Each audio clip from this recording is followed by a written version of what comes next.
switch to screen real quick. Grab this from here.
onto it, I guess.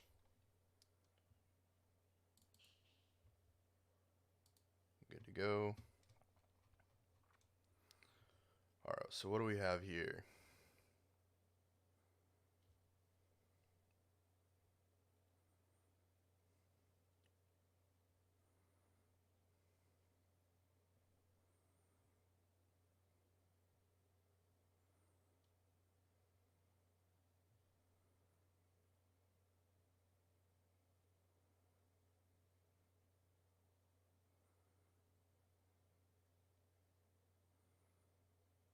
I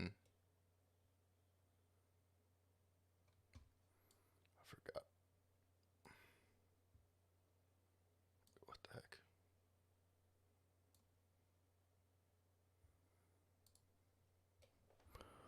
I forgot that I need to just do this.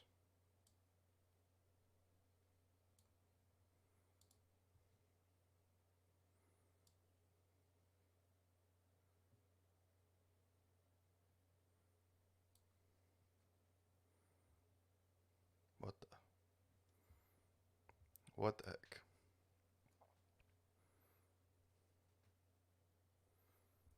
And then come over here.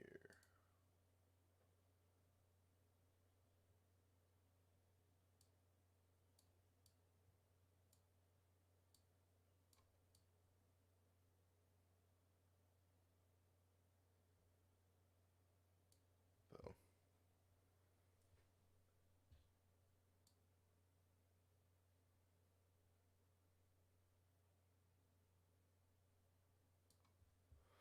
Looks good to me. Wait, what happened?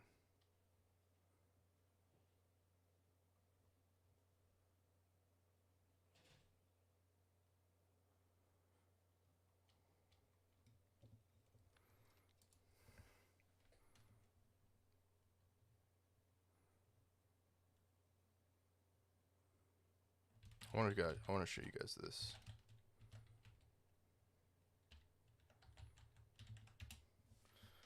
I can't spell.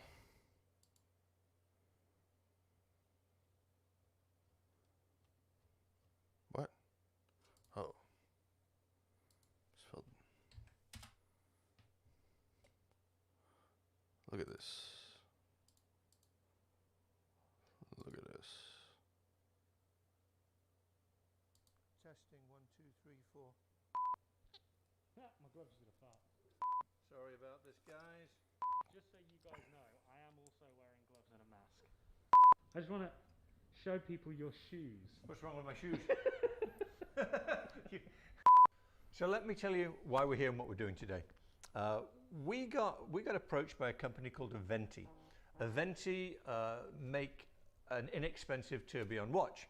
Well, there's lots of those out there, and I've kind of shied away from them, but there was one thing that caught my attention, and that was they make this watch with a sapphire case. So I was automatically intrigued because sapphire cases cost a fortune normally, and this was like under $5,000. So I thought, well, let's take a look. And they sent me a bunch of watches, sapphire and non-sapphire, and I'm going to show you what they look like and tell you my thoughts. So here we go. This, let me grab the Michael cam. Am I doing this right, Adam? Okay, so this, gosh, you can see I'm going to put it on the makeshift table. And I can't see anything through the back of this lens. Now I can. Okay, so this is a tourbillon skeleton watch in a complete sapphire crystal. Hey guys, it's Adam here. I'm just editing this episode now, and I thought it'd be funny to give Michael a GoPro, call it Michael Cam, and have him film some like close-ups and stuff. But having watched the footage, I'm pretty sure you guys are going to appreciate seeing my steezy B-roll more than the out-of-focus GoPro stuff. It's not Michael's fault. I gave him the wrong tool for the job, but that's why every time now you see Michael like this, pointing a GoPro to watch, it's going to look super crispy and not at all like he filmed it on a GoPro, because he didn't. It was me. And I was very skeptical about seeing this, but totally shocked and surprised when I saw it, because it's actually very, very nice. It's not what I expected at all. Now, just want to clarify one thing. It's a Chinese tourbillon in here. So I'm not really going to get into the mechanics of it. It's an inexpensive tourbillon, and I think it's more for decoration purposes than anything else. I don't necessarily believe it's purely because of function, but it really makes it look cool. I mean, it really, really makes it look cool. And I'm reviewing this because of the case more than the tourbillon. I'm not going to get into the technical side of things because I don't know enough about it, although it does look incredible. Let me show you this again. It does look incredibly well made, and it feels good. Now this is a big watch. I'm gonna stick it on my wrist. How do I do this, Adam? I've got. Can I put it over the orange glove? I want to do it like that. So I'm doing it like that. Okay. Wow, look at that. This is actually a watch I would wear. I mean, it's a good looking watch. It's a big watch. So if you've got a small, very small wrist, this is. Adam, behave. This is a big watch, and if you've got a very small, then this is. If you have a small wrist, this is not the watch for you, because it's a large piece. But it's gorgeous, actually. That looks really good on you. It feels good. Now another thing about it, the crown is on the top, which is, you can show this in detail with your inserts, the B-roll. But the crown is on the top, which is also kind of cool. I don't know how they made this for this money. It's really a cool watch, and I can't get it off because I'm wearing these crazy gloves, and it makes it a little bit clumsy. One other thing I want to tell you is these watches are prototypes. These are not the released models, right? No, they're not. So there's going to be a few updates. I think the color of the hands is changing, because in all honesty, if you look at the hands, well, you can't see them. You know, I don't have the greatest eyes in the world without my glasses. I can't even see the hands on this. So I've been told that the hands are going to change color. They're either going to be gold or black, and that will make a huge, huge difference. Why is a sapphire crystal case so special? That's a question I don't know the answer to. I guess Richard Mille were the first ones to come out with a full sapphire crystal. I don't know the technicalities of it. I know it's very, very difficult to make and apparently very expensive. Well, I guess not, because if they can make this for this type of price, it just shows you how much profit is in some other brands. So it's cool. I mean, you can see through the whole thing. It's completely and utterly transparent. Can you see me? I can. Can you see me through the face? It's a good looking movement as well, isn't it? It's a very good looking movement. Everything about this watch is good looking. I would wear this watch in a heartbeat. In here, these are the titanium versions. So sapphire, I really like the purple one. just under $5,000, and these. The purple one's like, I think, one of one. $2,000. I think so. Under two, I think. Wow. And they come with two bands. I really, really like this watch. It's got a quilted strap. You can do the close-ups, right? Yeah.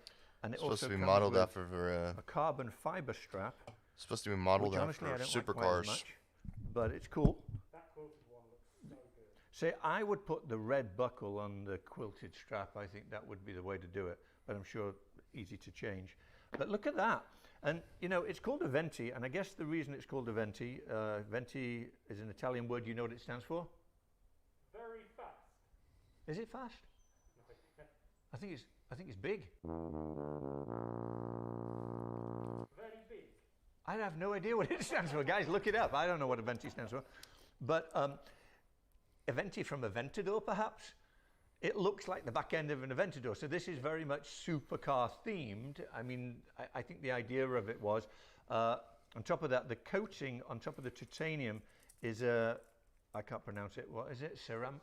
Cerakote. Yeah, it's ceramic. It's a ceramic coating that they put over the top of the titanium. But if you pull out that dark grey one, that one is uncoated. Okay, I'm putting that away. That one is the. This one? Yeah, I believe so. Adam knows a lot more about this than me. You should be doing watch reviews. Okay, so this is, yeah, this is So that's uncoated. uncoated. So that's how it looks, just like straight out the factory.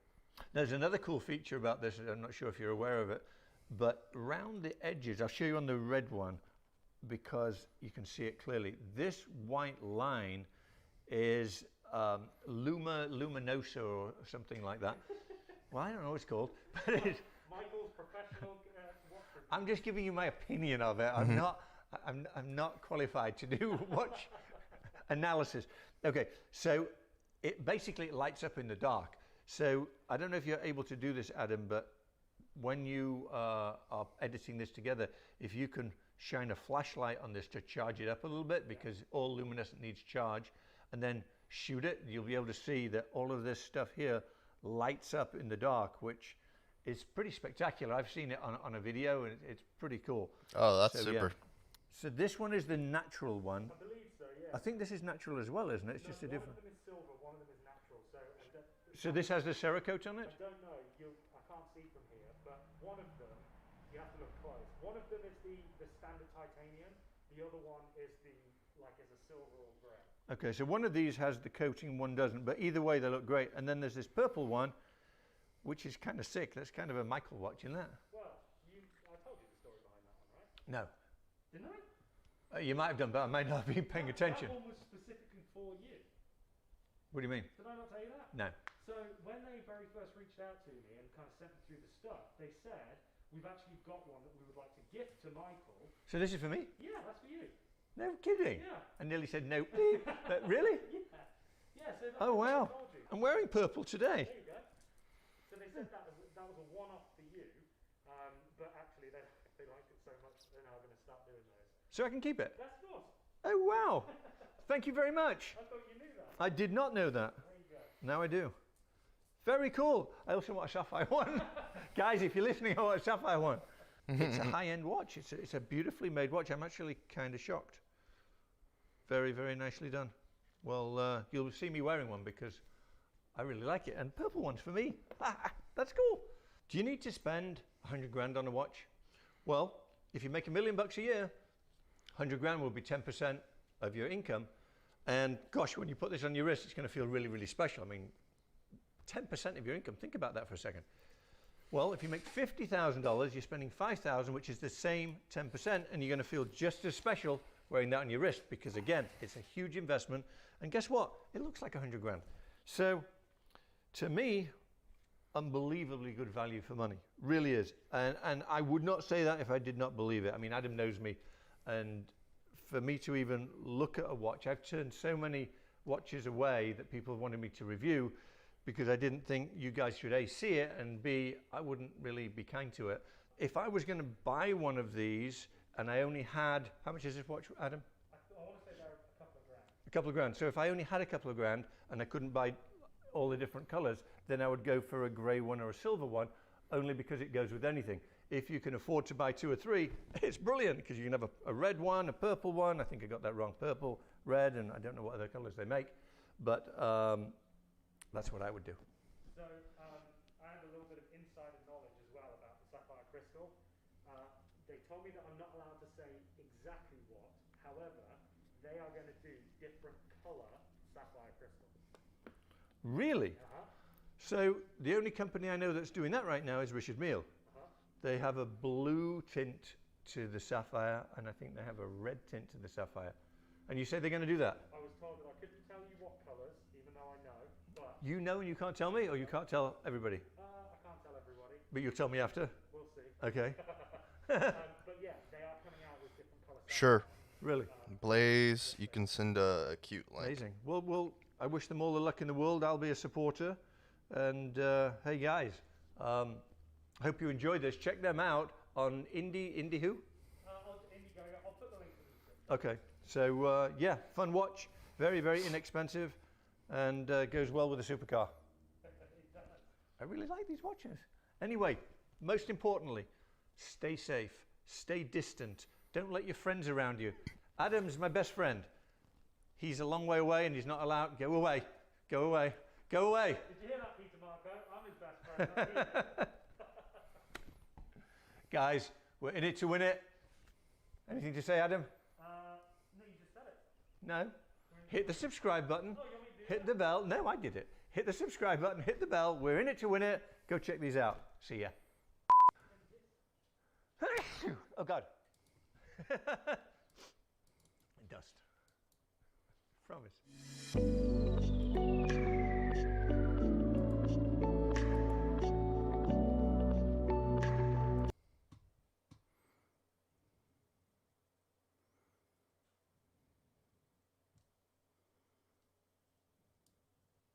Oh, I just know he's gonna go in.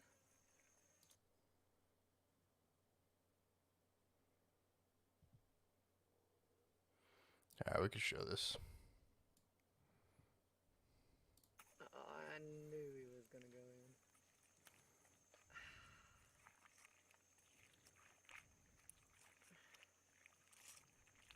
in. Man, I hope he walks himself back to the house tonight because I don't want to have to carry him. Oh my god. Jesus.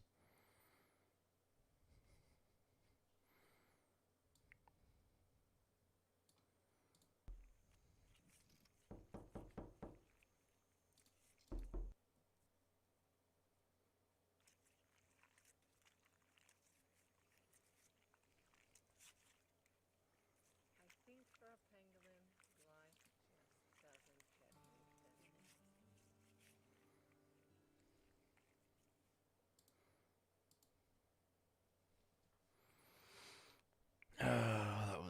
I'm not clicking any more links. That was a bad idea.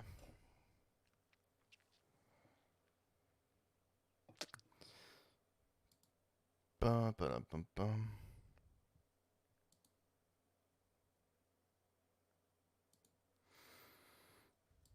Alright, so let's see.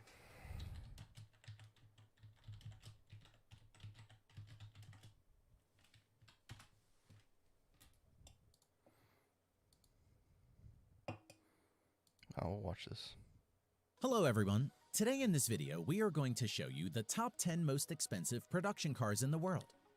Notice that only cars which are still in production are included in the list. One-off special cars and cars sold in auction are not included in this list. Let's get started.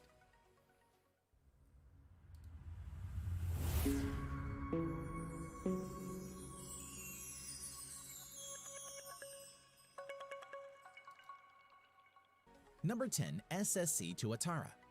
Estimated price, 1.5 to 1.8 million US dollars. The SSC Tuatara is an American sports car produced by automobile manufacturer SSC North America. Production of the car began in 2019. SSC Tuatara has claimed top speed of 483 kilometers per hour or 300 miles per hour. Production of the car will be limited to 100. Number 9. The Fenrir Supersport. Price, 1.6 million US dollars. The Fenrir Supersport is a Lebanese limited production sports car built by W Motors, a United Arab Emirates-based company. The manufacturer claims a top speed of 394 kilometers per hour or 245 miles per hour. The Fenrir Supersport is the successor of the famous Lycan Hypersport. Number 8. Hennessy Venom F5.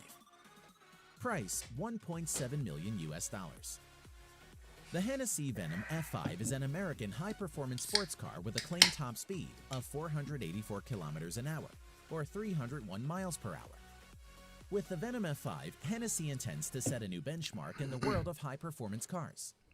Hennessy planned to produce only 24 units of Venom F5. Number 7. Zenvo TS1 GT. Price, 1.9 million US dollars.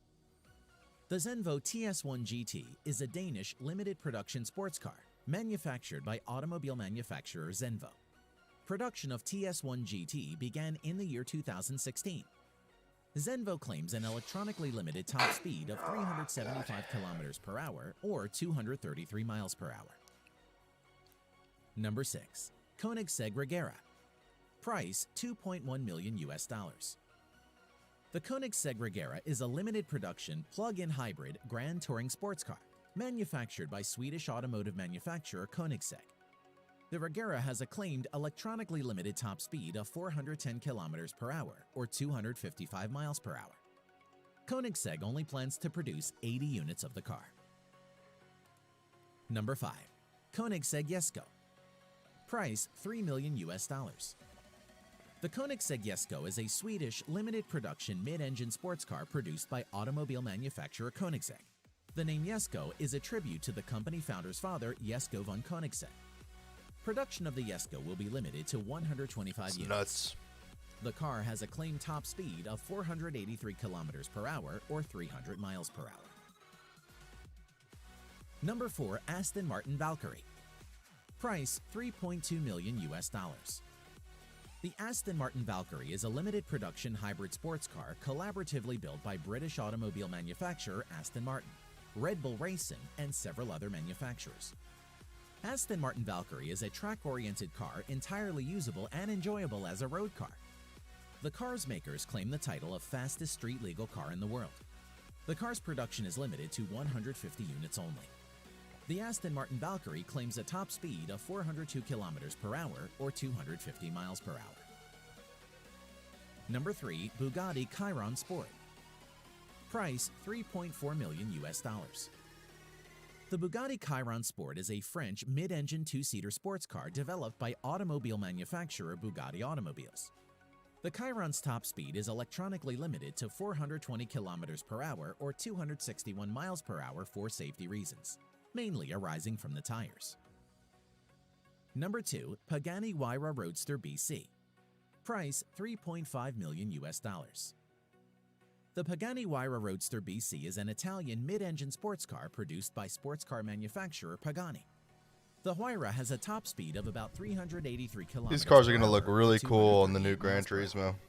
Production of the Huayra Roadster BC will be limited to 40 units only.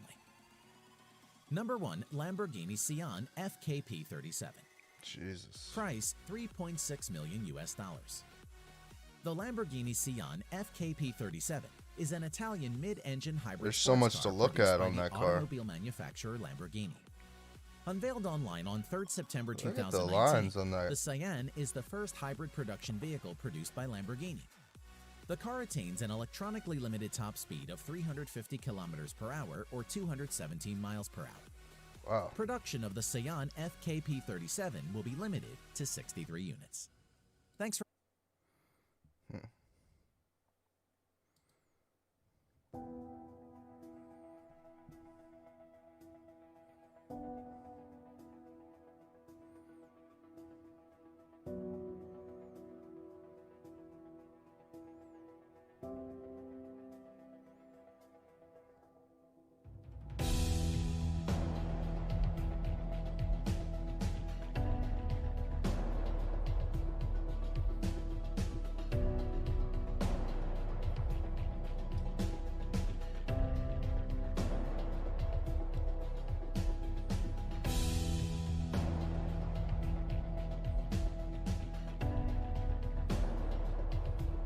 Whoa.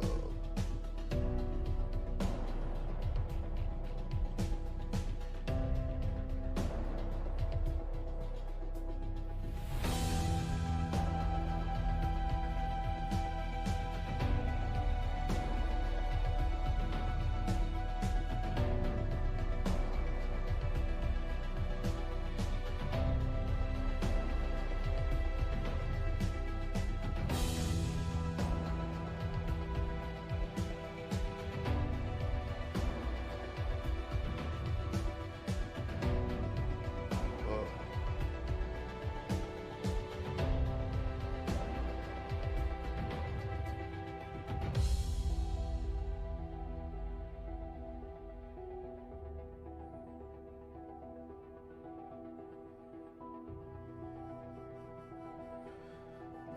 Something so beautiful about the mechanics of like luxury watches and all the turbines and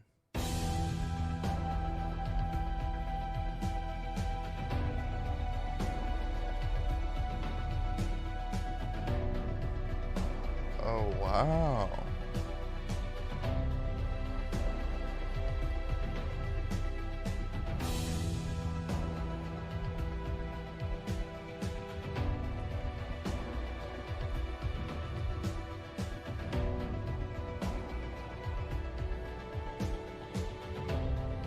Whoa.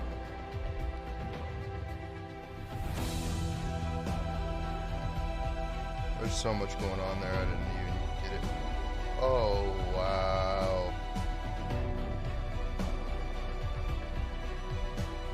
Oh, that's one of my favorite watches, the Mark Jacob and Company.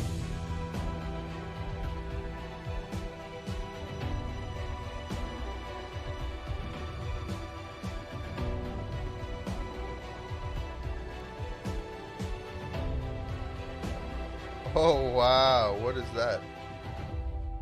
Wow.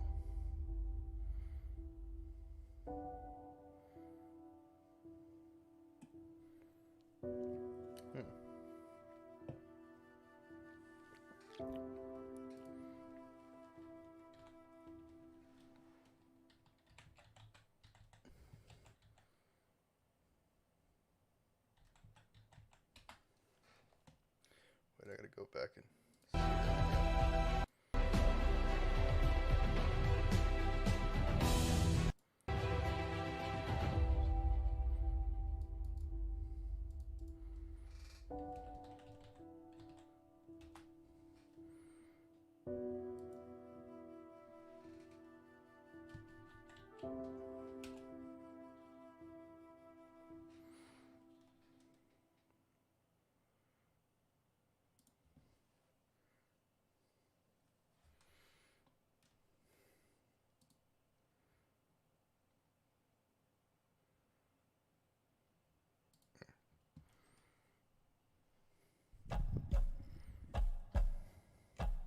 These are the top rated and best smartwatches today.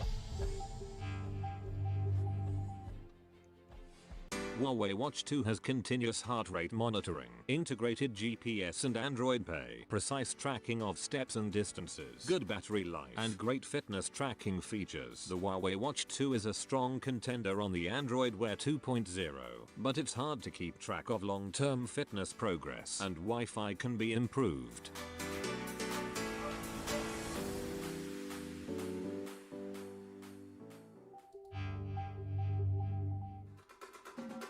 The Samsung Gear Sport is a slim swim-friendly design. It works with standard watch bands. It has good battery life, solid third-party app selection, and can play offline Spotify playlists. But it requires multiple phone applications, and it has a mixed fitness monitoring performance.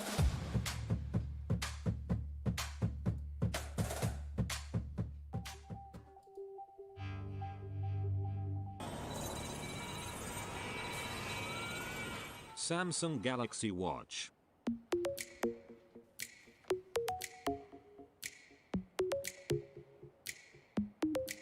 The Samsung Galaxy Watch is a crisp AMOLED screen with a rotating bezel and an accurate heart rate monitor. It's resistant to dust and water and lasts up to 5 days on a single charge, but is expensive, and the 46mm version can be a bit bulky.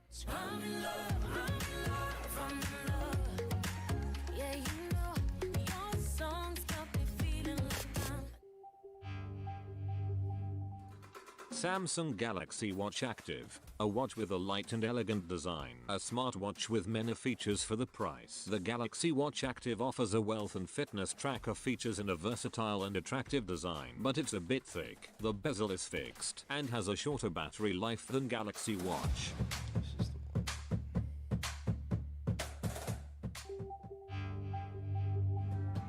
The Fossil Sport is a lightweight and stylish smartwatch. It combines the latest hardware and software from Google Wear operating system. It runs on Qualcomm Wear 3100. Includes GPS and heart rate monitor and precise fitness tracking.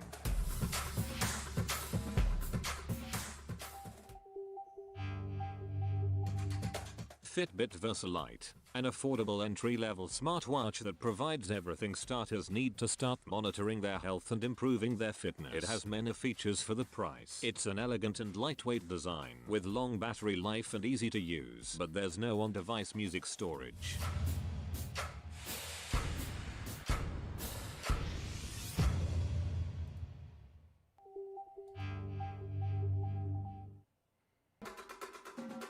Fitbit Ionic. Alright, that was dumb. Lame.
I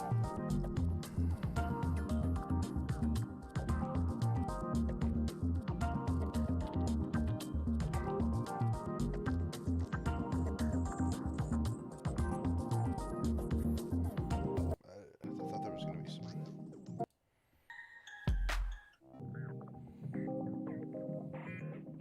Embraer Legacy 500 starts at US 20 million.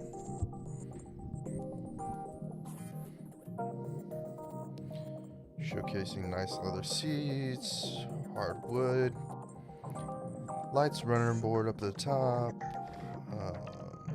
ashtray, and some sort of phone. 20 million touchscreen features, but kind of shitty.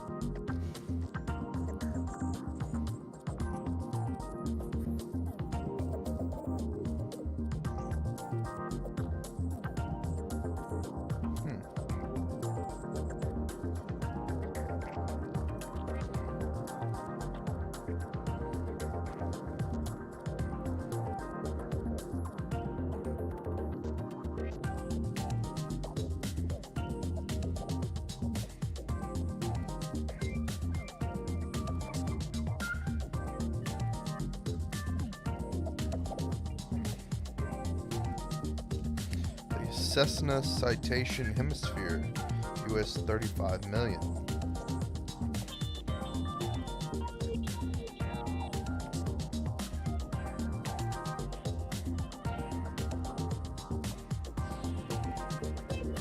This comes in at number 4.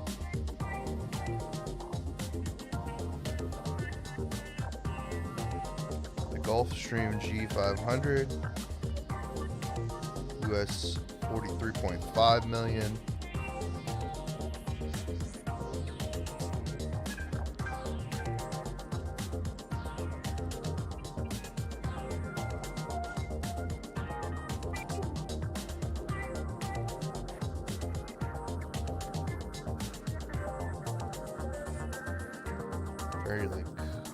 Very Mercedes Benzy style-y, inside-y, Italiani, luxury. Dassault Falcon 5X, US 45 million.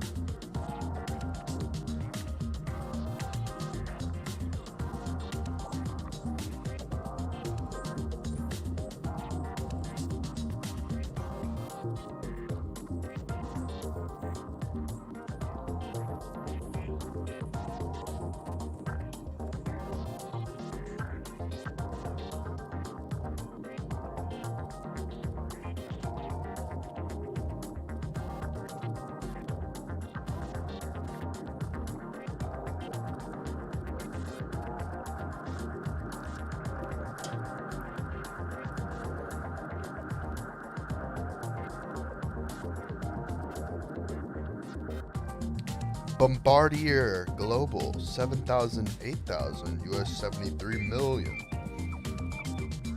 Design that mirrors the lifestyle of blah blah blah. Dude, this looks like corny as hell. I'm not gonna watch this anymore. That was corny. Luxury sedans, top watches for 2019. Oh, this is a guy. Now, 2019 has probably been the craziest year of my life. Just looking at the traction alone on YouTube, I mean, we've tripled in size here. So thank you again for you guys for just making this an amazing year. And with an amazing year also comes an amazing year of watches, and watches that I've been able to review and handle throughout the year. So what I wanted to do, looking back now, my favorite watches of 2019 that I've had the opportunity to review. When I turned 18, my parents got me a watch, a Bulva for my birthday, and I lost it. Okay, so now for this video, I went on a bender just for a and little lost bit the of watch. structure here, what I wanted to do instead of It's just about having a list 300. of my personal favorites, I will 10K also put gold that watch. at the end. Also have different categories where watches can be representative Lost it. of those different categories, like best diver watch, best dress watch, And what I'll also do is, just to not have the Seiko versus the Patek Philippe going head to head with one another, I'll have a budget option as well as going for a luxury option for each one of these categories for wherever it might be appropriate. There's some instances where it might not be. And I also wanted to add a little more drama, so watches that I personally own, I don't want to necessarily just put right at the front or be the only watches that I mentioned, because that would make this list kind of boring and expected. So we're going to be looking at watches that I don't necessarily own and want to feature as great watches that left an impression this year. And then one final point of consideration, all the watches that are being mentioned in this video, I've done a complete review on. So that's kind of the criteria here. If I've just handled it or I've discussed it this year, I just wanted to be able to have a good cutoff point of what is really eligible here. And all links to the videos where I go in full depth on these watches will be in the description. Now to start out, I wanted to look at the best or my favorite diver watches of the year that I've reviewed. And going into the budget category, at the beginning of the year, I did a review of the Orient Mako 2. And at that time, there was a lot of rumblings about the Orient Kamasu and the Kano.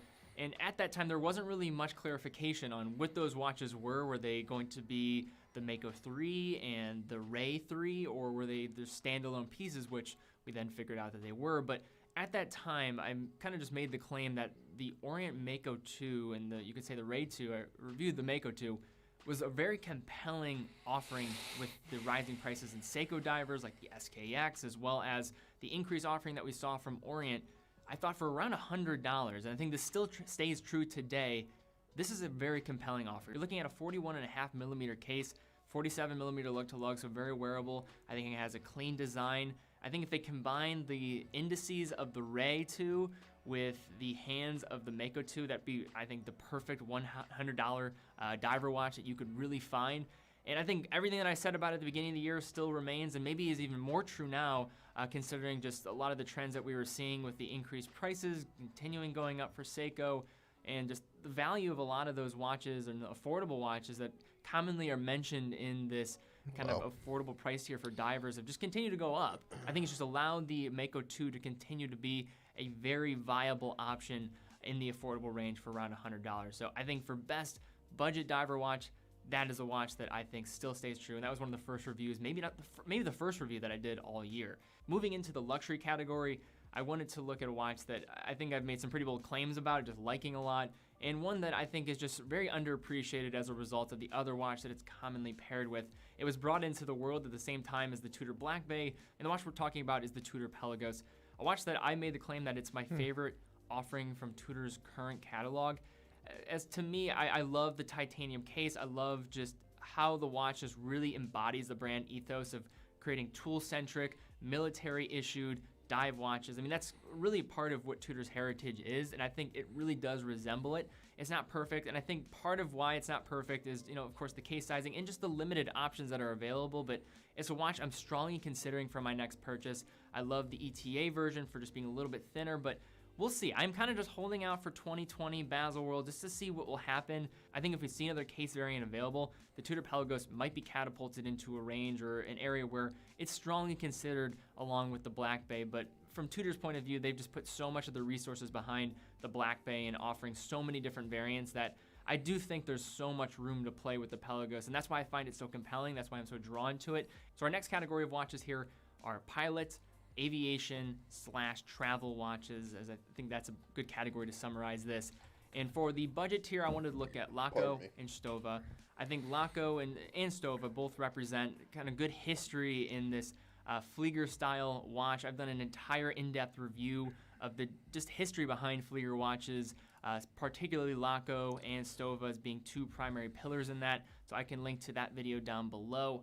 But for Laco, I think they do offer something at a more affordable tier for a lot of people. So around $400, you're getting their Augsburg, which has the traditional Type A style dial. At a $400 price tier, you're getting a Miyota movement inside of it, but I think you're still getting a lot of just offering there that somebody would want to expect from that type of watch. And then in addition to that, going a little bit higher up market, you have two other watches that certainly left an impression on me, the Stova Classic Flieger, and then also the Laco Heidelberg, and being two of the 5 brands that actually developed military-issued Biwa watches during the World War II. Now for the luxury choice of this category, I'd be looking at the Black Bay GMT. We heard the same kind of criticism. Is it too thick? How does it wear on the wrist? I wish it was smaller. I think a lot of that stays true with my impressions of it, but I think a lot of that was overblown. And I think as we continue to see the Pepsi GMTs from Rolex continue to go higher up market, I mean, we saw these things just skyrocket this year in price. They've come down a little bit that I've noticed looking at different sites selling them, but still very out of this world type of pricing. So I think it makes this offering very compelling. You're getting an in-house caliber, Pepsi GMT, isolated hour hand, and I think just really clean looks that fit that Black Bay profile pretty well. There's a lot of Black Bays that I think are just kind of forced. This one felt very authentic. It felt real. I loved it on the wrist. I did a really cool review side by side against the Planet Ocean GMT, and this one really did stand out this year. Another one that needs to be considered is the Rolex GMT Master 2 116710. So this is the green hand black dial GMT. I looked at a lot of different GMTs this year. I did a whole video overseeing just all the history of the GMT Master, but I think this was one that I had to consider here just because I think it's underappreciated, and then also I've done an entire full in-depth review this year, so that would be kind of an honorable mention there, but I think both of those very strongly considered for the luxury tier of Pilot aviation style watches. Okay, so now for my favorite chronographs of the year. There's two that really come to mind that went head to head, and then there's one additional one that I did more recently in a review. Two Junghans watches, the Maximo Chronoscope that I of course mentioned many times on this channel, so you guys know the deal there. Just a lover of the design of that watch. It speaks to me. I've owned it for 3.5 years or however long now. It might be coming on 4 years now. So a lot to say about that watch, but I've said it in many other videos. But the other watch that I paired the Maximo Chronoscope against was the Meister Telemeter, a watch that I think has amazing, just retro 1930s vibes. There's just something about Junghans watches that really just resonate with me greatly, and those were two standouts. Another watch more recently that I mentioned was the Omega Speedmaster Racing. You have 14 different dial variants. I decided to review a white dial variant. I hate that watch, a lot of things that I found compelling about it was all of the Speedmaster reduced talk, that something a little bit different that looks and kind of strays away from what we know with the Speedmaster Professional. The Speedmaster Racing provides. So there's so many different color variants to choose from. You're getting a coaxial escapement. So basically an updated version to what the Speedmaster Reduce was offering when it was conceived a few decades ago. And then what you're also getting is just a ton of variety that also wears on the wrist pretty well. For smaller wrist guys, you don't have many options when it comes to the Speedmasters. I find many of them wear a little bit bigger than I would like. I think it still works for a lot of smaller wrists if you're looking at the Man in the Moon watch, but I do like what the Speedmaster Racings are providing. It was a standout for the year. They're still, not perfect. The date changing function is a little bit wonky, a little weird, but everything else about the watch I think really stood out for me, so that also has to be one to consider here as well for this year. Now for the next category, watches that I gained more appreciation for. And whenever I'm if you go to my inbox and my email all day, I'm just getting bombarded by brands trying to get me to review their watches. And one brand that I was very quick and receptive of in terms of saying yes was, because I was just curious, was Traska. I saw their free divers. I thought they were interesting. They have these really cool mint dials. So I was like, all right, they're coming out with a new watch. Let me give it a shot. Can I give it away as a giveaway? And when doing a review on that watch, I have to say I was really impressed with that watch. I think a lot of it's just the nature of micro brands. I mean, my bar for expectation is sometimes lower than what to expect from, say, some of the more major brands. But I was just overall really impressed. That watch looks real soft. Really wearable, clean blue dial was a variant that I chose. But I think the most impressive thing for me was it doesn't just look plastic. An avenue of classification or criticism that is often not considered when looking at watches as a case treatment. That watch really excelled in that category. On the Vickers hardness scale, we're looking at 1200 HV, so that's right on par with the heavily treated Zinn watches, the Damasco watches, but you're getting it for around half the price. So in terms of the luxury tier of watches that I gain more appreciation for, one that comes to mind is the Rolex Sky Dweller. And the Sky Dweller is a watch that, when you're looking at it from the outside, it looks like a watch that's just so garish and kind of, it's just something that evolved from that era of just oversized watches and like 2012 when it came out, like thinking about the norms then, thinking about the trends then.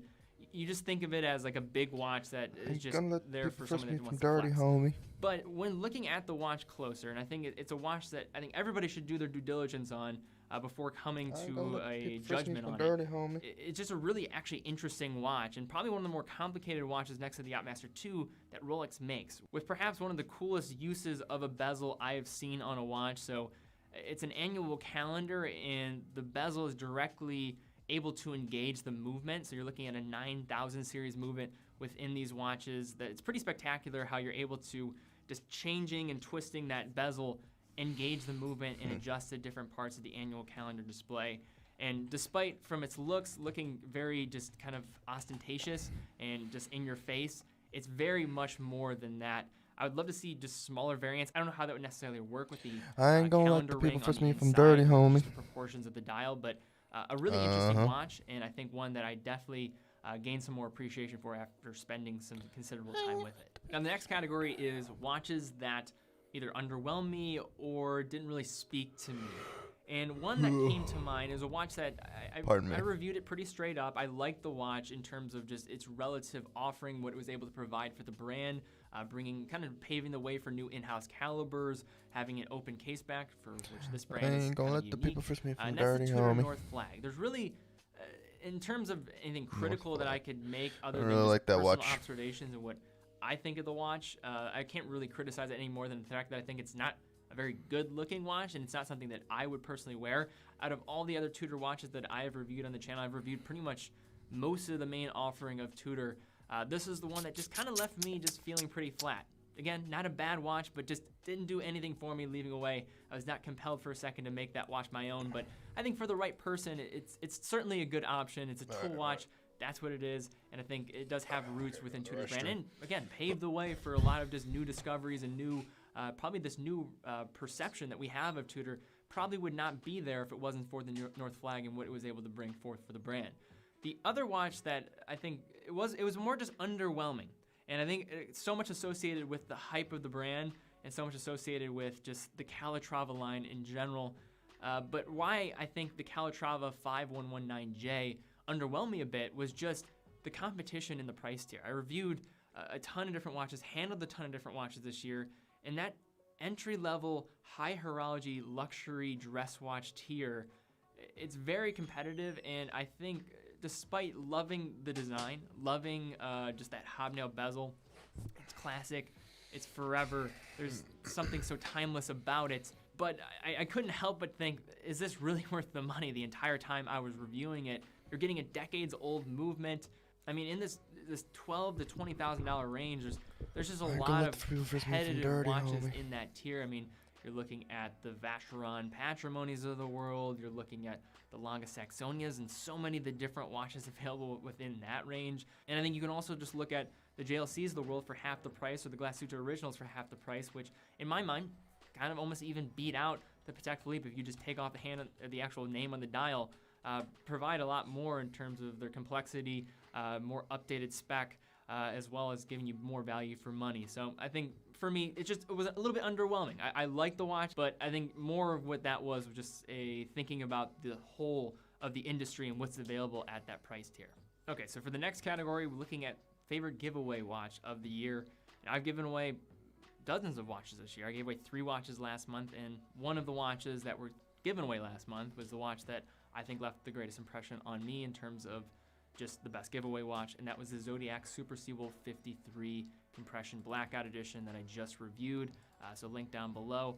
But I was just really impressed with overall Zodiac this year. We saw the aerospace GMTs that were unveiled at Baselworld, and just throughout their entire catalog this year. I've just like what Zodiac is doing, focusing on the right designs, bringing back cool new iterations of it, like this particular iron plated, which in a lot of cases, like this DLC, PVD, IP kind of plated watches, in my opinion, sometimes kind of fall flat, but I think this one worked really well when comparing with that kind of green, bluish accented hands.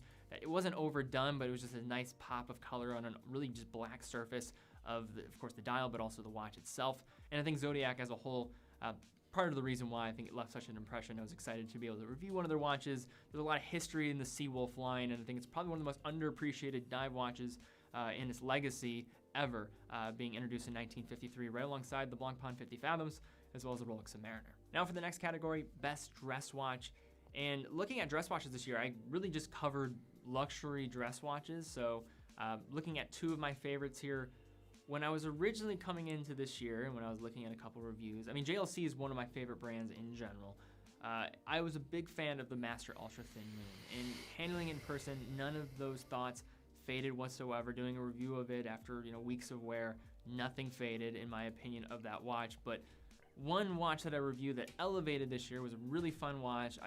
There's so much history involved with it, but there's something about it that really resonated with me, and that was the JLC Reverso Tribute Duo Face. That is pretty. So this was a particular line Oh, that was the released Reverso, we saw that earlier. this year as kind of a build-on of what their Small Seconds tribute was with the blue face last year at SIHH 2018. But there's just something about that watch, and I think just dual faces in general, I think as a purist point of view, thinking about the history of the Reverso, I think the stainless steel back, staying true to what it was originally constructed to do, is help with the bashing of the glass crystal on the front of the watch during polo matches. Has a lot of purists thinking that, yeah, that's the kind of the epitome of the Reverso, but for me, there's something in this new age of enthusiasts that I just love the duo face a little bit more. And I talked a little bit recently with Kevin O'Leary in an upcoming video that I have about just the two different feels that the different dials give. This one had a really cool, just simple sub-second blue dial. It was amazing, just the applied indices, the sharp angles on it. You get it close with the macro lens. It looked fantastic. And then this really textured, finished white dial with just a dual display. Had the cool just trigger release on the top of the case. I ain't gonna let the when you people pull frisk it me from if the it's dirty, chassis. homie. It was just an amazing watch. It spoke to me so much. It was simple, it was elegant, but it had two totally different looks. And I think it just epitomizes what I think the Reverso is, a watch that is the ultimate conversation starter, and is one that I think any wearer or owner of can just get so much enjoyment from. So that was a big standout and elevated on my list, even past the Master Ultra Thin Moon. And then also another watch that I think needs to be considered here for me, probably my favorite review of the year was of the Vacheron Constantin Historique American 1921. Love that watch, the history behind it, kind of opening the door for the American market, being a drive watch. It's kind of quirky, it's different, it's kind of weird, but it's so Vacheron, it's so unique. You see it from across the room. It's a design that I've always loved. I think it's interesting. It creates such conversation. And I think when you can do that, and it's kind of funny because you say both of these watches bringing forth as great conversation pieces, they're still so elegant in the way that they're executed. So those are just two standout pieces for me. Love dress watches, always will, and those were two ones that really, really left an impression this year. The next category, best everyday watch. And what I classify an everyday watch is a watch that can handle every daily scenario that you kind of throw at it. It has a good enough water resistance, so 100 meters of water resistance, robust in its ability to be worn in different locations. Can it be dressed up? Can it be dressed down? Now, starting with the three different tiers here, the budget tier, the watch that stood out the most was the Orient Maestro.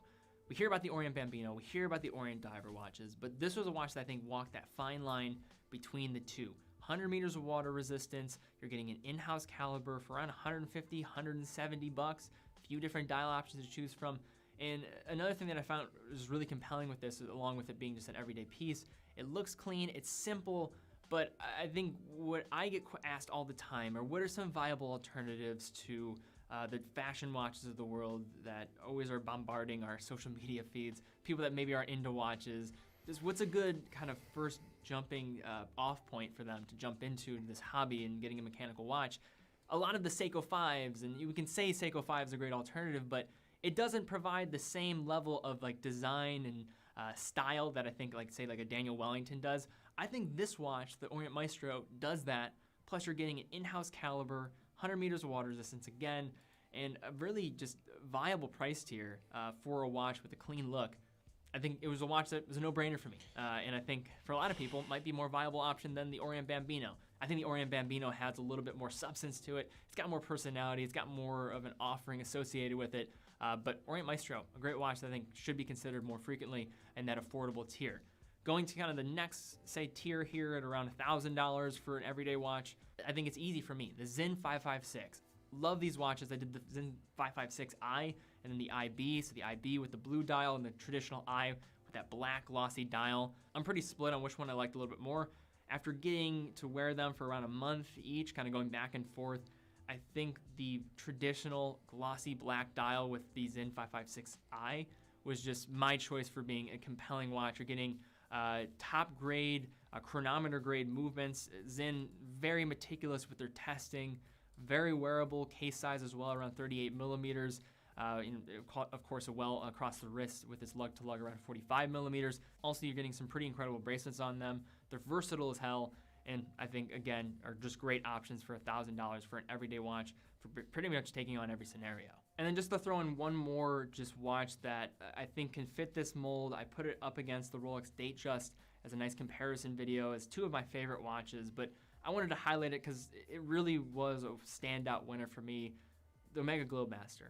This particular variant with the white dial pipe hand design. That's very nice. You That's have that pretty. Amazing tungsten fine bezel. That's really pretty, 39 actually. millimeters in this case, 100 meters of water resistance. You're getting a coaxial movement. What really more can you say about this watch? And also, just being a lover of the Constellation line, I think this is a great representation of kind of bringing this Constellation line into this new era. I'd love to see more effort put on this end by Omega to offer even a fraction of what they do for the Seamaster as well as the Speedmaster in terms of new iterations and limited editions. I'm not saying put out a ton of limited editions of the Globemaster, but just give us some different case sizes or different maybe looks and colorways. Could be really fun. I think this is something that I would love to see. And the Globemaster was a watch that certainly left an impression on me this year. Now, the second to last category, before I go through my 10 watches that I just really enjoyed this year, is my top 10, no particular order. Favorite microbrand watch reviewed this year. I think there's two that come to mind. One is the Traska Summiteer, like I already mentioned, just impressed with the case finishing, the style, really liked it. You could tell there's a lot of attention to detail with everything that was done with that watch. And then the other watch that I think from a microbrand point of view that I really liked was the Notice Retrospect 2. Overall, just like the look of the watch. I think it's fresh, it's cool. It's a well-done microbrand. And just when you talk to certain just owners or founders of microbrands, you're easy to pick up the people that are doing it for the right reasons and the wrong reasons. And every single microbrand that I've covered this year, I thought were people that did it for the right reasons. But those two watches stood out for my own personal taste. And I think for this $400 to $500 price tier that they represent, a tier that sure is still a good chunk of money, but also is manageable for those that want to make it happen. And it's a nice kind of range in which if you want to complement your collection away from just the constant main brands that maybe occupy it, two viable options this year that for my personal taste I really liked. All right guys, so here are my top 10 watches, and I actually have them on my phone here so that I just wanted to list them out so it's easy. So I had the Rolex Explorer 2 16570, which I'm wearing right now. Of course, that's a watch, and the Max Bill Chronoscope. There were two that I reviewed this year that are on there, but let's just keep those out of it. So 10 other watches that really left an impression on me this year. The Vacheron Constantin 1921 said everything that needs to be said about that watch. It's elegant, it's so of the period, and it's just so Vacheron. And I love the look of it. It's eye-catching while being elegant. The Omega Globemaster, an amazing watch that I think is just overlooked completely when compared to the other players in that kind of range for everyday watches. The Tudor Pelagos, still waiting out on Baselworld 2020 to see if there's new case variants available, but that 42 millimeters wears much better than I think what a lot of people let on with that titanium case. I think that's something that people don't consider. How heavy is the watch on your wrist? If you have a smaller wrist, certainly something to consider a little bit more. And then 3 JLC watches. I've done a couple reviews. I did a whole review of the Master Collection series as well as the Reversos. A lot of Reverso standouts. But the 3 watches here that we had were the JLC Reverso Tribute Duo Face. Again, mentioned that earlier in this video, having two completely different feels with that blue dial and there's the white fine finishing on the other reverse side. The JLC Master Ultra Thin Moon, that was already a personal favorite of mine, only furthered after extensive time with it. And then also the JLC Master Ultra Thin Perpetual. And what makes that watch so compelling, the stainless steel option, you're getting less than $20,000 perpetual calendar from a watchmaker like JLC. Perhaps one of the best deals for a perpetual calendar from, say, a high horology brand, and just beautifully executed. Also the Doctor Strange watch, which is kind of cool for any Marvel fans out there. The Zen 556, just a lover of the Zen 556 for some time. I always just look back at recent purchases or past purchases. I've purchased the Zen 104, but if I had to pick again what watch from Zen that I think would be perfect for me, the Zen 556. Great everyday watch, over-manufactured, 200 meters of water resistance, top grade, chronometer grade style movements that, of course, within Zen's own house are testing to standards, well within cost parameters, and I just love the looks. Very simple, but very well done. And then finally, a couple other watches. Seiko Sarks 033, a watch my brother owns. I own the Sarks 045. I love what the Sarks just line in general has to offer. Very overlooked, I think, with all the people just constantly buying the Sarbs out there. Wanted to be a little different, but also wanted to see what else was out there. These are JDM models, but I would even say my brother owning the Sarks 033, I recommended it to him, and I think I gave him a better recommendation than even myself. Really clean, amazing looking watch that translates well in pictures even further, and also in person, of course, as well. Another last two watches, we have the Nomos Club Campus Neomatic. This is the Midnight Blue. Fantastic, amazing, just use of color. And the Nomos Club series, I think, is another great just consideration for an everyday watch. I love Nomos in general. I think you guys all know that. And then one final watch I want to have here is the Mito Ocean Star Tribute. Love the look of the watch, very wearable. Problem with a lot of the Ocean Star watches for me was always how they wore on the wrist. Larger, kind of blown out 42 millimeters for a lot of them. This one at 40 millimeters, as well as a very wearable lug to lug around 47 millimeters, and you're getting a Powermatic 80-hour power reserve movement.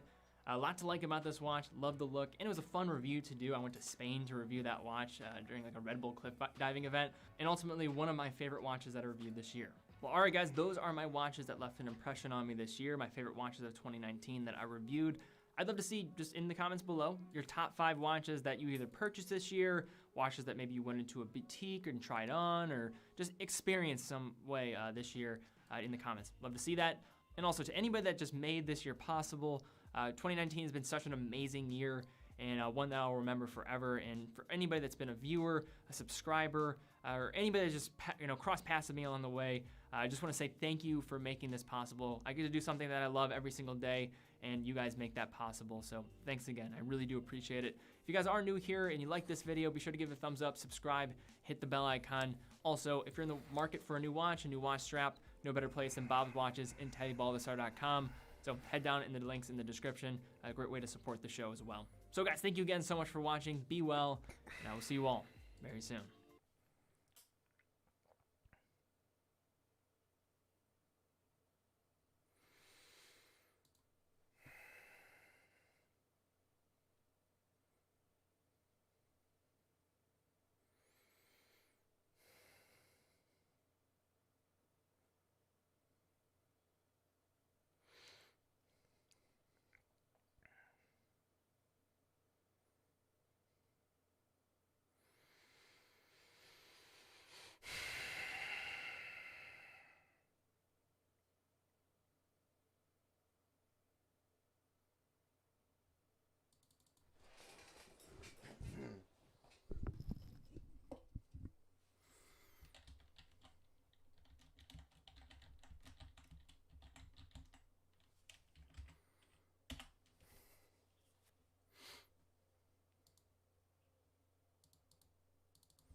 Welcome to the Middle East Business Aviation Show 2018.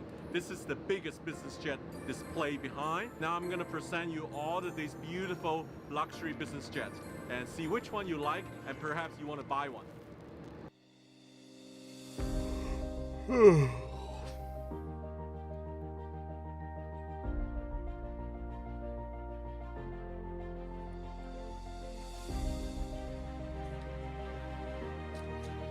Out of all the business jets on display, I have set my eyes on the biggest one because I want to show you the best. Let's go. Welcome to one of the world's most luxurious Airbus Copper Jet, A340.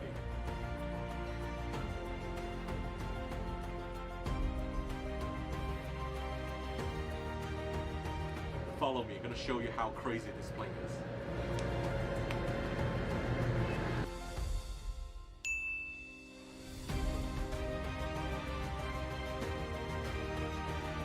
How's that? This is just the entrance. This is the entry lounge.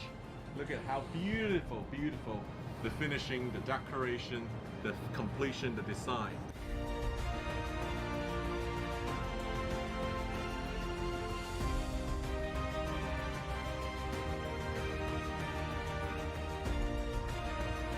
It's so big. It's bigger than many people's houses together, I can tell you. There's so much room to move around, you know.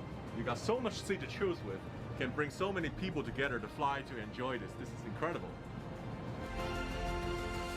And you can have 2 games playing at the same time. And this is the Chinese Mahjong, Chinese game. Very cool.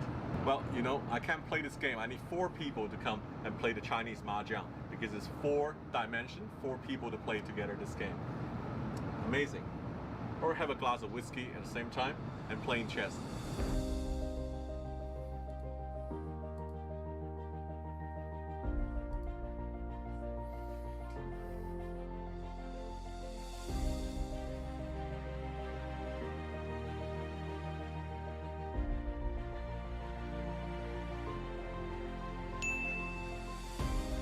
Now I'm into the dining area here.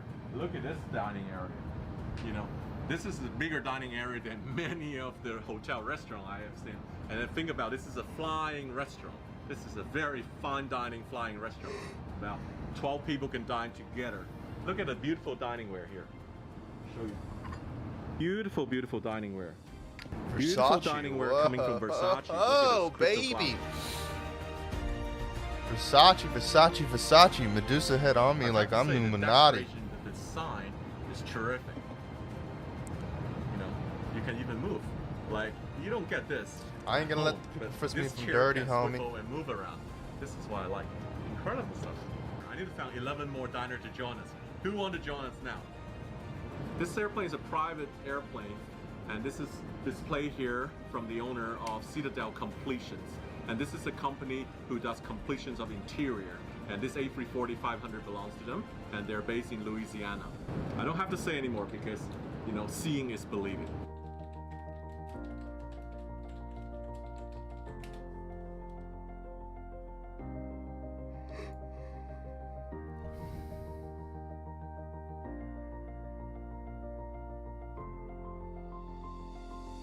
Behind me, this corridor leads you to 4 private partitioned bedrooms behind.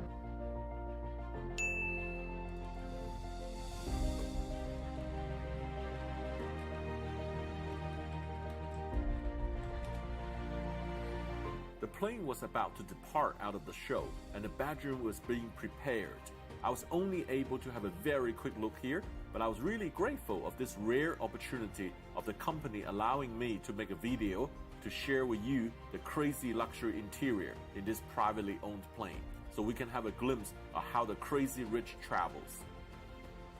This is a beautiful tray, but there's something very special I'm holding here. This is a Tabasco. But do you know where Tabasco come from? Tabasco come from Louisiana. This is a special version of Citadel Completions Tabasco bottle here. And 1.5 hour drive from their base in Lake Charles is the Tabasco factory. It's estimated about 100 million for this beautiful opulent interior by Citadel Completion. Okay, I just need a couple guys to join me to enjoy. See you guys. Thank you very much for watching. That is so nuts. And now I'm having some dream. Oh. This is not a single person shower, it's a 2-person shower.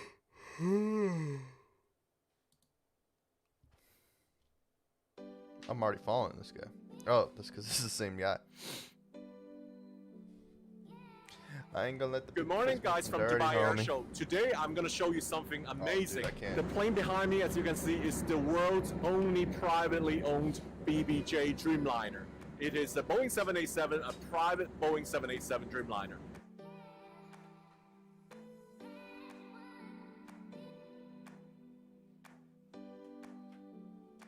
Hello, Sam. Welcome to Dearjet. Let me show you our private Dreamliner.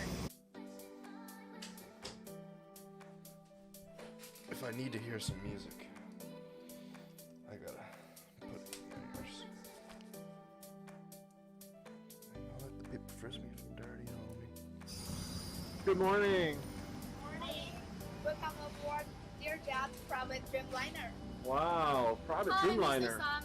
Can Hello. I take your shoes off? Take my shoes off. Yeah, please take a seat. Okay.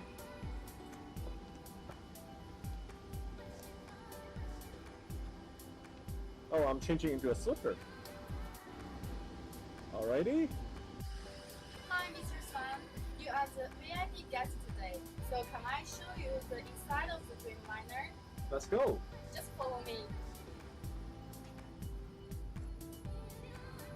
Oh, so this is not very much like a conventional airplane. You see there's walls and panels in the front, so there's something behind. This is very unusual, guys.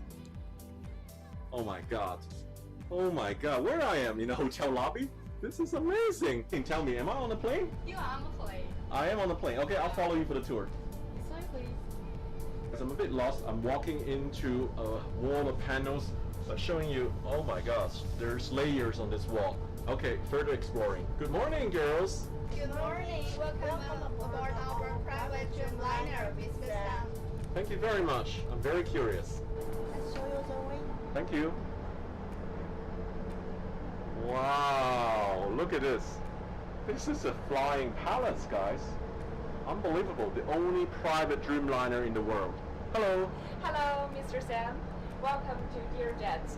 I'm Ariel and the flight attendant here, and I'm let the the kids purser. me from dirty home. Welcome.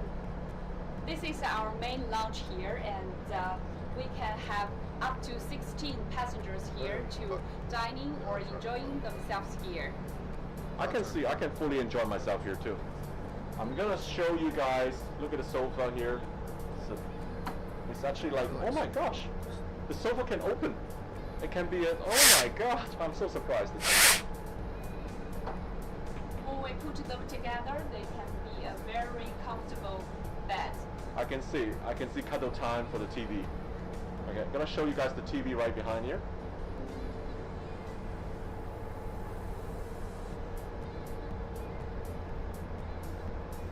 And guys, they have all sort of luxury like chessboard here. I'll show you guys. We play a game, beautiful sculpture, crystal. So Ariel, so I guess guests can actually dine here, right? Yeah, Look at sure. all this setup here. So you can have actually two full dining tables 30 here on me. with about 5 guests sitting on each side, Y'all in the trying to air, fuck me having over. dining, Y'all just like trying to feeling like fuck me home. over. Very relaxing here. Y'all trying to fuck me over. Y'all trying to fuck me You over. want to see what Oh, I can show really? you. Yes. Show me the window shade. You can see. Oh my god.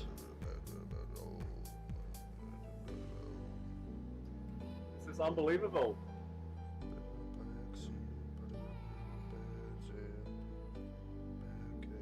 Okay, let's turn them down. Look at that.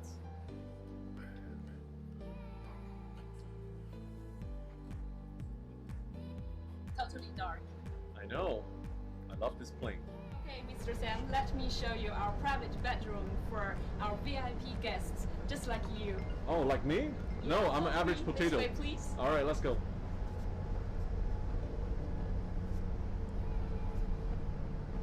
This way, please. Thank you.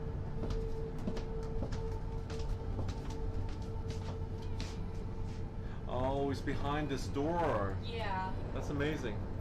please. Okay. This song is not long enough. Oh my god, what a luxury bedroom. My initial thought it would be just like a hotel room here. There's no window, you cannot see anything, it's just like fully privacy. It's like a, you know, anything like a super king size hotel bedroom. Amazing. And I want to show you our big TV here behind the base door. Oh, very nice. So this is huge. Comfortable? How many people here? Can I party here? This is the Yeah. high life. This is the truly luxury life. This is amazing, guys. Sure. All right. Hello, Mr. Sam. Let's continue our tour here. Sure, let's go.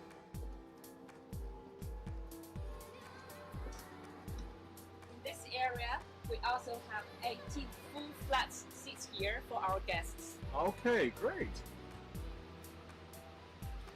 Full After flat you seats. have a rest, we can put this up. Okay, there's some privacy, Yeah. and these are like a conventional first class seat on an airline, Yeah. but they are That's still full flat seats. Pretty darn good.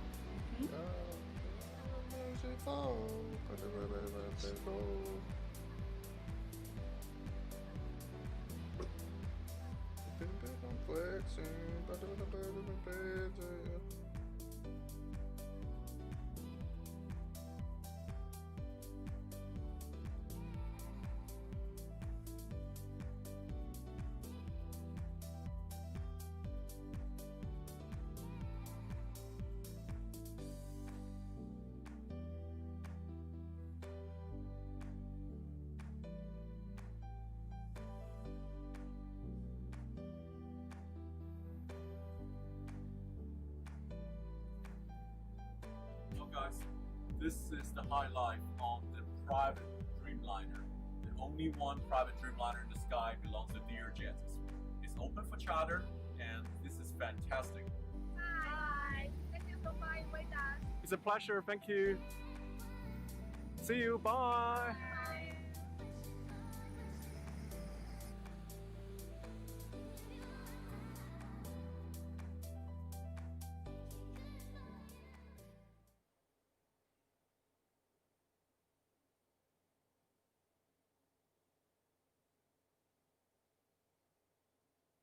Here we go.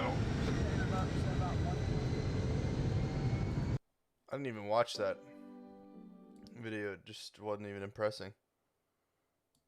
Let's watch this one. When you become super wealthy, it's important to be able to travel in comfort and style. Deep For in those like whom usual. first-class cabins won't do, Past as they're there's doing always too the much. option of buying your own Taxes private and jet. turned But up. even these come in a wide range of prices and sizes. From the smaller luxury models to the ornate flying palaces, these are 10 of the most expensive private jets in the world.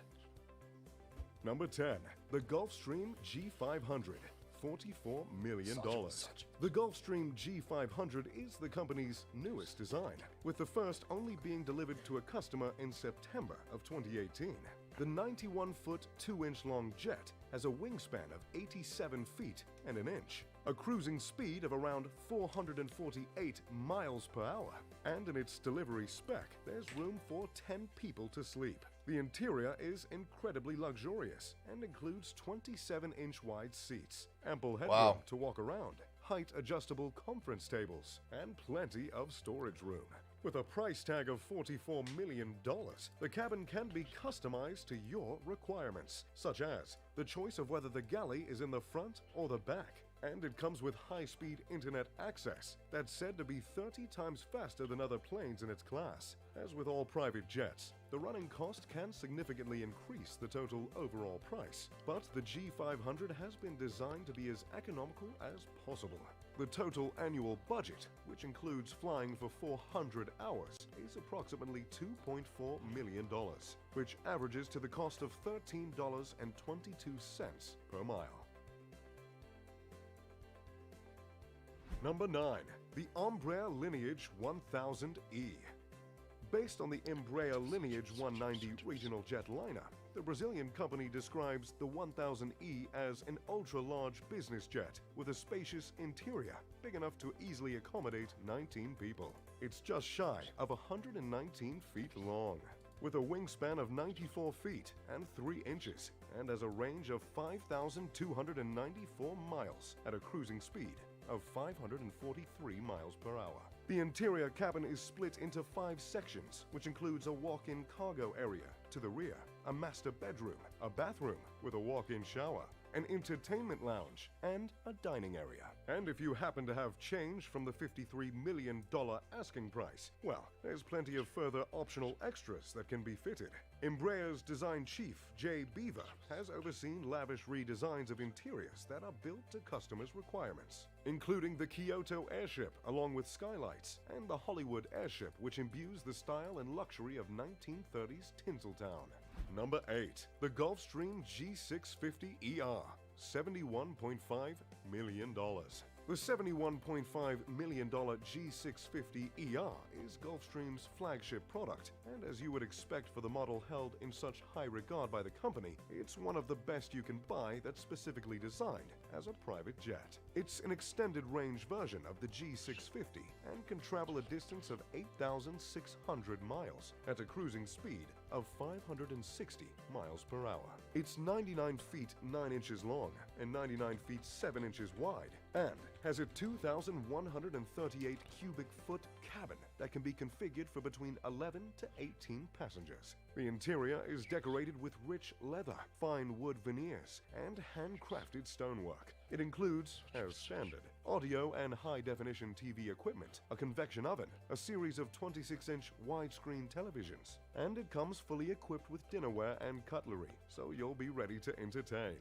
By using an app on your smartphone, you'll be able to control the temperature, lighting, the shades, and the windows and entertainment devices, while you're on board the wireless network that's connected to 2 multi-channel satellite systems and ensures that you're kept in contact with the ground. Its cruising altitude is 51,000 feet, which keeps it above commercial traffic and weather.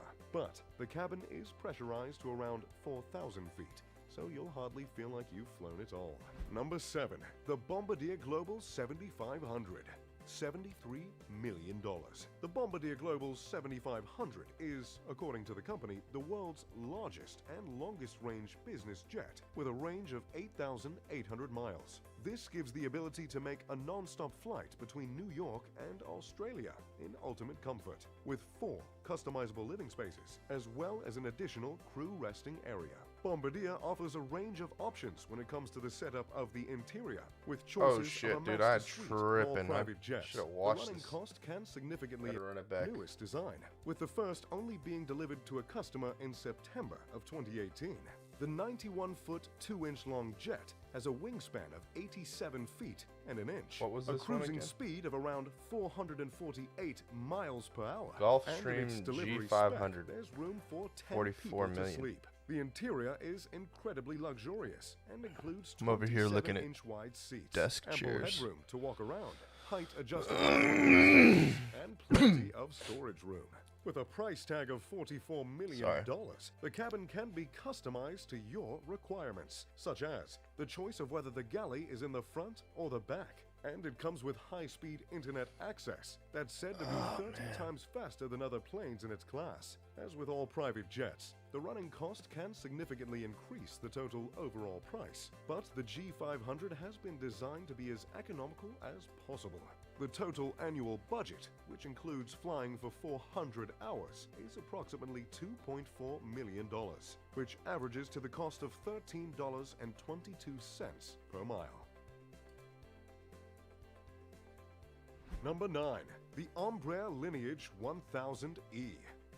Based on the Embraer Lineage I don't even 190 think you can regional buy jet that. liner, Oh, the it's Brazilian Pinterest. company describes the 1000E as an ultra-large business jet with a spacious interior big enough to easily accommodate 19 people. It's just shy of 119 feet long, with a wingspan of 94 feet and 3 inches, and has a range of 5,294 miles at a cruising speed of 543 miles per hour. The interior cabin is split into 5 sections, which includes a walk-in cargo area to the rear, a master bedroom, a bathroom with a walk-in shower, an entertainment lounge, and $252 dining area. You're out And of if you town. happen to have change You're out of from pocket the with that. $53 million asking price, well, Out of there's pocket. plenty of further Talking optional out of extras pocket. that can be fitted.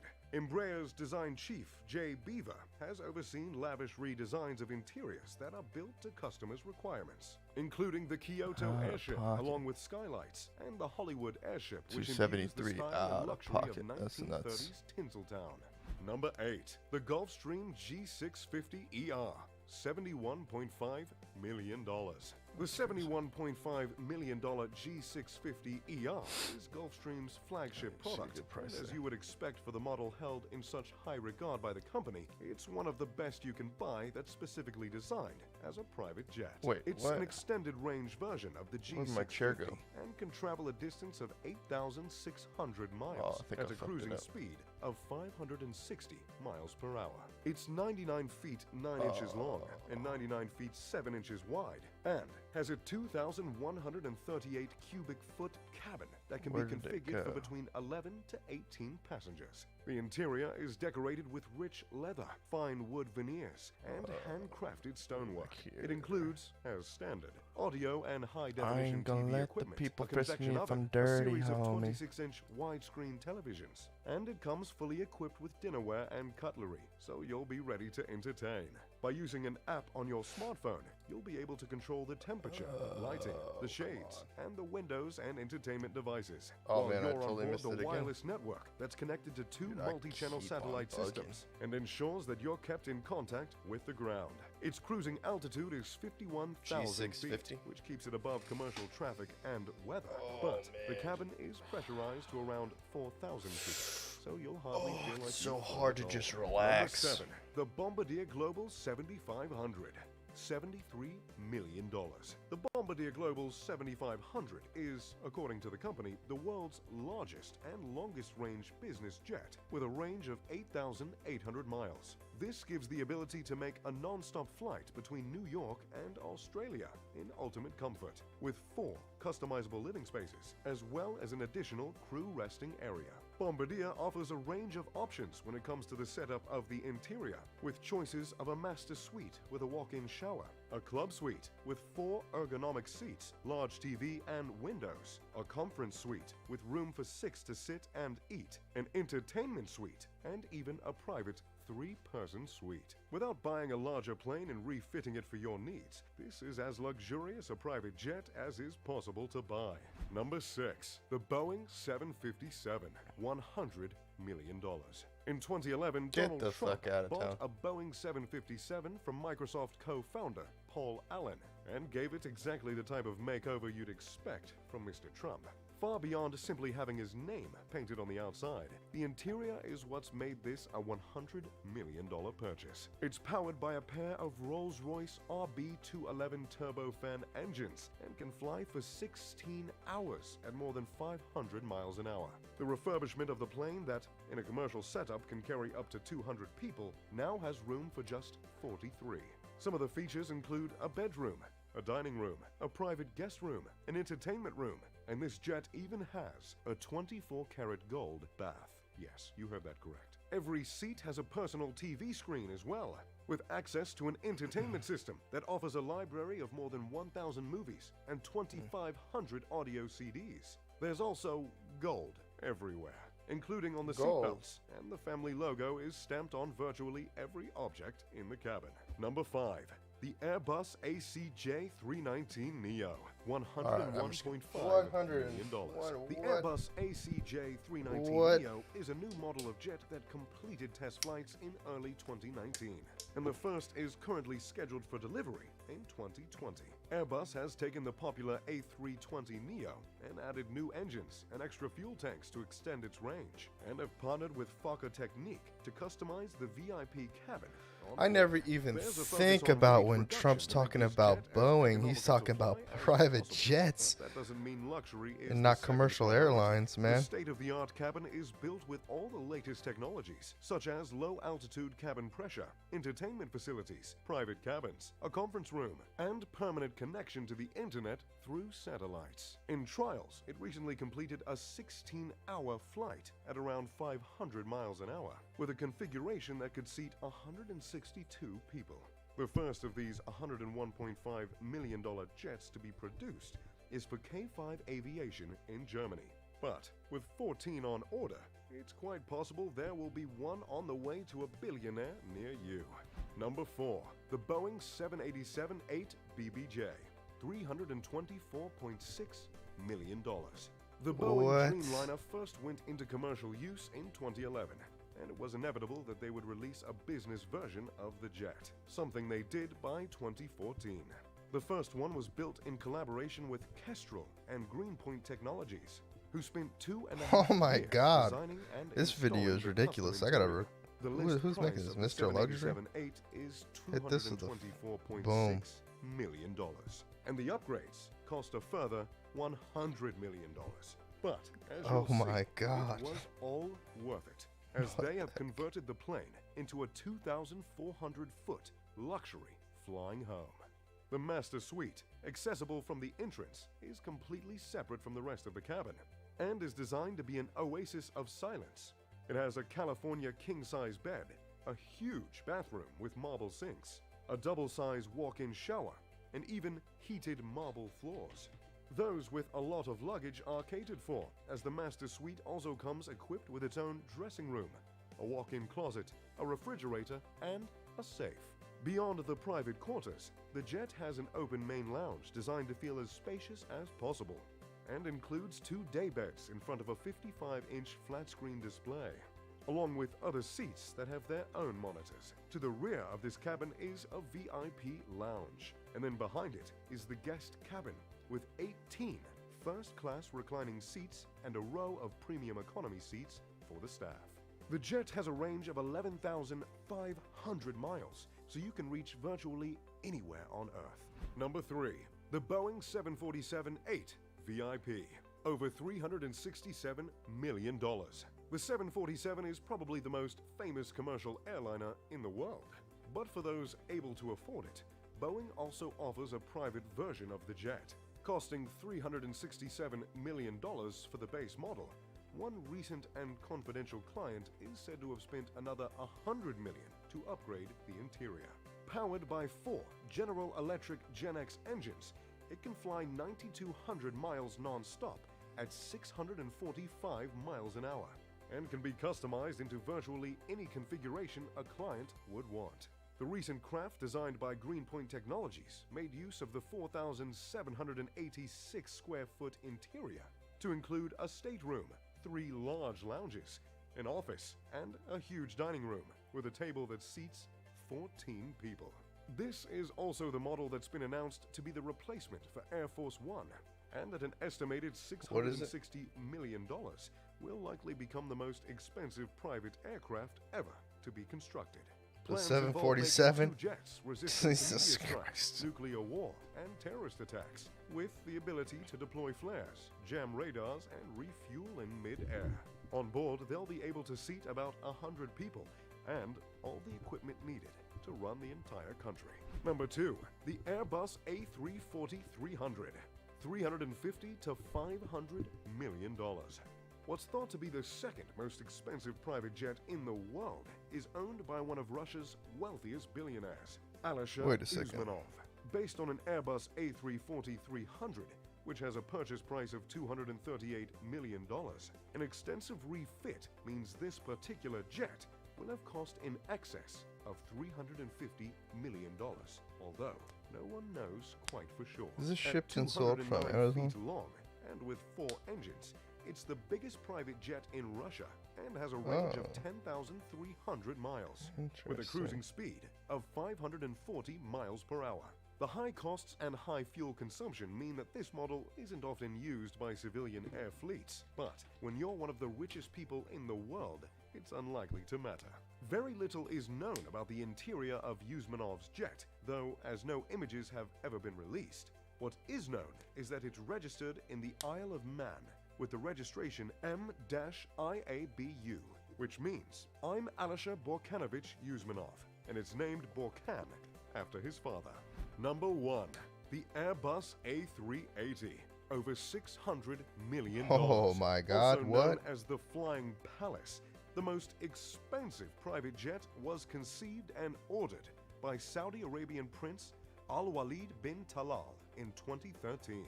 But he apparently sold it to an unknown buyer before even receiving delivery of the plane. It's a fully customized Airbus A380, which is the largest jet that's flown by commercial carriers and costs $400 million from the assembly line. Refitting the interior of the double-decker plane costs at least $200 million and could actually have been far more. For this expense, the prince installed a concert hall, a Turkish bath, a luxury car garage so he could take his prized vehicles anywhere he goes, and a prayer room with computer-controlled mats that automatically rotate to face Mecca. There are 5 bedrooms, which each have an in-suite bathroom, a king-size bed, and a dining area, a meeting room, and even a luxury dining room where each of the 14 seats is equipped with footrests, massages, and adjustable supports. There's also a boardroom and a laid-back lounge. But undoubtedly, the most standout feature of this jet is the throne that's pried and placed in the center. The A380 has a cruising speed of 560 miles per hour and a range of 9,200 miles, but you probably won't notice how long your trip is with amenities like this. Well, I feel like I've been in an airport all day, I don't know about you. And if you had a few $100 million to spare, let us know how you would design and decorate your own private jet. If you enjoyed this video, make sure to leave a like and subscribe. As always, I'm Mr. Luxury. That was pretty sweet.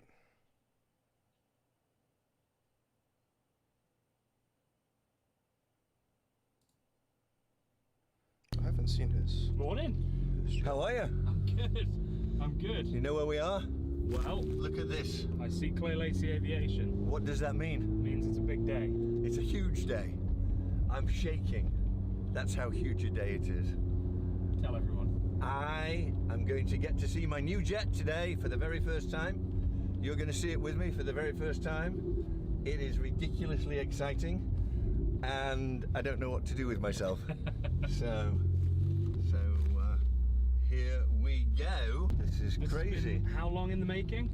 About 1.25 years, and it's the only one like it in the world. And hopefully they let me in. They know it's me. And here we go. Even the gardeners were happy. Is that it? No. But that is. What? Get out of here. How about this? Mate, that is gorgeous. Sounds sick inside that car. Wait till you see inside it. I am so ridiculously excited. Oh my god. All right, let's do it.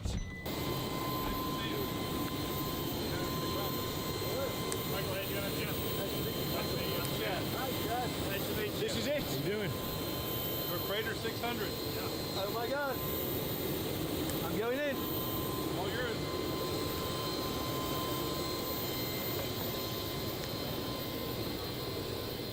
It's sick. It's sick. Look at the carpet. Look at the floor. And look at this. Oh man, after you. Oh my god. I don't know what to say. Mate, this. The one and only. The one and only. Oh my god, this is wicked. It's exactly the way it's supposed to be. Look at this. Carbon. This is stunning. It's the only one in the world. The only one in the world. An example of what our design team, our J Beaver is able to bring to the market. It's absolutely amazing. Got to switch the music Yeah, I was off. going to say, quick request. Can we kill the music? Yes. You bet. Yes. Go like that. Perfect. Wow. Wow. Look at this, Adam. Look at this. Give me a tour. This is the I'm lost for the master bedroom. This is the master bedroom. This actually turns into a bed. Look at this. Look at this. Forgot how to do it. Push it, don't you? Push down. And then it just pops open. Look at this. Wow, is that light? Oh my god. It's sick. I mean, sick. It's like you don't even want to fly it, do you? You just want to sit in it. Oh, what the fuck? It really is beautiful. One of one. What's that? Oh, who cares about a watch? Last time I saw that was in Seth's shop. Yeah, it was, yeah. Did you finally get him to sell it to you? I had to have it, yeah. I had to have it, but I don't care about that right now. This is just sick. So aeroplanes do not have carbon fiber. I mean, I've owned a few airplanes. I've been very fortunate in my life to be able to have a few airplanes in my life, and I've always dreamed of this, and it's never been possible. So this man here is responsible for making this happen. I just showed them. It's our team at Embraer and our design team. Fantastic team. But this is cool. This is so cool. This is this is so cool. This is the toilet. That's a vacuum toilet. That's a very It's a vacuum toilet. I don't exactly know what a vacuum toilet is, but it's fancy. It's like an airliner, right? Like an airliner. It's always using fresh water. It's the only airplane in this class that has a vacuum. Is that right? Yep. Unfortunately, this is not carbon fiber, but that's okay. And this is for luggage. Internal luggage. Internal luggage, and it won't open. Let's move that little latch to the right or left. Oh, surprise, surprise. Michael doesn't know how to get into something. Yeah, there you go. So this is internal luggage, and then there is an external for the big luggage, for the suitcases. I can't believe how cool this is. This is incredible. It is incredible. You ever seen anything like this? I haven't, and the thing is that I love the wood finish that they do on most of these jets, but somehow this makes it look more like a spaceship. It's so much more modern and it's the Ferrari of airplanes, right? It's just it's crazy cool. It's crazy cool. Plane. So the seats, you can move them around and they come out, and you can turn and have a conversation, and of course they turn into flatbeds. All these double club, all these club-facing seats also form a bed. Oh, I didn't even know that. In this configuration, you can get 4 people. Really? Completely horizontal. Now that sounds like fun. I mean, these seats are just so plush. They're like Rolls Royce seats. They're like Rolls Royce seats, yeah. And then they have the footrest. I like those shoes. What size are those? Trade you for the plane. They use on them big red noses to wear those. You don't like my shoes? I love They them. match. The reason I'm wearing these shoes, they're actually completely custom made. I can tell you a story about this. believe you. They're made by a company called U Dandy, and stop it. And you go online, literally, udandy. I think it's udandy.com. You go online and you configure your shoe. You can change the color of the stitching. Everything is customizable. So of course, this one matches my shirt: blue, yellow, red. So blue, yellow, red. I can't think properly. Let's go up front. Did you notice the granite? Of course, it's sick. So wherever we have water, in the laboratory and up in the galley, we have granite flooring. It's just unbelievable. Everything about this airplane is right.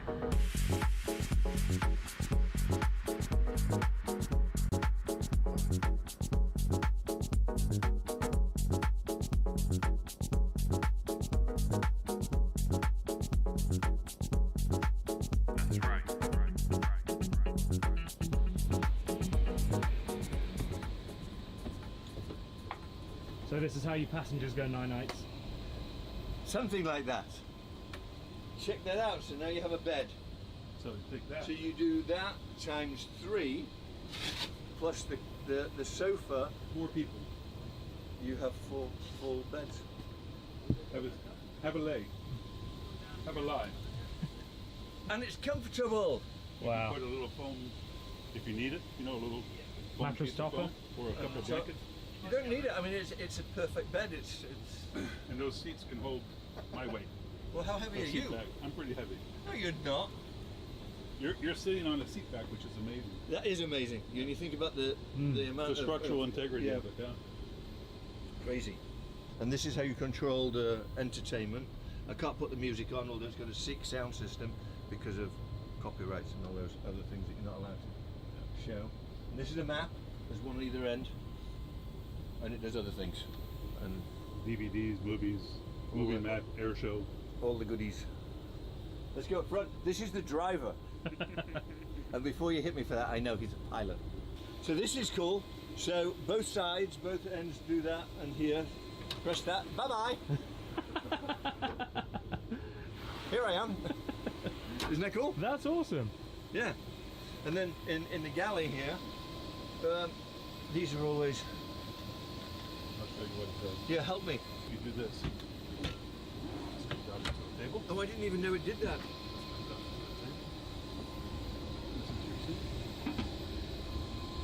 Isn't that fun? Microwave, convection oven, refrigerator. So you can have a gourmet meal. And these open. Silver. Wine. Yep. That's, Adam likes to see the wine. Your stemware. There's your stemware right wow. there.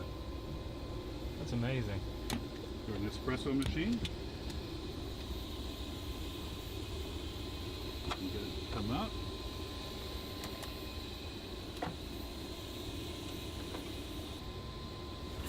That's why I could do Nice box. Nice box. And that's silver. Some have, they're all different, they're all customizable. Amazing. And then Storage. this is storage. And More storage. more storage.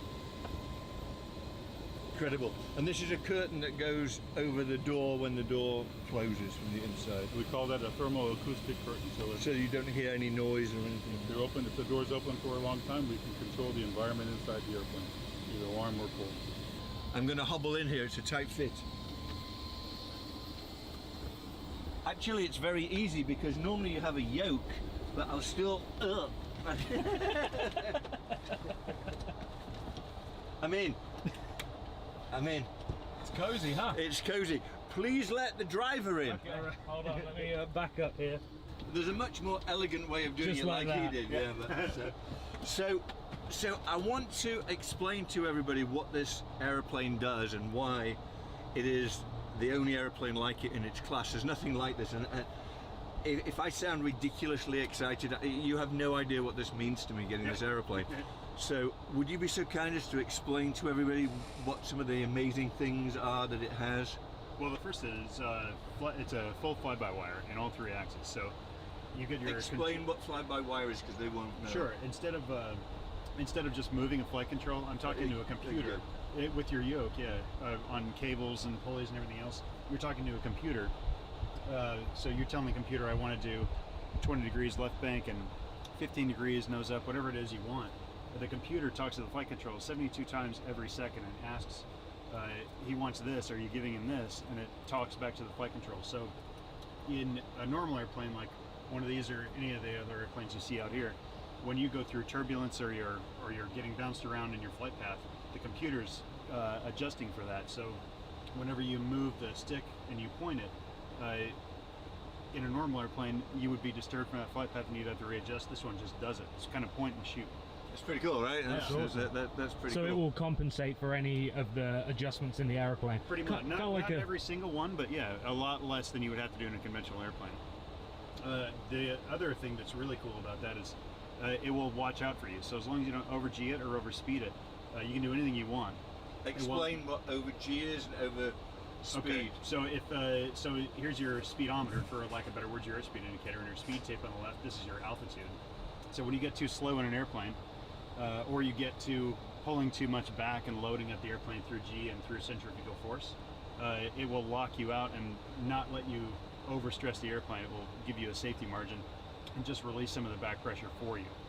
So it's impossible to do. The same thing with overspeed. If you're in a dive and you let the throttles up, if you get too fast, it will task the auto throttle, pull the throttles back, reduce the thrust, and then pitch up the nose for you. Airplanes used to have what they called a barber pole. Do you remember in the old days, they had the red and white barber pole outside the barber shop, and it was a do not exceed speed, basically. I have to get type rated on this airplane, by the way. So you need to. Yeah, it's fun. It's the most fun. I've only ever done this up with a joystick on a computer. I fly airplanes like this, and as Adam will tell you, I'm a little bit rusty because I took him up in a plane, it was like 2-3 months ago, and he freaked out. But he's still alive to talk about it. Just. But so, it's a really easy transition. Usually you would be over here, and now you're sitting just like this. So these are the throttles, and these are auto throttles. Correct. So maybe explain, because you'll do it much better than I will. Exactly. So in a normal airplane, you would throw these forward, and that puts more gas into the engine. It makes you go faster through the air. This one you can turn by this switch here. Whatever you tell the speed to do here on your top left, I'm telling the computer I want to do 185 knots. Now I want to do 203 knots. And if I've got this switch on, the throttles will give you exactly that speed. It's pretty cool, right? That's amazing. You really are just here to observe and tell it what to do, right? And it does everything itself. A conventional airplane is just a push button away. So you want to have control of your throttles, just disconnect your auto throttles right here. You can shut it off there, or you can just overpower them. So intuitively, what we all grew up in flying is the same plane that you're talking about, just going up and flying in conventional. You can do the same thing in this just through one push button. And you know what else is cool? So you see these two little devices here? Mm-hmm. This is like a mouse on a computer. Yeah. Put your camera here. See, there's a trackball. And I'm moving around here. It's a trackball. You can do the same thing. So you're you just move this, and you select whatever you want to select, just the same way as you would on a mouse. And you select it, and you choose whatever you want to do. That's fun. The nice thing is, it gives you the option to do anything in 4 to 5 or 6 different ways. So when you said, if I want to hover over here, that's enter, that's enter, that's enter, and that's enter. So I can do this in any way that I want. So I push enter, it goes into my scratch pad, and I can now paste this to here if I want to. That's a radio frequency that just went in there. That was actually the altimeter setting, but I can do it with anything. I can go up here and tune, I can grab this, and you'll watch, this is a frequency. So I can click enter here. It will appear in my scratch pad. Now I can paste that wherever in the system I want to. That's pretty cool, right? That's really, really cool. And each one of these screens can do a million different things. You can change the configuration, and they could be whatever. Right now, this is a map of the airport. It shows you the runways, the taxiways, and you can zoom in on that and do whatever you need. You can mess with it all you want. It's this is our home airport in Melbourne. We're in VNY now, so if I want to zoom all the way out or zoom all the way in, and then I can rotate wherever I want. This is not where we're at, Otherwise, we're here at Van Nuys, so if I go to this airport, it will show me exactly where I am on the airport. That's me. And if I want to get a good closer view, oh god, that's why I can zoom in and choose my taxi route before I even get my clearance and take note of where I'm going. Which is incredibly useful because oftentimes the taxi route is harder than flying an airplane. Yeah. If you land at a major international airport and taxi Lima Golf to, it's insane, and you can get lost very easily. Very, very easily. You thought the 405 was bad. It's nothing compared to some of these airports. You can do the same thing here. It's crazy. So you've got your airport page over here, but you can do the same thing with this. If I go heading up, that will show me where I am, and I can zoom in. This is my moving map. That's my airport chart. But I can do the same thing here. I can zoom all the way down. This is my moving map. That's 2 mile, 1 mile, and I have the same feature here. So this is kind of a tactical, and this is a strategic planning tool. What about safety features? Tell them about, because one of the main reasons I bought this airplane was because of its safety features. They're way beyond any other airplane. Way beyond. Can you mention a couple of them? Absolutely. So the first one, my favorite, is emergency descent mode. So if we're cruising along at 45,000 feet, 35,000 feet, whatever it is, and we have a decompression, the airplane by itself will throw the throttles back, descend me to 15,000 feet, turn me 90 degrees to the left, and squawk 7700 for emergency. And then at the bottom, cool, right? And then at the bottom at 15,000 feet, it will turn the auto throttles back on and fly me up to 250 knots until I wake up. If everybody has gone to sleep and passed out through the worst decompression you've ever seen, this plane will save you from it. So once you hit 15,000 feet or thereabout, there's no oxygen anymore, and you're living on the systems inside the airplane. And if, as you say, there's a catastrophic decompression or something along those lines, you can't breathe anymore, and you don't know it. You're just out. The airplane will compensate for that and bring you down to oxygen levels, and it's incredible. Yeah, and a lot of airplanes have that, but this airplane combined with the auto throttles will just sit there and wait for you to wake back up. Hopefully you wake back up, right? Exactly. If you're at 40,000 feet, it takes a while to get down to 15,000 feet, right? Not terribly much in this airplane. It's very slick. What's the descent rate, maximum descent rate? In vertical speed, 4,000 feet a minute, but if you're in flight level change, which is what you want to do, you can see upwards of 8,000, 9,000 feet. Wow. The most I've ever seen on a Phenom product was 11,000 feet a minute. Really? And the wings didn't come off? No. Wow. No, that was at 245 knots. Well, what else will it do, safety-wise? So it's got the G protection. So you can, if I just horseback on this, it won't give me everything until I over G the airplane. It will stop me from hurting myself. Over speed, it will throw the throttles back and pitch me up to keep me underneath that barber pole you're talking about. It's got all the terrain features. So obviously every airplane has to have, if you get low, it'll start painting terrain, as you see here. So it'll start doing this. And it will talk to you, and exactly. And because of the protection envelopes, if I just throw the throttles forward and pitch back as much as I can, it will take me right up to the limit, to the soft limit of the G. Because if I'm in a normal plane, I have to toggle between pulling up as much as I can and stalling the airplane, and this one will not let you stall the airplane through the soft protection. Let me just tell everybody about stalling, because most people think when you hear the word stall that the engine's cut out. That is not the case in an airplane. Stalling means loss of lift. So you stall the wings, and then you lose lift, and the plane falls out the sky like a brick, which is no fun. Especially in one of these, right? Yeah, it's not very fun at all. Although when you learn to fly, you actually do power on stalls, power off stalls. You learn to handle stalls. Every other airplane that I've flown, it's no, like I don't play songs. This one's like a scalpel. I don't want to get DMCA'd. So you have so much more. That's a good analogy. I like that. For me, it was the easiest plane to learn how to fly, but also the most fun. So you have all of these screens, like you said, that you can manipulate. So out in the front, when we're taxiing around and it's low visibility, you can see our FLIR camera. It's actually not a FLIR. It's 3 different spectrums. It's the long band, short band, visible, and then infrared. It all overlays in this, which you can also put in your head-up display and superimpose this. What? Yes, that's cool. Through. Yeah. So you can see this image here. Right there. No. Yeah. Can you see it right now? If I hold my hand like that, you can see it a little bit. There it is. Yeah. Can you see that? Let me see. You have to move your head to the side after getting close. There you go. I can see it. Isn't that cool? It's like a fighter jet. Exactly. Oh yeah, that's my exactly God. what it is. And this little toy here was an extra, I want to say $700,000. I'll leave Doug to yeah. quote those numbers. Yeah. It was, yeah. 700 grand. Yeah. Dude, so to be a fighter jet pilot, that's so worth it. But this, this is something that can save your life. Right. If you're coming into somewhere and all of a sudden the weather changes and there's nowhere else to go, you need this. And again, it's a very expensive feature, but it's an incredible feature. It's actually the lightest, cheapest, and smallest one in its class. Usually, there's a big projector that would fit just on the left side that we all hit our heads on. This one, the combiner, which is this called, is basically a movie screen, and the projector is up in this, and this is all right here. What that would be in another airplane would be about this big. It would fit right here, and like I say, you would smack your head on it. This one is and you can modular. You can put all sorts of things in here. It's not just this. You can put air speeds and everything else in this. Yeah, you can see actually the entire thing is just like that.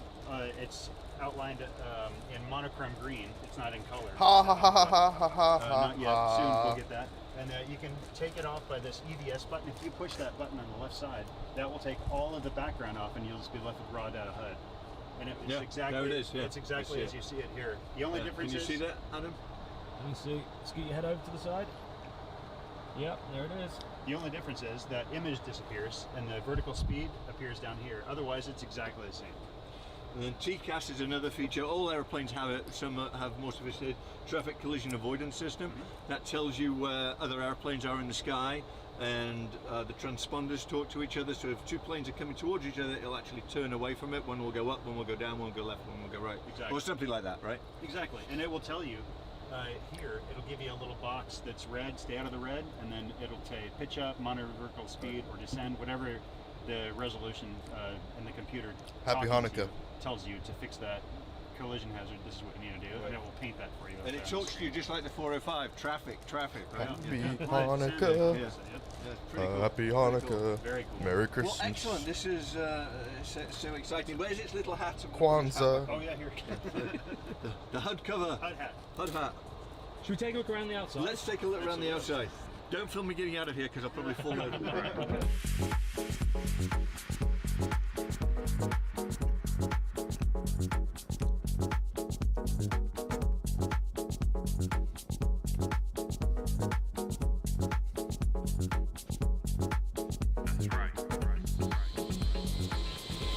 That's not a bad little view, is it? You come out of your jet, here's your Ferrari. It's a Ferrari, yeah, it's waiting, yeah. So, these are winglets. The noise you hear is the APU, Auxiliary Power Unit. They got me. They got to me. Engine, basically, that powers all the electronics. The Peanut Butter Mafia got to me. So that's why it's loud. Shut up to the Peanut Butter Mafia. See the metal flake in the paint? Oh, yeah. Camera pick that up? Yeah. Right, it's huge and incredibly efficient. Adds 4 feet to the wingspan of the airplane. Did you hear that? So this winglet adds 4 feet to the wingspan of the plane, and it's what, 6-7 feet tall, right? That's a good 5 feet tall, 5.5 feet tall. Huge. You see how it's blended? Yeah. It's not My straight favorite up. street name. It really helps with climb performance and fuel efficiency. Helps you climb, right? Amazing. It's very loud round here. Huge baggage. Big. Park Place. 110 cubic feet. Boardwalk. 110 cubic feet. Plenty of room for all of your shoes. All my shoes and some pants. New tires. They're very expensive. Louis And Henna. They don't last that long because the landings. Where do you live? Pretty, isn't it? I am so excited. I love this. Yeah, I love everything. You like the carbon China. fiber? I love it. Sick, right? I love it, yeah. So, Here I am. this is, I don't know. Where's Louis Henna? Is that something to do with like radar? I don't know what that is. No, it won't be radar. Radar will be in the nose. Okay. But look at the lights. Louis These are Henna. very fancy, fun lights that go in all directions and light the world up basically when you're coming into Sounds land. like Crazy. That's in the China? Satcom and internet. So yeah, I've never seen that like that before. That's pretty cool. There's a nose cam. It's the HUD heads-up display. I know where Louis Henna is. Amazing. Heads-up display. We were just talking about that. It's like, this is probably the main reason that I went for this airplane, because of the safety features. Everything that I've read, all the research, everything you've told me, it's the safest airplane out there. But you can't. The technology that's in this airplane you will not find in an airplane below $50 million, and this is in the 20s. This has got in options somewhere in the region of, is it $4 million worth of options? This one is extremely well equipped. Yeah. Put it that way. Yeah, you might have to put the blue and then do the little digital kind of stripes on it. That would be awesome if you match the car to the jet. I know, right? I'm not going to do that. But I am gonna cut this shorter now, because I'm so excited. I want to go play with the aeroplane. So I want to switch the camera off. So guys, you've no idea what it takes to do this. I'm beyond thrilled. I mean, I'm on the verge of tears, actually. This is I don't know what to say anymore. I've never seen you lost for words. Yeah, touching. So. I want to buy a jet. I want to be a jet owner.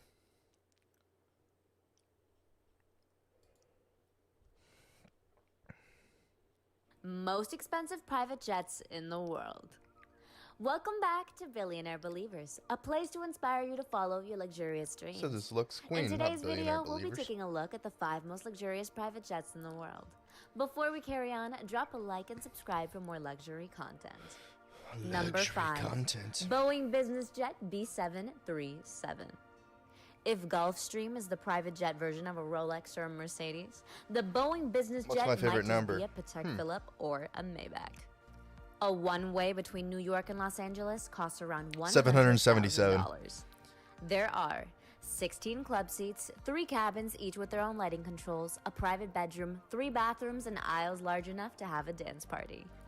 Each of the BBJs has undergone a multi-million-dollar refurbishment over the past year, including you don't win installing anything with high-speed 666. Wi-Fi, a state-of-the-art entertainment and sound system with Go-Go Vision, You streaming win. movies plus, Winners high-temperature win convection money, ovens. get big bucks, Number buy 4. private jets, get Gulfstream luxury cars. G650ER. The Gulfstream jets are some of the fastest, most luxurious jets in the world. They're made for Do I the win mega money? rich Yes, you who win know money. their time is so precious that every minute counts. And at these speeds of travel, they can reach destinations faster than any other man on Earth. Big money. The G650ER holds gonna the think about record what for type the of money you farthest win. and fastest flight in business aviation history. With nearly 400 aircraft in service and 100 plus You get world free speed parking. records, these jets are one of the most trusted of the ultra-rich. And with The free spacious parking, interior you automatically is like a get secret getaway above the $1,200. clouds, and they for sure don't have to worry And about their legs you being also squished for get hours on end. a free With ticket up to to 4 win living areas to work, Oprah Winfrey dine, entertain, opens and back up relax, this jet for, may as well be a flying hotel. Not only is it the whatever fastest, you wanna call that but thing. also the quietest. Her show. Not to mention you'd And be you get a free breathing ticket to go to the Oprah 100% Winfrey fresh show. air, experiencing the Oh my lowest God, where's cabin that altitude address? in history. The 6 stunning Where and is it? sizable oval windows offer stunning views as you pass at high speeds across the surface of the atmosphere. Not only is the exterior of this vehicle impeccable, but the inside is built with some of the safest and most exclusive technology on the planet. It really doesn't get much better than this. Number 3. Boeing 747. Some people get their own little private jets made, but oh no. Where is Not this? the mega rich person who turned this full-sized commercial airline 747 into a complete paradise. One very, very lucky, very wealthy, and very confidential client requested a personalized Boeing 747-8. It is the longest and second largest airliner ever built. The asking price for the jumbo jet is $367 million. And that's before getting all the luxurious goodies installed. All of the interior components and cabinets are custom designed and built in-house using only the finest materials. There's a spectacular lounge that can be customized any way like the an client address. wants, with a regal stateroom including its own lounge. This really gives some of the world's Wait. most luxurious hotel suites a run for their money. There's a huge office and impressive conference room, which doubles up as a grand dining room when needed. this jet is one for the books. Number 2. Airbus Corporate Jet A350. This luxurious VIP jet is a masterpiece from start to finish. Sugar The Daddies. jet offers the equivalent of several houses of That floor is the space and address can for fly Sugar 25 Daddy's bar. passengers for more than 22 hours non-stop.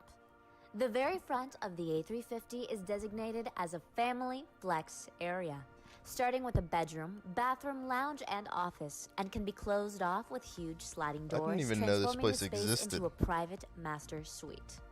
There's a guest lounge with the ultimate in-flight movie experience, and joined to that is a dining room with a live cooking station.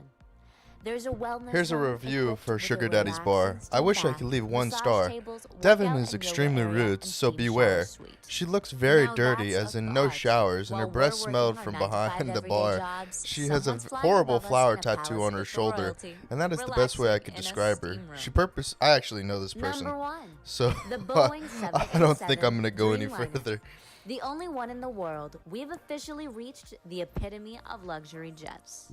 At $300 million, this jet tops them all. That's so funny. Resembling some kind of flying hotel, I actually this know plane can board this 40 person that this passengers person and is give writing them a journey review they about. won't forget. Dude, I wonder if there's any The airborne reviews penthouse about hosts me an out here. entertainment and study lounge, Probably. dedicated dining spaces, Probably an negative ones. ensuite master bedroom with a 42-inch TV, a dressing Probably room, ones like, this and guy, an enormous he's hotel-style an bathroom asshole. complete with a shower. Not to mention the giant master I hate suite him. bedroom with a hidden TV. Oh my God, look at This that. luxury jet can be chartered at the same price as some people's yearly Oh salary. my God. Around $56,000 per hour. It's the world's most luxurious private jet, complete with high-tech amenities and everything even the most demanding person could ever want. And there we have it, 5 of the most luxurious private jets in the world, brought to you by Billionaire Believers. Don't forget to drop a comment down below. That is like crazy. and subscribe to our channel. Work hard and believe. Crazy. And we'll see you in the next video. Yo, you know what? I forgot to do unhide.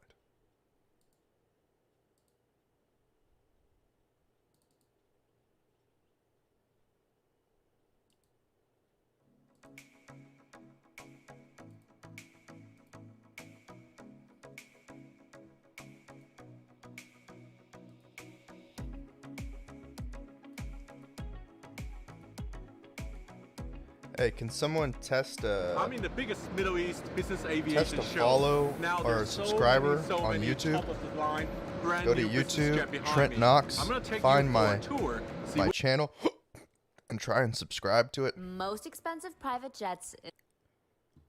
I'm curious as to if I can hear alerts. I need you to test an alert. Follow me on YouTube. Subscribe to me on YouTube. Give this video a like. Trent Knox. The YouTube channel is Trent Knox. Actually, hold on real quick. I think you might be able to go to... I think you might be able to go to my TrentKnox.com and subscribe to Trent Knox. That's me. I'm Trent Knox.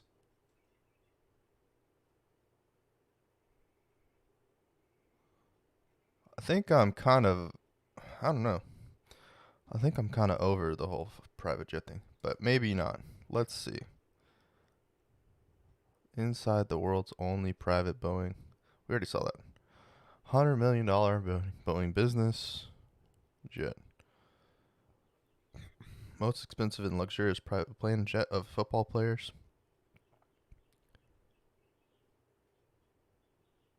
Isn't that ridiculous? Could you imagine could you imagine?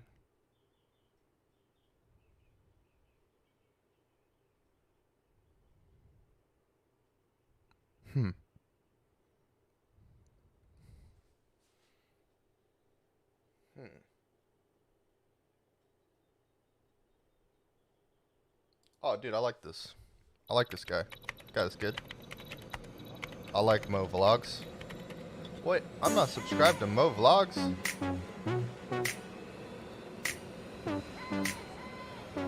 I like Mo Vlogs. Yeah!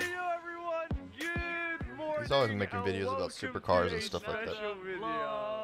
Guys, as you can see right now, I just made it over to my man Saigon. He just got out of his private jet, guys. Where did you come from? I came from, I don't even know. What country were you in, man? Germany. Germany. Anyways, as you saw, guys, Saigon literally just landed right now, and he met up with me. And right now, we're actually taking another private jet flight to America, guys. So We just came here to pick him up. Isn't that nice? guys, you see, he jetted in just for me.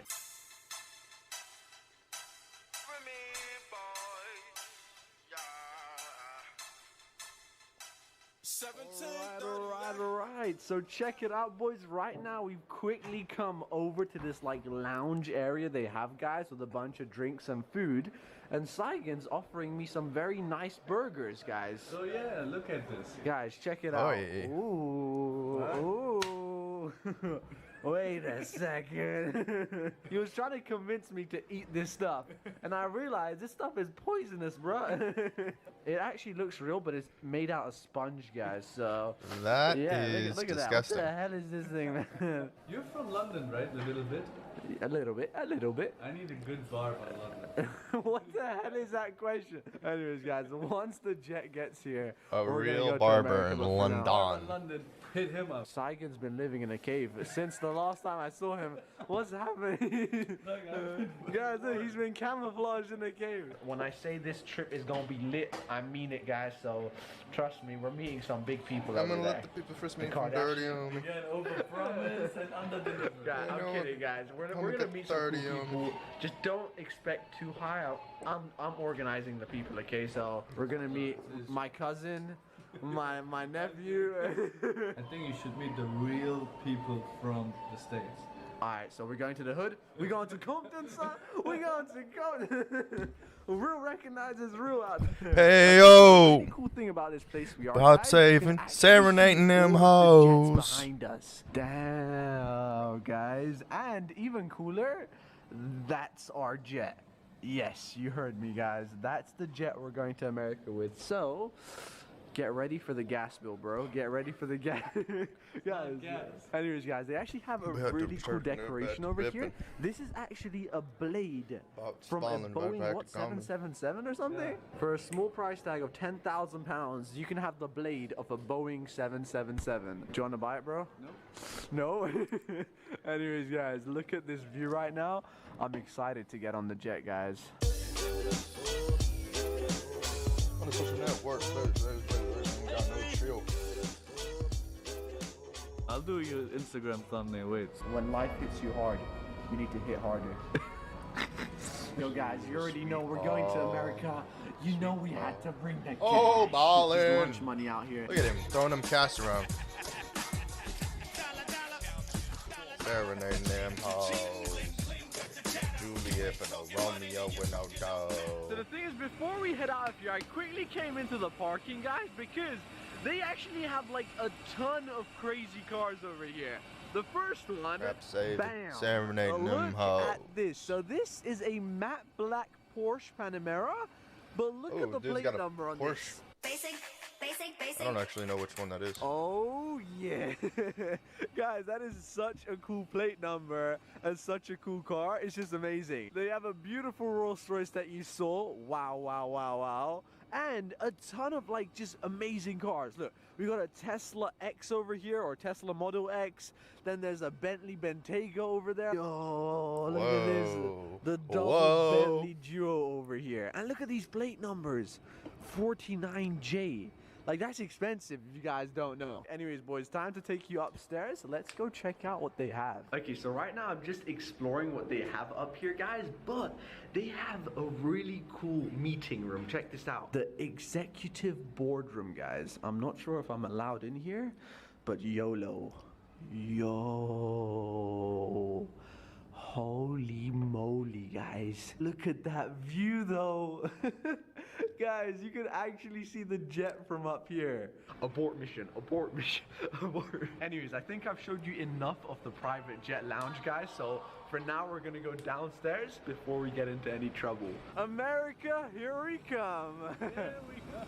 All right, anyways, boys, we're gonna quickly go board the private jet right now. That is what you call a view.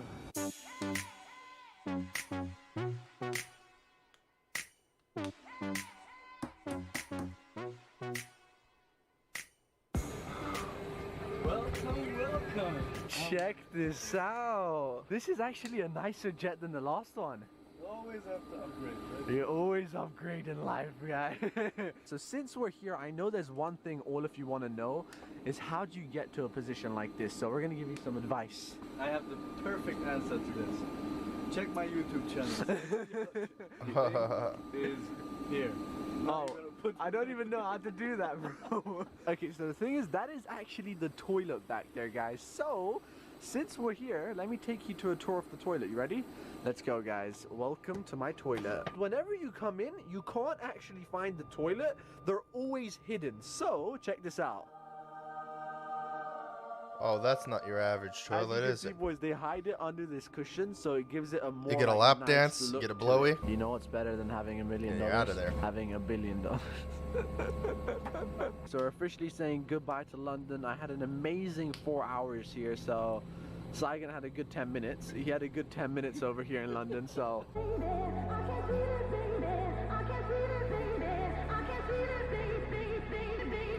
Wait, what? Do you want to see the coolest thing about a private jet? Whoa, automatic doors. So I just showed Saigon his picture in the newspaper. Top 100, eh? Top 100. They misspelled my name, so I don't read it. I don't read. Guys, look, they added an extra letter to Saigon's name. What is that?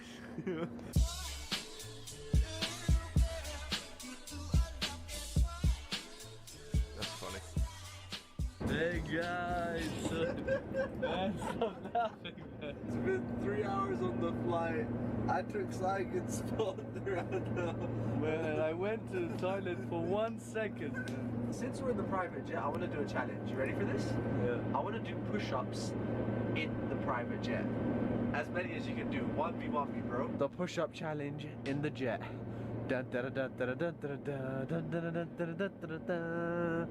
Alright, fine, you're showing off now. You're showing off. Okay. You can tell we're kind of bored right now. We're like trying to figure out things to do in the jet, but we're doing push-ups right now. 1. So Saigon has a big announcement for you guys. This is probably the best offer I've heard in history. What is it? I don't even know if I can.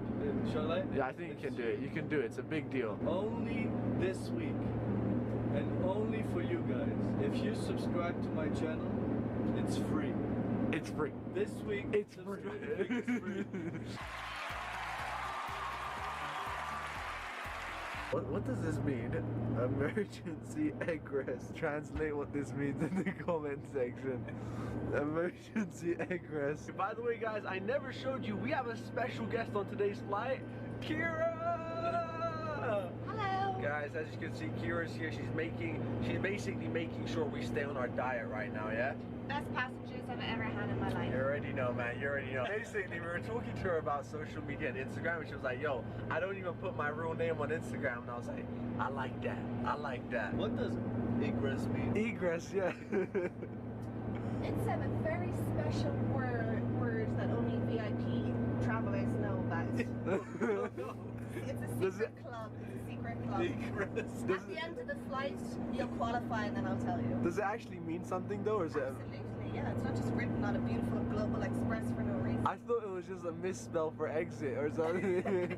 I was like, what's egress mean? So since we're in the private jet, I want to give you guys a couple of inspirational quotes. I think these quotes will live with you guys for the rest of your life, so take them as they are. You can never lose if you never try. Oh! That's so bad. So right now I quickly came to the front of the plane and check out the cockpit. Bam! Wow. This is insane. Look at all of those buttons. Yo, you know what's crazy, guys? This is actually my first time in America, guys. So, yeah, let's see how this goes, guys. Okay, boys, so I kind of fell asleep during landing, but we finally made it to America. Here we are, boys. America, we made it. Are you ready to take the first step onto American soil? Already on American soil. No, the first actual step, guys. Oh, here it goes, boys.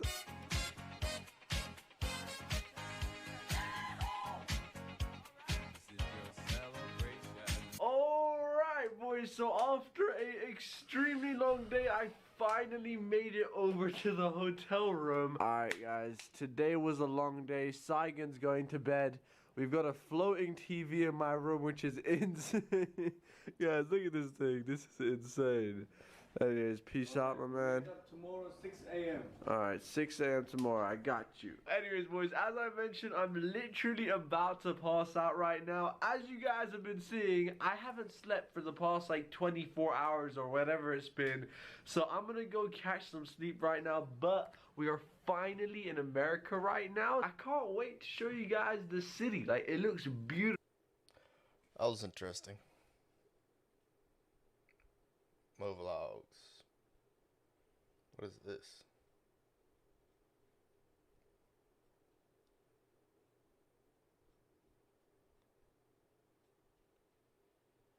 Could you imagine if Trump didn't want to fly in Air Force One and all he wanted to do was, what is this? Aziland. Oh, that's Mo Vlogs. What?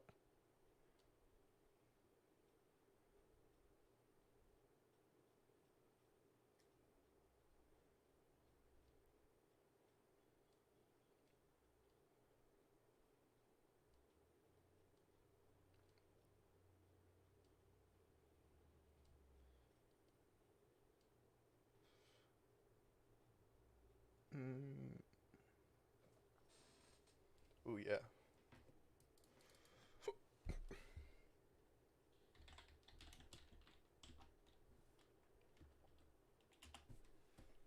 Let's go on a super yacht tour.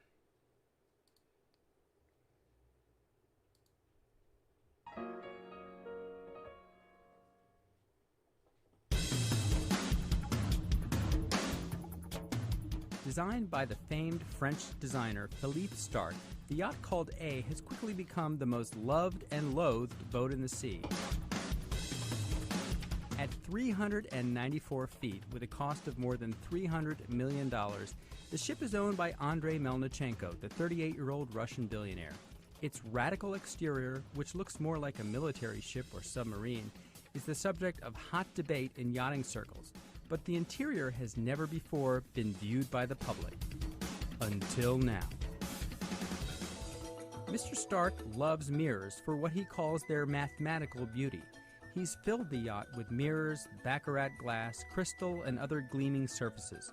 One of the giant cabinets in the living room opens up to reveal a glass menagerie bar.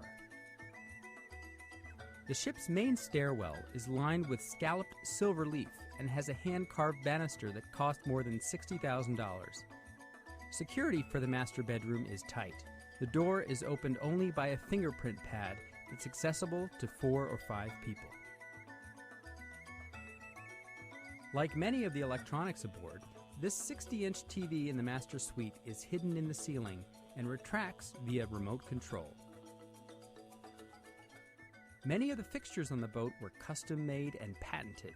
These shower faucets were specially designed to fit the silver strip that runs throughout the yacht.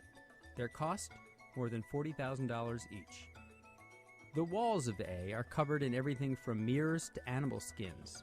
This guest room is done entirely in white stingray hides. Whoa. Designer Philippe Starck is known for his risque touches. For A, he designed a special nookie room that's hidden behind a wooden cabinet. At 394 feet long, A is the equivalent of a football field and a basketball court placed end to end. It took me nearly 20 seconds to run the length of the boat's hallway. Almost there. There are 3 pools on board, including a massage pool near the stern. It has his and her massage chairs and a handy little drinks holder in the center. The bottom of the pool is glass and can be viewed from below the boat's entry hall, which also serves as a disco. The bow includes a giant helipad for when guests want to pop in for a drink or the owner needs to dash back to his office in London. Most yachts have cramped garages that have just enough space for the launch boats and jet skis. A, however, has a cavernous plush garage that houses its 3 designer launch boats. It can also be turned into a disco for parties. The rear door of the garage opens out to become a swim platform. About the only thing that's traditional about A is its wooden steering wheel. Most of the time, however, the ship's captain controls the boat with a single small joystick or a touch screen. If he wants to move the boat 8 feet to the west, he types in 8 foot west and the computer tells the engines and thrusters what to do. Forget the skipper's chair. A's furniture includes this Michelle Hayard chair made from alligator hides and kudu horns. A has all the creature comforts, including patches of grass for the owner's dog, which has its own place to call home when it's out to sea. For the Wall Street Journal, this is Robert Frank aboard. That was pretty crazy.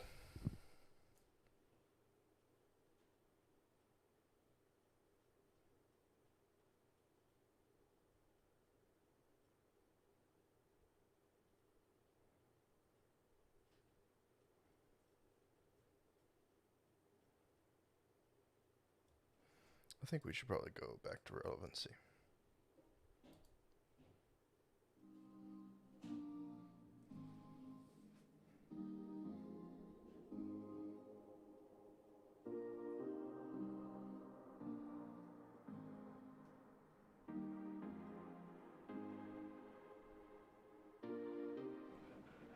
Hey guys, welcome to Here Comes the Sun. It's the largest Amos ever built, 83 meters, super yacht. That's just it. Let's have a tour.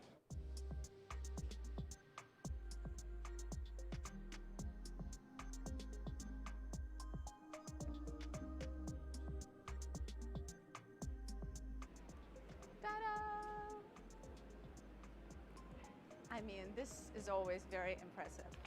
Like, really. I mean, really.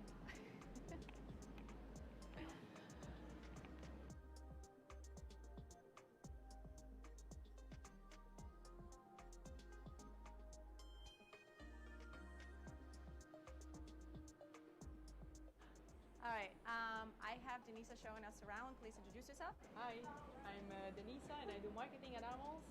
Welcome on board. Cool, so she's gonna give us a quick tour. There's a lot of important clients that want to see this boat, so we get a really quick little breezy tour. So show us around. Yeah, let's go. We're currently on the main deck and now we're going to enter the main deck saloon.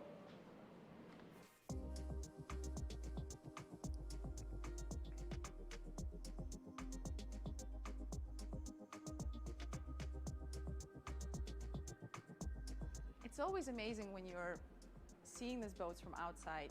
You have this idea what you think it's like inside, and usually it's always different. Yeah. Wow, look at that. That's beautiful. Oh, and I have to show you a secret feature with that. Yes. But I will do it with you. Okay. Secret feature, I like that. So you might think this is only a pole.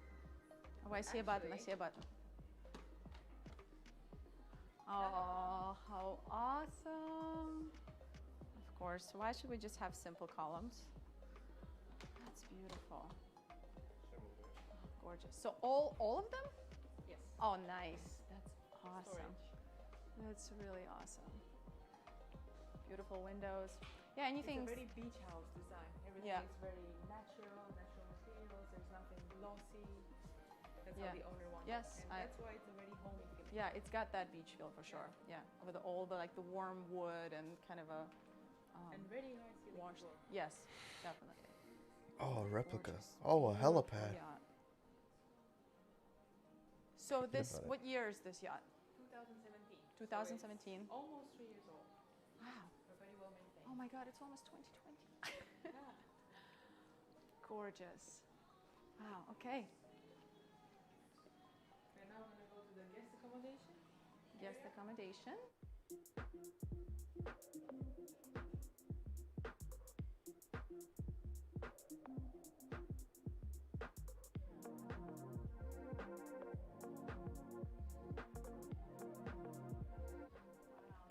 Oh my God, just leave me here. This is amazing. Oh, how cool. Oh, wow, gorgeous. How many staterooms? I forget actually, a lot. A lot. How many staterooms? A lot. It's a good answer. That is it's a correct answer. It is. Yeah, okay. So there's one.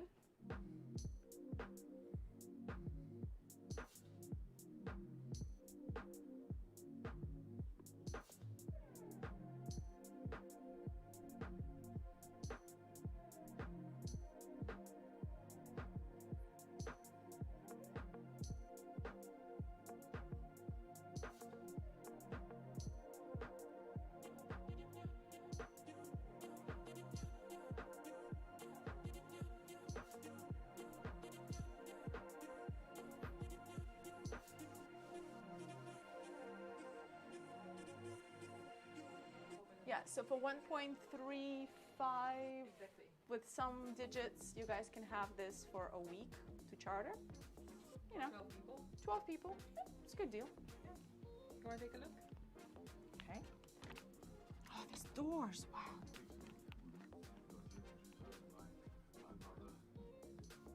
Wow, this is amazing.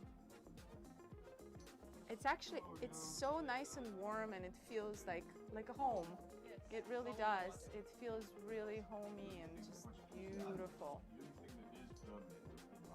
It's just like really nice colors you don't get tired of.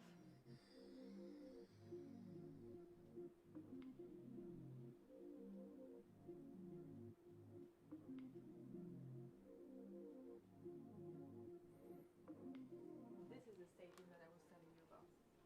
Oh, wow, okay. So this can be converted into a bed. Yes. And then you have 2 separate staterooms. Oh, that's really nice. Or you have a big suite. Got it. That's awesome. That's a great way of using space. So it's basically like 2 ensuite. Exactly. Ah, that's very cool.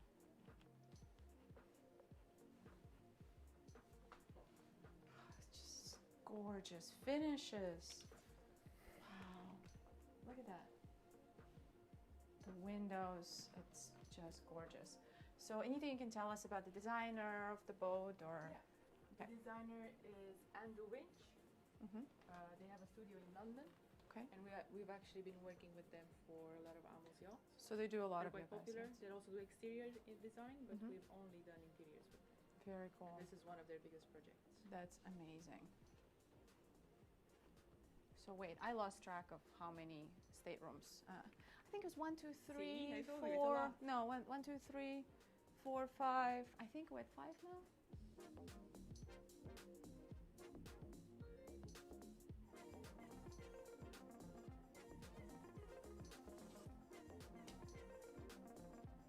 This is a hidden door? Yes. So that's crew? This is the to the crew area. Oh, Yeah. that's amazing.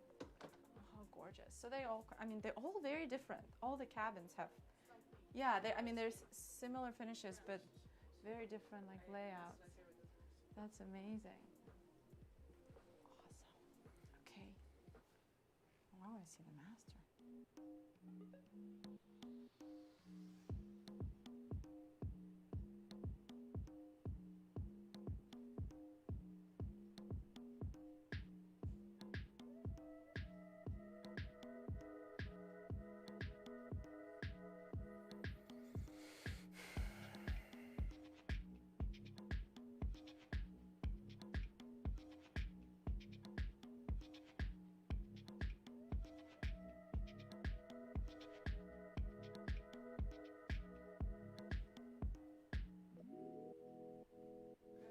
Up to the master.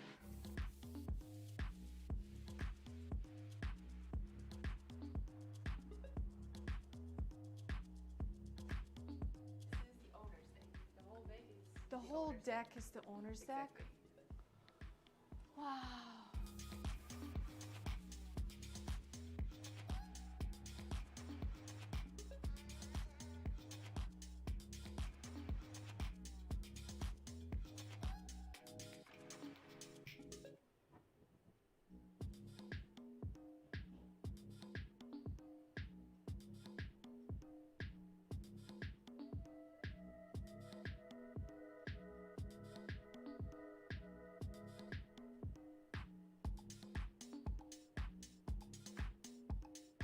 The doors are electric?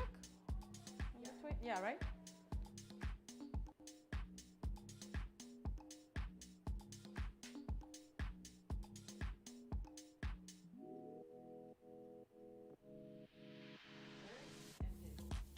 No way, really?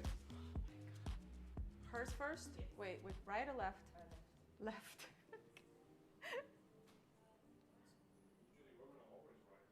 Ah, that is so true. Not on this boat, apparently.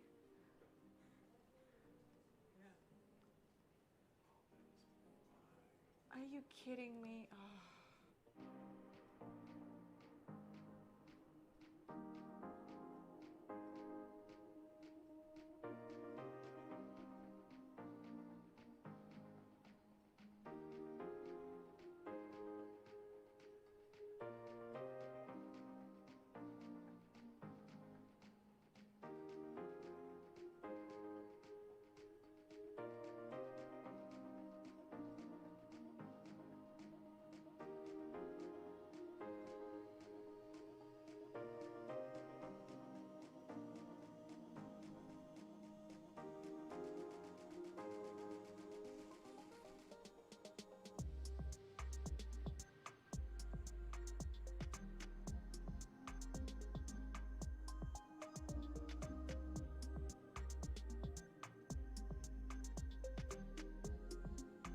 Okay, we're gonna go look at the his master because there's two. Why not? All right, we'll do this one too. Oh, of course, his is completely different. Yeah, you missed the office though.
It's pretty crazy.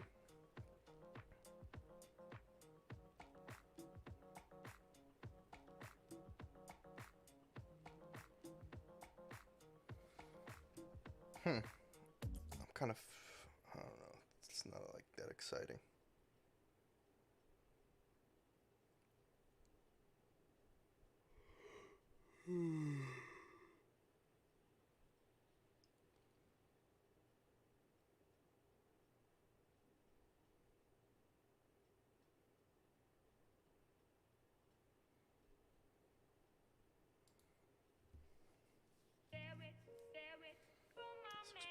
Buying a yacht is often referred to as a purchase of passion.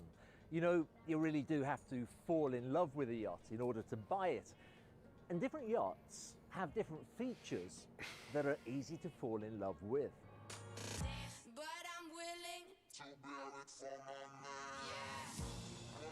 There are yachts that are like the girl next door. Everybody loves them because they are so innocent and sweet. Other yachts are like a sexy librarian, beautiful, but with an inner technical depth that some yacht owners just can't get enough of. That is a ridiculous thing. This thing is diabolical. This yacht, though, this yacht is different. Her name is Neoprene.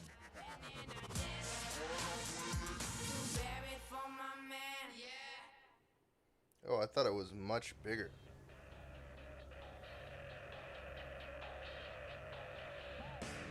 Neoprene is the girl your mother doesn't want you to meet. A leather-clad, mini-skirted biker chick with an attitude. Her bite is decidedly fiercer than her bark, as her two 4000 series MTU engines growl to the tune of 5,500 horsepower, and her Kiwi-Mar jet drives hurl her through the waves at a top speed of 32 knots.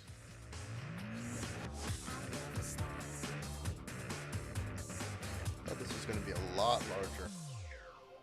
This is more like a baby yacht compared to the other Built by the Overmarine shipyard in Italy, Neoprene is a Mangusta 108 yacht, so called because it is in fact 108 feet in length. These yachts are built for speed, for sunbathing, and for water sports. So, before we take a look at her extensive capacity to satisfy those requirements, let me take you inside for a look at her surprisingly elegant interior.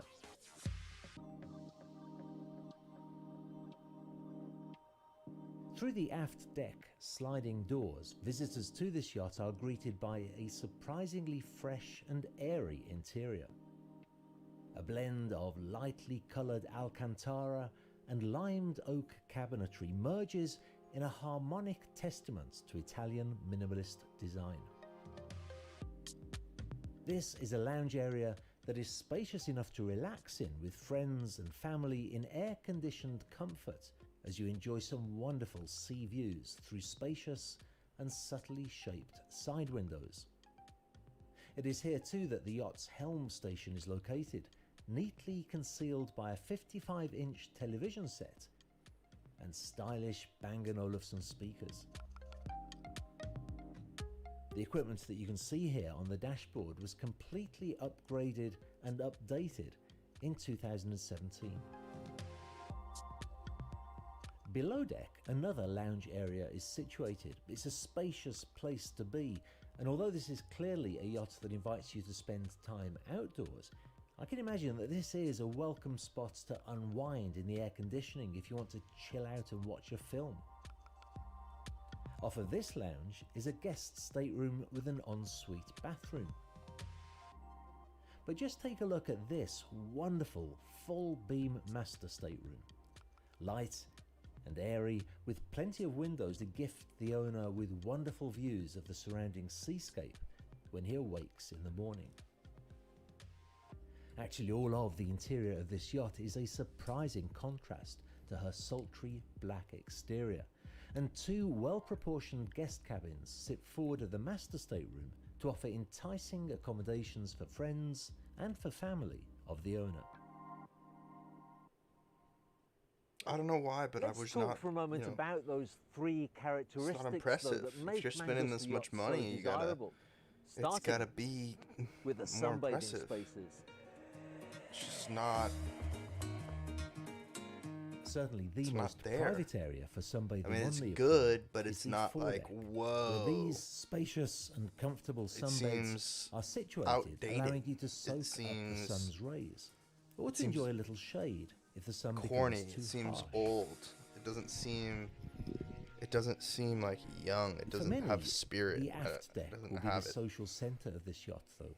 A wonderfully open and informal area where you and your If you're guests gonna can get, relax if you're gonna without be the constraint of formality. going out and This spending is this much certainly the money, area getting where onto the most water guests shall instead of enjoy on their meals land, on like board. the thing has Cooked, to of be course, in a very less well-equipped galley located basic. below deck, Like, with easy access to both it's the so inside basic. dining table It doesn't feel. and, of course, the al fresco aft deck. Doesn't table. feel unique. It does. It just feels sort of like a Now, regular I might ass dream boat of eating painted black. and sleeping on a super yacht, but many of my clients are brimming with energy and they just can't wait to get out on the water toys.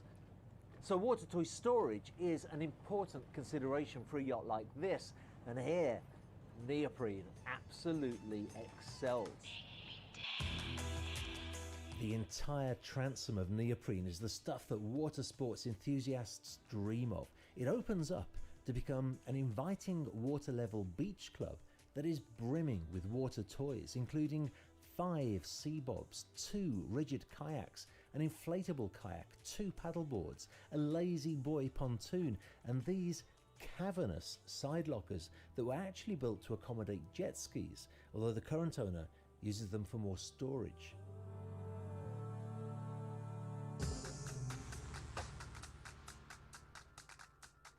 One of the chief reasons that Mangusta has such an incredibly loyal client base, though, is that they give speed lovers exactly what they want. I'm bored. I'm bored. I To can't. move a vessel that is as Like, I long mean, it's cool, but it's not like, jeez, like I can't live without it.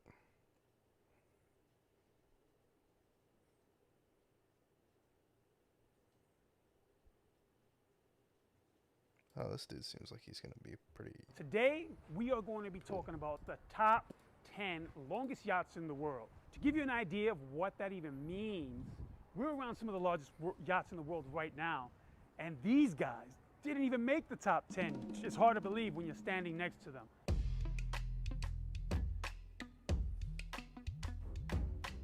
Here we have Global. To my left, Elysian. And behind Taylor, Silver Angel. So the biggest question I get is, who's the longest? Who's the shortest? What is the biggest? And those are all different questions that are different ways to answer, right? Largest in what? Volume, largest in size. We're gonna do the longest by length, largest by length. So stay to the end, make sure you subscribe and like. If you have any questions, feel free to ask in the comments. Before we start though, I want to give a big shout out to Elite Life for sponsoring the video. Thank you so much. Elite Life does charters, luxury house rentals, planes, whatever you need in the high-end market, Elite Life is going to do it for you. So make sure you check them out at Elite Life. And thank you to Super Yacht Times for including the images and the list for us to make sure we got it right. The list is crazy. I was surprised. Again, Taylor was surprised. And let's get started. Number 10, coming in at number 10, Ocean Victory. Built by Fincantieri Yachts.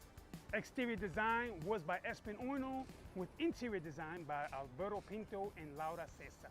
She's 141 meters, 462 feet. Really sleek design, beautiful yacht. Made in Italy, not for charter though. This is actually a private boat. This thing is massive and you can never get on board. So number 9 is gonna be Yaz. So Yaz is also 141 meters and 462.7 feet long. Another crazy design. It used to be a Oh my Navy gosh. frigate ship, from what I understand. I could be wrong. And it took, I think, 7 years to finish building this thing. This thing took a long time to build, but they got the design down. And it is definitely unique. You're never gonna see a boat like this anywhere. This took a lot of time to build. A lot of thought went into it. And the owners That's a actually beautiful ship. got their hands dirty and said, this is what we like, this is what we don't like, this is the way we want the boat built. So, and they got exactly what they wanted. So it's a great boat. And I think you guys would love it. Coming in at number 8,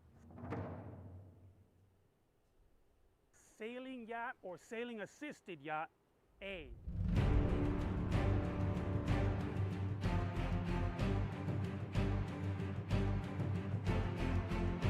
What is this?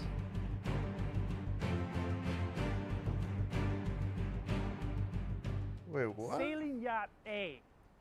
She's massive, right?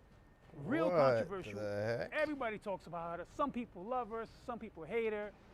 Either way, I doubt the owner even cares what you think.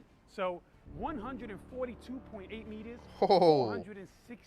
468.5 feet long. This thing is massive. I got to see it in Cannes, and we went by, and it was amazing. You can probably see the video on my Instagram. She's built in 2017. She has 8 decks and an underwater observation room for anybody who wants to hang out in the water, lounge, and check out the fish, I guess, while you're So walking around beautiful. in the Bahamas. That clear, It's so beautiful water. nice. Crew will feed some fish for you, and That's how you feel get a when you're on great that. You're like, selection of ah, fish, this is your so own freaking natural awesome. tank. She And I bet also you, like, has for the 3 owner, it's of like, the that's largest kind of yachts ever built. She's beautiful. I It think is she's what it beautiful. is. At first, I wasn't a huge fan, but she really did grow on me, right? Very unique, style's kind of sleek, and when you see her in person, she has her presence. You just know this boat is there. We go to the Monaco Yacht Show every year, and there are plenty of yachts, but when this yacht arrives, she's like, I'm here, and look at me, the queen is in town. So big credit to Stark Design for designing such an amazing yacht. Motor Yacht A, which was the first A, she's also just as fantastic. She didn't make the top 10, and she's over 300 feet long. So moving on to the next boat. Coming in at number 7, the always sexy Abdulaziz.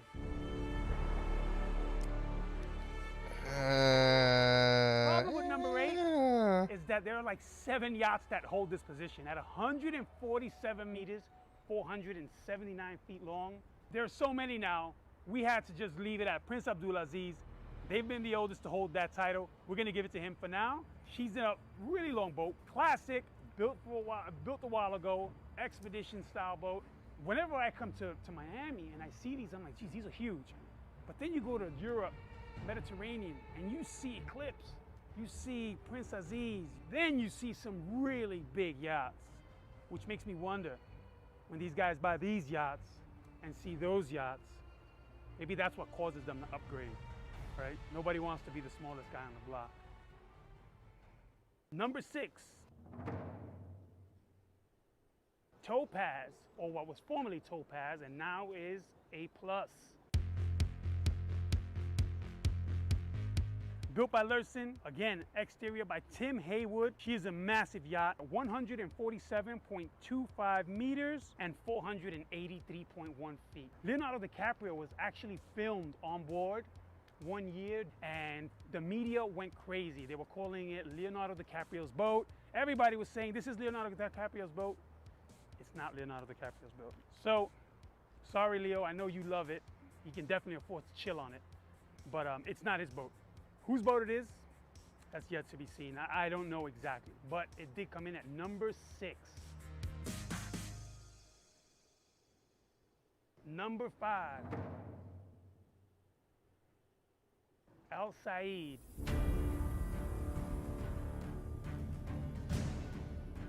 I remember when this boat was being designed. It's also another Espen Ono design, exterior with interior by Redmond Whitley. She comes in at 155.14 meters or 509 feet long. So here we go. So we are down to number 4. For anybody just tuning in, we're counting down the top 10 longest yachts in the world, right? Started at the top or started at the bottom, now we're here. We got that all wrong. Anyway, never mind, forget that. So number 4 is Dilbert. Oh, that's pretty sick. Oh, that's a great photo. Oh, that's a great This is a photo. controversial yacht because people get confused. Dilbert, also Espen Ono, Lursen, these guys are a super team. Anyway, she is known as the largest, but what confuses people is she's not the largest by length, she is the largest by volume, interior space. So that gets confusing when you start telling people, oh, she's the largest by volume, but not by length, because most people just want to know how long they are. At 156 meters, 511 feet long, which is crazy. I mean, a ZAM is only just under 30 meters longer than she is. So if they'd have added 29, 30 meters to her, she would have beat a ZAM.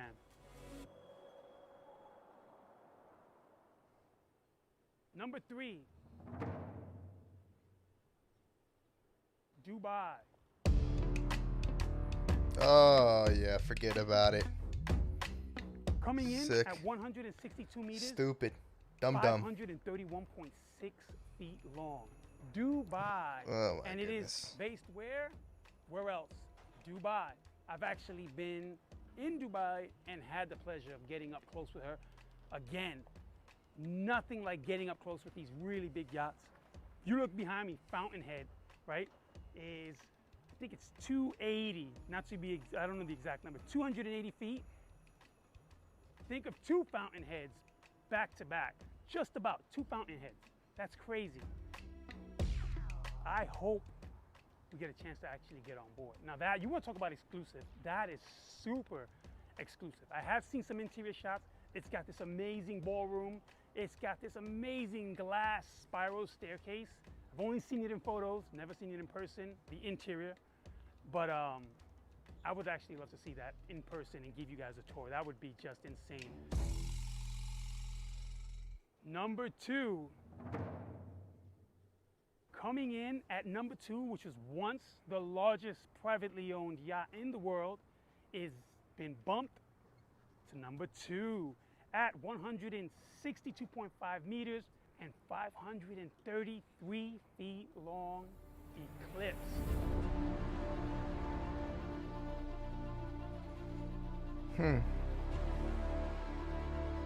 Oh my goodness. They fit 2 little boats on it. Her name says it all. 36 guests and a crew of 100. Can you imagine a crew of 100? We've been next to this yacht. I think, Taylor, you were with us. We were in the Bahamas, in St. Bart's, and she was there, and we rolled by her in a 150-foot boat, 40-ish meter. And this thing was like a massive building on the water. It was huge, so big. Rumor is it's got bulletproof glass, submarine on board, anti-mess. These are all rumors, so we can't confirm, but these are just rumors. This is what's been said, and I don't want to. Lasers to stop the cameras, right? Yeah, some paparazzi stuff. Again, this is all stuff that I've heard.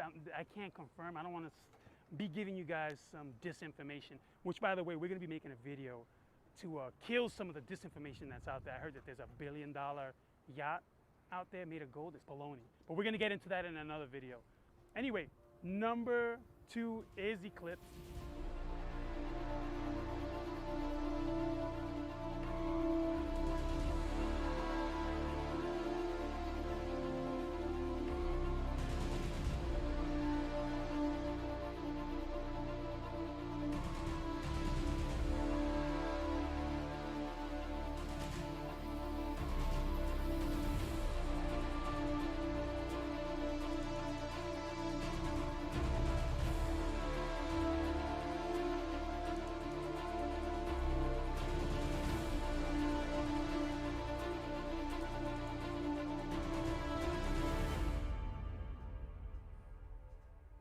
And finally, number 1.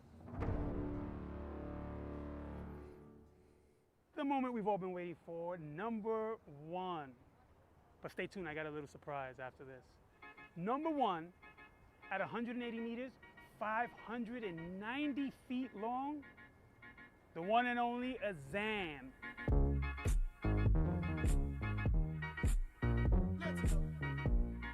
590 feet. This Good yacht Lord. is not only large, she is fast. Hey! Wow, we're getting famous off of this. Look at this. We've even got these fans over here. Hey guys, no autographs. Thank you anyway. Maybe another time. Do just what you want. So Azam is not only the longest in the world, She's incredibly fast, pushing over 20 knots with 2 massive turbines and 2 massive props that help push her along. Doesn't sound big? This is 79th in the world's top 100. Right here, Fountainhead. Look at the size of this thing. 79th largest. Can you imagine? All right, so there you have it. Top 10 yachts in the world from actually backwards, from 10 to 1, right? Finishing off with the Zam and starting off with Ocean Victory. You can see everything in between. Check out the video. Big thank you to Elite Life for the support and the sponsorship. Guys, check them out.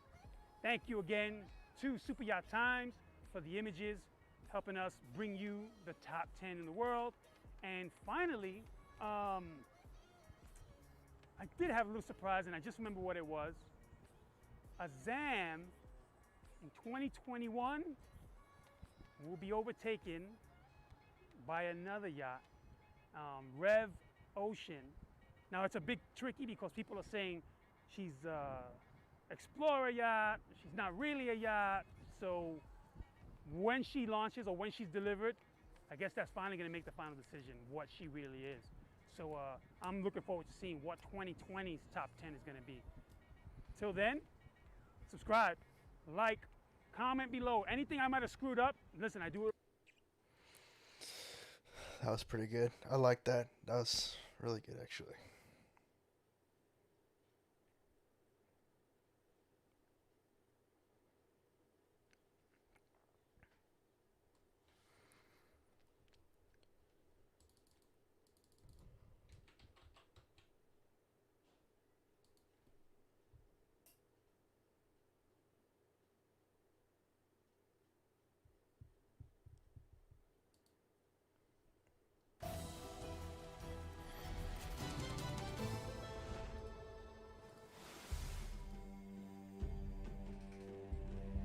Well, Azam is the largest yacht in the world.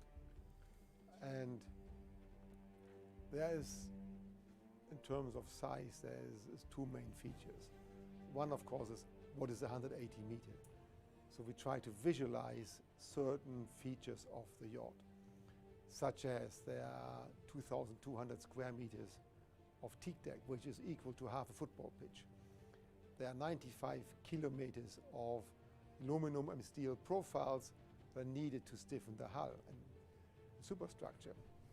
We have 50 kilometers of piping, and if you have a chance to look at the picture of the actual 3D drawing showing all the pipes on the boat, it may give an idea of the complexity of putting in a system and then finding the space to route the cables throughout the whole ship. There's 560 kilometers of cables on it. You get an idea when you see some of the pictures of tons of cable hanging from the deck. So this is to visualize the kind of quantities that go in it. The paint is enough to paint 38,000 cars. And then the other aspect of the whole yacht is that the shipyard needed about 1.5 million man-hours of shipyard labor, construction, design, and so on. Statistically, for every labor hour in the shipyard, there are 3 hours in the supporting industry. Carpenters, painters, the engine manufacturers, the air condition, the cables, the steel. So the total amount of man-hours that were necessary to create Azam were about 6 million. If you translate that in these days, I think it's very important. Into employment, you realize that Azam, as a contract, created employment for 4,000 families, which I think in today's world, if a private individual says, I give you so much money that you can give employment for 4,000 people and keep their families alive and happy, I think everybody would be very cheerful. So I hope that people understand that yacht owners shouldn't be criticized, but they actually should be complimented, and we should be grateful to them that they spend their private money and create lots of employment. And it is a technical challenge to build a boat of that length that goes 34 knots, and you're still able to discuss and have a proper conversation in the main sitting room above the engine room, like we sit here, and that at over 30 knots of speed.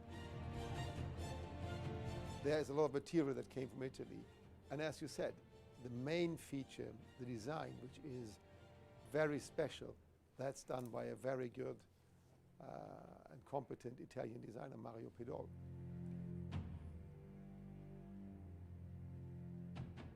Designing at ZAM has been a big challenge for us. It was a great achievement, more than for its length and for being the biggest, the largest yacht in the world. I would say for the result. Of course, this complex yacht had a number of challenges in his contents, main contents, the speed, the power, the length, and the timing. The was, complexity I would say, the most, of conceptualizing ownership of something so grand deliver and build is such a yacht in only 4 years is incredibly first difficult time ever to conceive.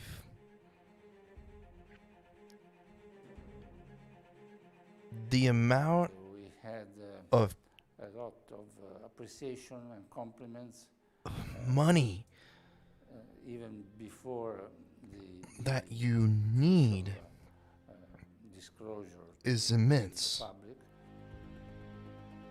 The ability Then, to when after the comprehend this. launching in April 2013, I'm not sure I'm must say that, capable the general comment is she's very of thinking well-balanced at in this her scale. proportions, in her This proportions, person who and, decided to make this, whether it's multi-generational wealth smaller or than whatever what it she is, which is it's an which in it's our an amazing philosophy, it's also it's amazing a because good this person is result. so I think that we have always they just think in such a way. I don't know if it was like stayed with the company our or like a philosophy, person. which is, What does it take to to think combine, about a boat or a elegance yacht with functionality at this size? and And then once you get almost it, 30 years of activity, we are now you have to recognized and keep it, appreciated for and that. it can't be easy to Whether keep something like talking this. about sailing yachts, serious production, It's or nuts. custom luxury sailing yachts, and the same on motor yachts.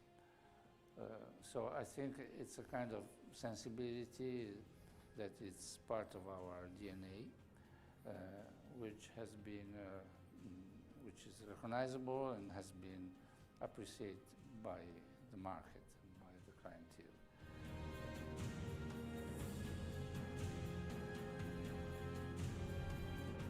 I don't think, first of all, the 180 meter is not the result of a race for the biggest boat.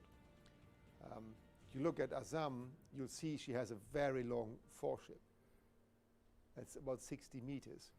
You can make it 50 meters. It's still very long.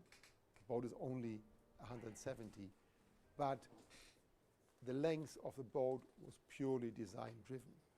What was made the designer and more importantly the owner happy in terms of the balance of the design.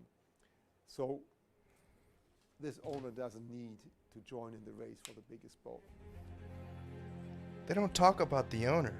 They talk about the I owner think as if it's a people, the person clients of today make a very conscious in the decision future. Like, about the size of the yacht. And the size of the yacht is not any longer like mine needs bigger than another one. The size of the yacht today is purely a function of the features and the space requirement inside the boat. Yeah, of course. We see a 100 number of people clients can. that A, have the means to build bigger, and B, have no problems if they would build bigger, but they say, I don't need a bigger boat. So I think the idea of racing for length and size, I think that really in that dimension never really has taken Good off. Lord. I don't think it will take off. 100 people staffing the boat. 32 people that can be on the boat. This is not it.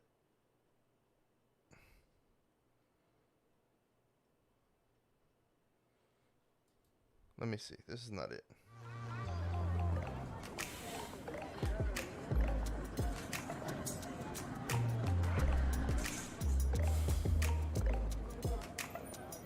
What is this? Say gray or white? Your choice. Okay, 3, 2, 1. This one. Is not, No this gray. is stupid. No white. This is dumb. They're not talking about the same.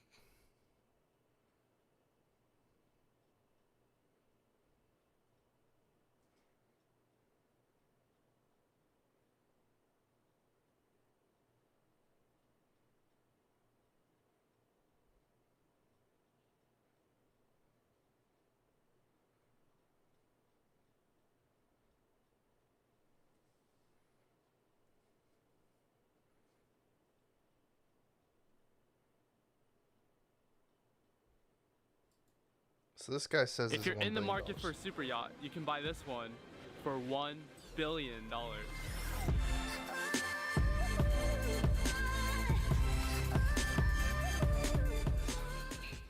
Oh my god, it's so bright. It is 4 p.m. I have yet to eat a meal today. I am sick of chicken and pasta, but where do I eat? I'm looking for food near me. Food. Sandwiches. Like we always do with this time. Go for mine. What the hell? This is not even a video about that.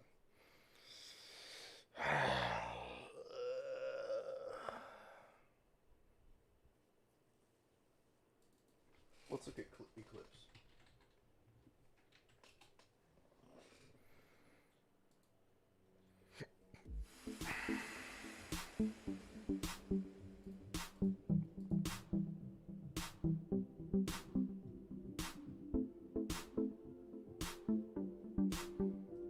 Whatever, this is stupid. Can't even believe.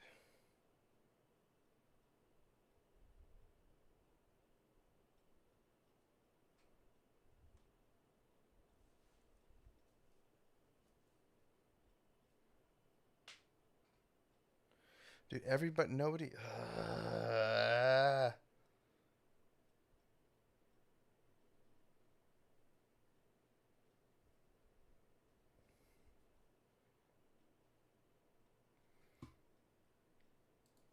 Lame. Be right back.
A volatile real estate market has made most people cautious about buying a home. But for the ultra-rich, opulent real estate is a must. These homes redefine the meaning of luxury, with amenities fit for royalty and price tags that restrict these homes to individuals with well over $1 billion. From French chateaus to Indian mega towers, these homes sprawl to unimaginable sizes. Today we are counting down the top 10 biggest houses in the world.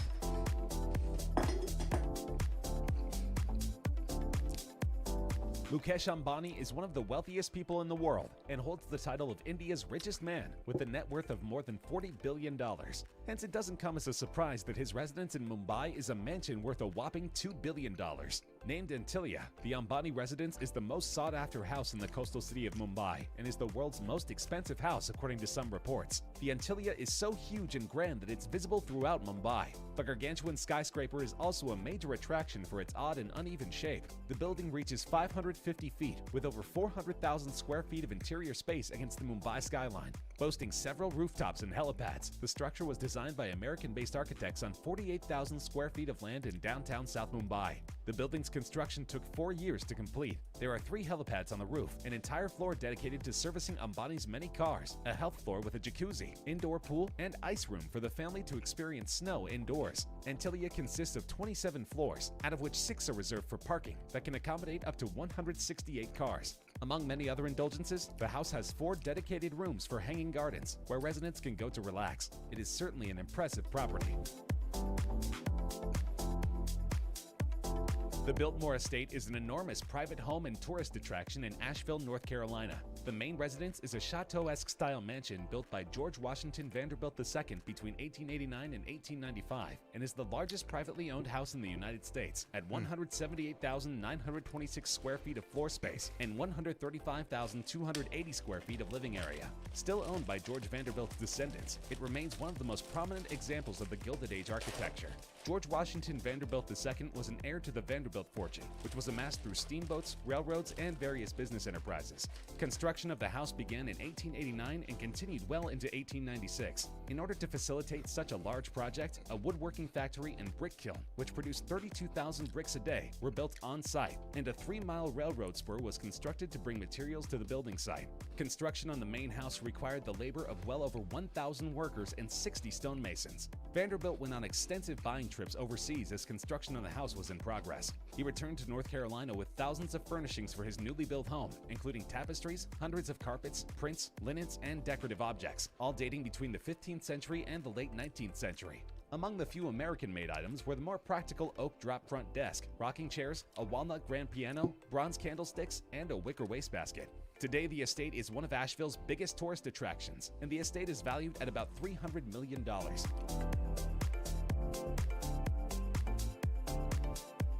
According to Forbes, Joseph Safra is the second richest Brazilian and the world's richest banker, with a net worth of $15.9 billion. He heads the banking and investment empire Safra Group. The Safras are one of the most prominent Brazilian families. At their magnificent estates in Sao Paulo, Brazil, business deals are sealed for massive sums. Family affairs have always been conducted far from the spotlight's glare. The 3 brothers never betrayed any hint of internal conflict that is bound to exist with family ventures and massive financial dealings. They have a policy of resolving differences by coming to mutual resolution, always within the family, away from public scrutiny. Though the Safra palaces are not open to the public, those close to the family describe them as extraordinarily beautiful. even by the standards of Sao Paulo's community of millionaires. This Californian-style residence spreads over a vast area of 230,000 square meters. It comprises 103 rooms, 24 of which are bedrooms with luxurious marble ensuite bathrooms. The house also features beautifully landscaped gardens, as well as private woodland, in addition to its renowned feature, a $3 million heated marble driveway. And of course, a house this big does not lack for a swimming pool. There are 5 swimming pools in the mansion, including an infinity pool. And if swimming is not your sport of choice, the house also includes a fully automated 2-lane bowling alley, a squash court, and a tennis court. If all that's not enough, this giant mansion includes a customizable cinema with a 50-seat capacity as well. The estate is valued at $138 million.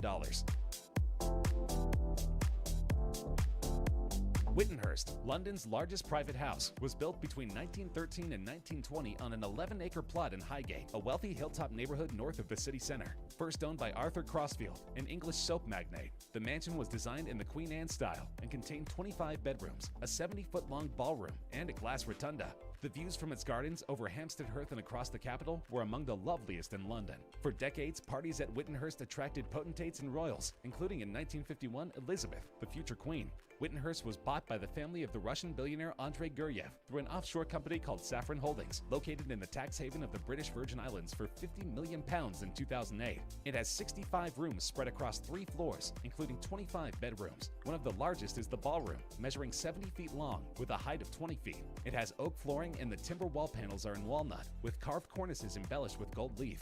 Other rooms are the drawing room, study, entrance hall, and staircase, and most of the bedrooms are all in an opulent classical style.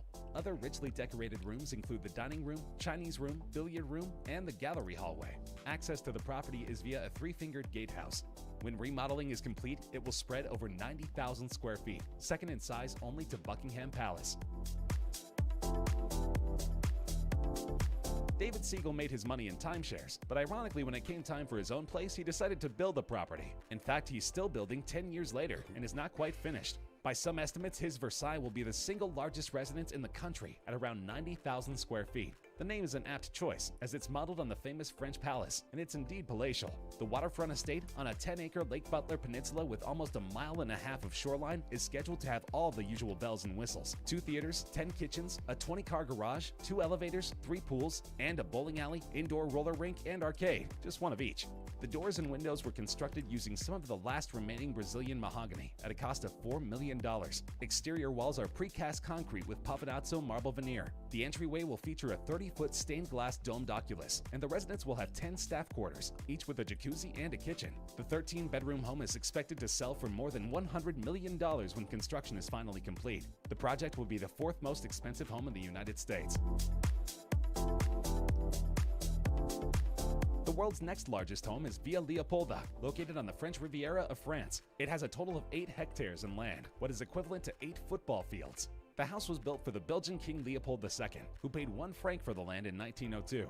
In 1915, it became a hospital, and later in 1950, it was bought by Giovanni Agnelli, owner of the Italian car brands Fiat and Ferrari. Later on, the banker Edmund Safra bought the house, but after his tragic death, the mansion was owned by his widow, Lily, which she eventually sold to Prokhorov. Villa Leopolda is currently owned by a Russian tycoon, Mikhail Prokhorov, who bought the mansion for 300 million euros on August 8, 2008. The mansion is located in the hills of Villefranche-sur-Mer and Beaulieu-sur-Mer, a few kilometers from the Mediterranean city of Nice. It has a garden of almost 8 hectares with different olive, lemon, and orange trees that require more than 50 full-time workers to take care of it. The mansion, amongst others, has a room of 400 square meters and 12 pools. The main house contains 19 deluxe rooms, 14 bathrooms, antique furniture, and terraces. You can also find sports courts, a bowling alley, and even a movie theater. As expected, it also contains valuable marble and old period artwork. It's been featured in many TV shows and has appeared in Forbes magazine, as it's considered one of the most important properties in the history of Europe. House shopping millionaires can almost always have their pick when it comes to real estate, whether it's a sprawling Georgia manor or a space in a ritzy DC suburb. But a new mega mansion recently hit the market with a price tag only the super rich can afford, $500 million. When it goes on sale, it would become the most expensive home in the United States, eclipsing the Chartwell estate, known as the setting of the Beverly Hillbillies, and currently on the market for $350 million. Sweeping in every direction is a panoramic view of Los Angeles and the Pacific Ocean. Beneath the main building is a gargantuan glass and marble residence with moats, 4 swimming pools, 20 bedrooms, a nightclub, a bowling alley, a cinema, and walls and ceilings made of jellyfish aquariums. The developer bought the lot, which included a 10,000 square foot house for $28 million in 2012.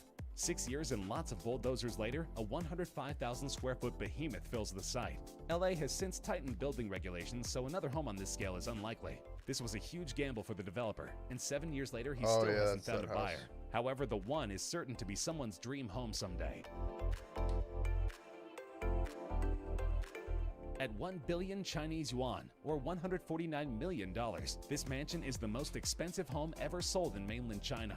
The 1,663-acre estate is named Taohua Yuan, which translates to Utopia, or Peace Blossom Land, located on a private island on the city of Suzhou's Dushu Lake. It comes complete with 32 bedrooms, a cavernous wine cellar, a lakeside swimming pool, and breathtaking gardens, modeled on a UNESCO World Heritage Site. This record-breaking home is surrounded by Dushu Lake and covers a staggering 1,663 acres. Traditional Chinese landscaping gives this 3-year-old home a heightened sense of age and grandeur. All 32 bedrooms are south-facing for optimal sunlight. The 72,441 square foot mansion took 3 years to build, and all brickwork was handcrafted by Jiangshanbang traditional architectural and building workers. The interior is equally as spectacular, with a beautiful wine cellar which looks large enough to store a lifetime supply of alcohol. Because of China's privacy laws, no one knows exactly who owns this incredible mansion, but it's certain that they have money to burn. Pensmore is one of the largest homes in the United States, located in the Ozark Mountains near Highlandville, Missouri, that spreads more than 72,000 square feet, reaches 5 stories, contains 14 baths, 13 bedrooms, has exterior walls 12 inches thick, and was designed to survive earthquakes, tornadoes, and bomb blasts, and whose construction lasted from 2008 to 2016. With its owner Stephen T. Huff telling the Kansas City Star in 2015 that the house should stand for 2,000 years. Huff says the house will withstand an earthquake, bomb blast, and a direct hit from an F5 tornado. Turrets reaching high from that Christian County mountaintop practically spit in the eye of the twister. This is how homes, hospitals, schools, and retirement facilities should be built, he says. Seen for miles in all directions, this mountain crescendo, one of the largest houses in America, reaches into the Ozark sky like a mix of French chateau, university building, and something out of a fantasy movie. A herd of exotic hogs roam the surrounding woods, and rumors about secret tunnels just thicken the plot. Conspiracy theories abound that this property will be used by the Illuminati in the case of an apocalypse. Wait, what? Run that back. Billionaire Ira Rennert has Run that back. But it's What? certain that they have money to burn. Owner Stephen T. Huff telling the Kansas City Star in 2015 that the house should stand for 2,000 years. Huff says the house will withstand an earthquake, bomb blast, and a direct hit from an F5 tornado. Turrets reaching high from that Christian County mountaintop practically spit in the eye of the twister. This is how homes, hospitals, schools, and retirement facilities should be built, he says. Seen for miles in all directions, this mountain crescendo, one of the largest houses in America, reaches into the Ozark sky like a mix of French chateau, university building, and something out of a fantasy movie. A herd of exotic hogs roam the surrounding woods, and rumors about secret tunnels just thicken the plot. Conspiracy theories abound that this property will be used by the Illuminati in the case of an apocalypse. What the flippity floppy disk?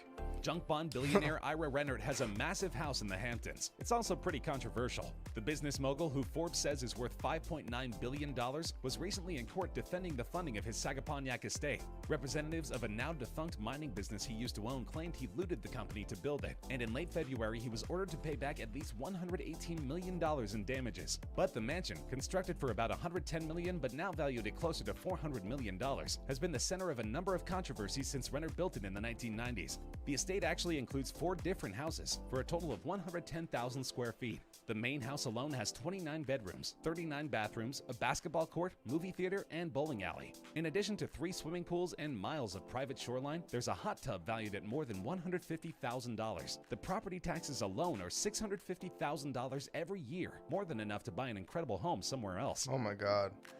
Oh my god. Oh my god. Like, you have, what the heck?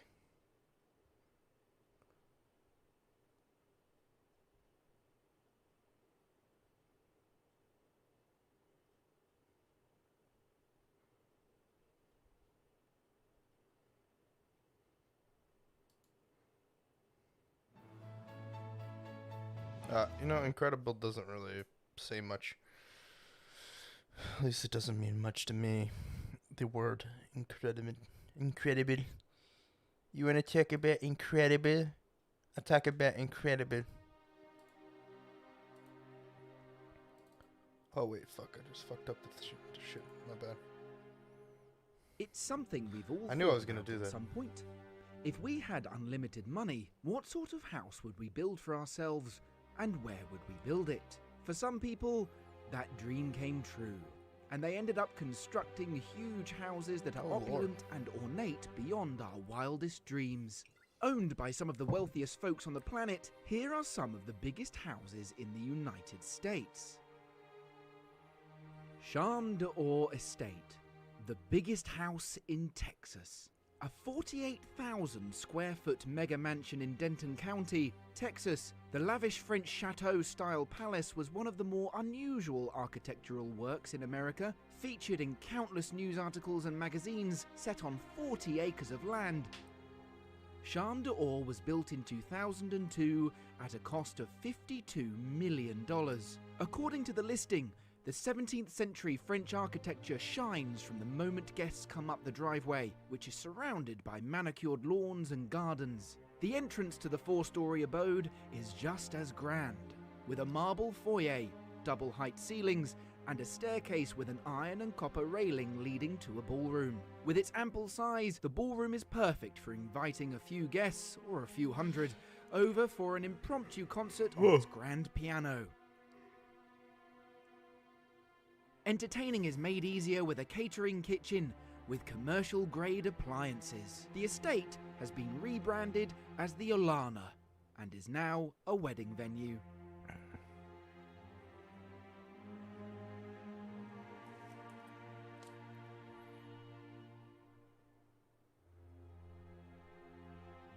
A 50,000 square foot property in Westlake Village, California. One of California's most distinct properties. Privately gate-guarded 33-acre compound, the hilltop French-inspired home includes a 5,000 square foot master suite, along with a collector's museum and 4 pools. That is a beautiful estate. Inspired by the Monet Gardens of Giverny, France. According to the home's listing, the impressive property also includes a working 5-acre organic farm. The property was listed for sale for $85 million, but it was sold for only $35 million after a year and a half on the market.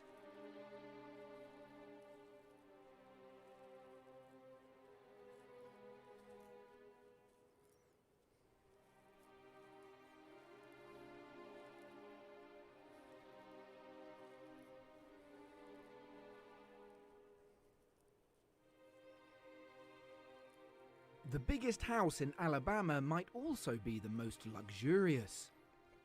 At 54,000 square feet, to put that in perspective, it's roughly the same size as the White House. Every detail of the home looks like it's straight from a storybook. The mega mansion features a whopping 15 bedrooms and 22 bathrooms. The 27-acre property is full of unique features, including a long guitar-shaped driveway, a 25-person theatre with box office, a 2,000-bottle capacity wine cellar. It also boasts a 3,000 square foot guest house and its own equestrian centre. Oh yeah, of course. This dreamy palatial estate was sold for $4.8 million.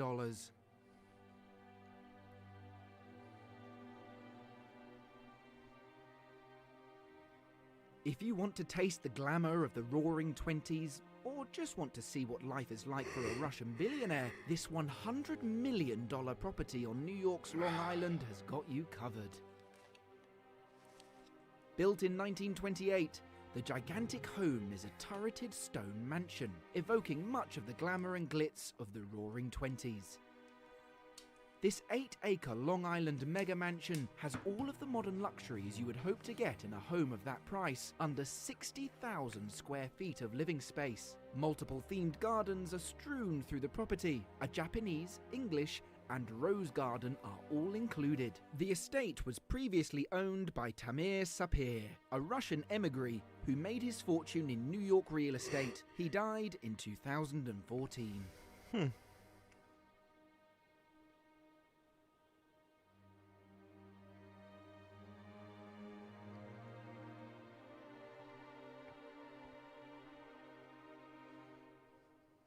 Oh my god.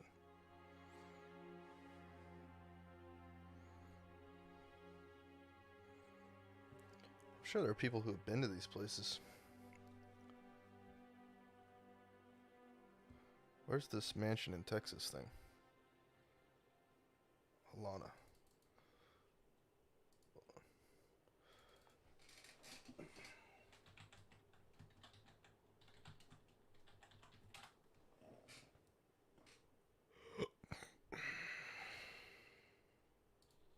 Alright, wait a second. What the heck?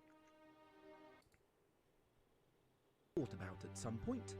If we had unlimited money, what sort of house would we build for ourselves?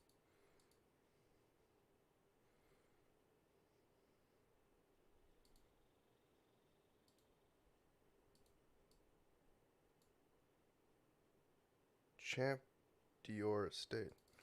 I thought he called it Alana.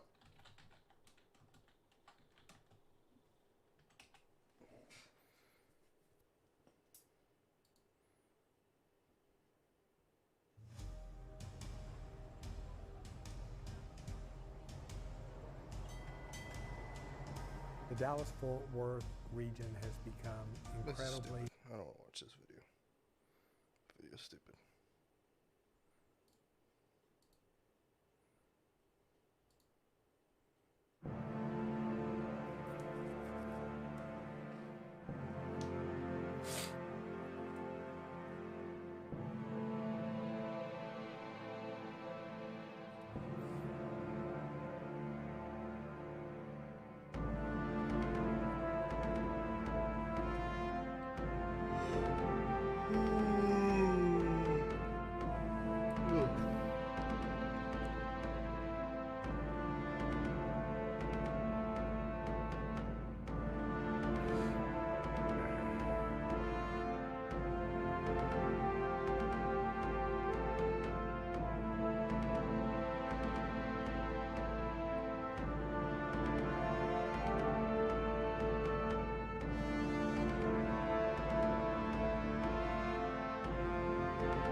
What?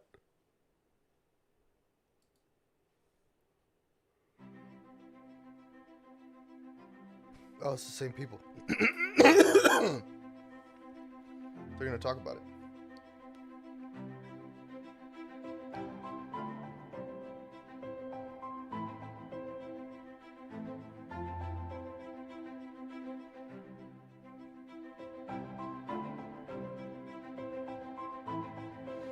Wait, what the hell? Where are the words? Where are the words? I thought, where the fuck are the words?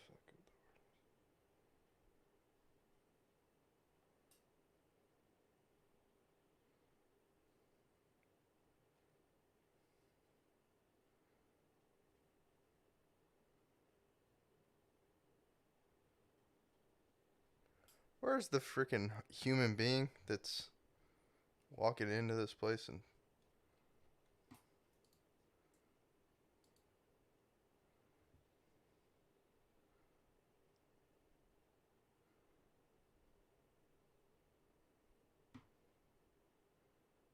Olana. Ah.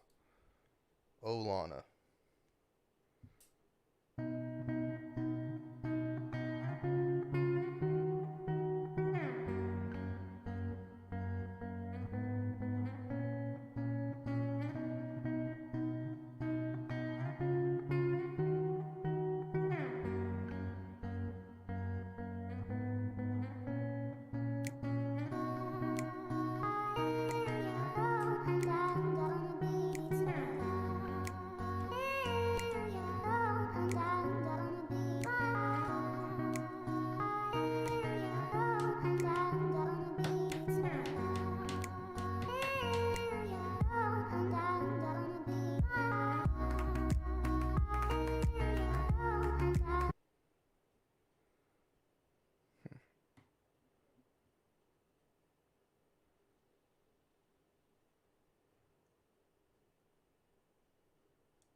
There's only so much, that there's mansions, only so many people can afford this sort of stuff, so it kind of only goes so far. Ooh.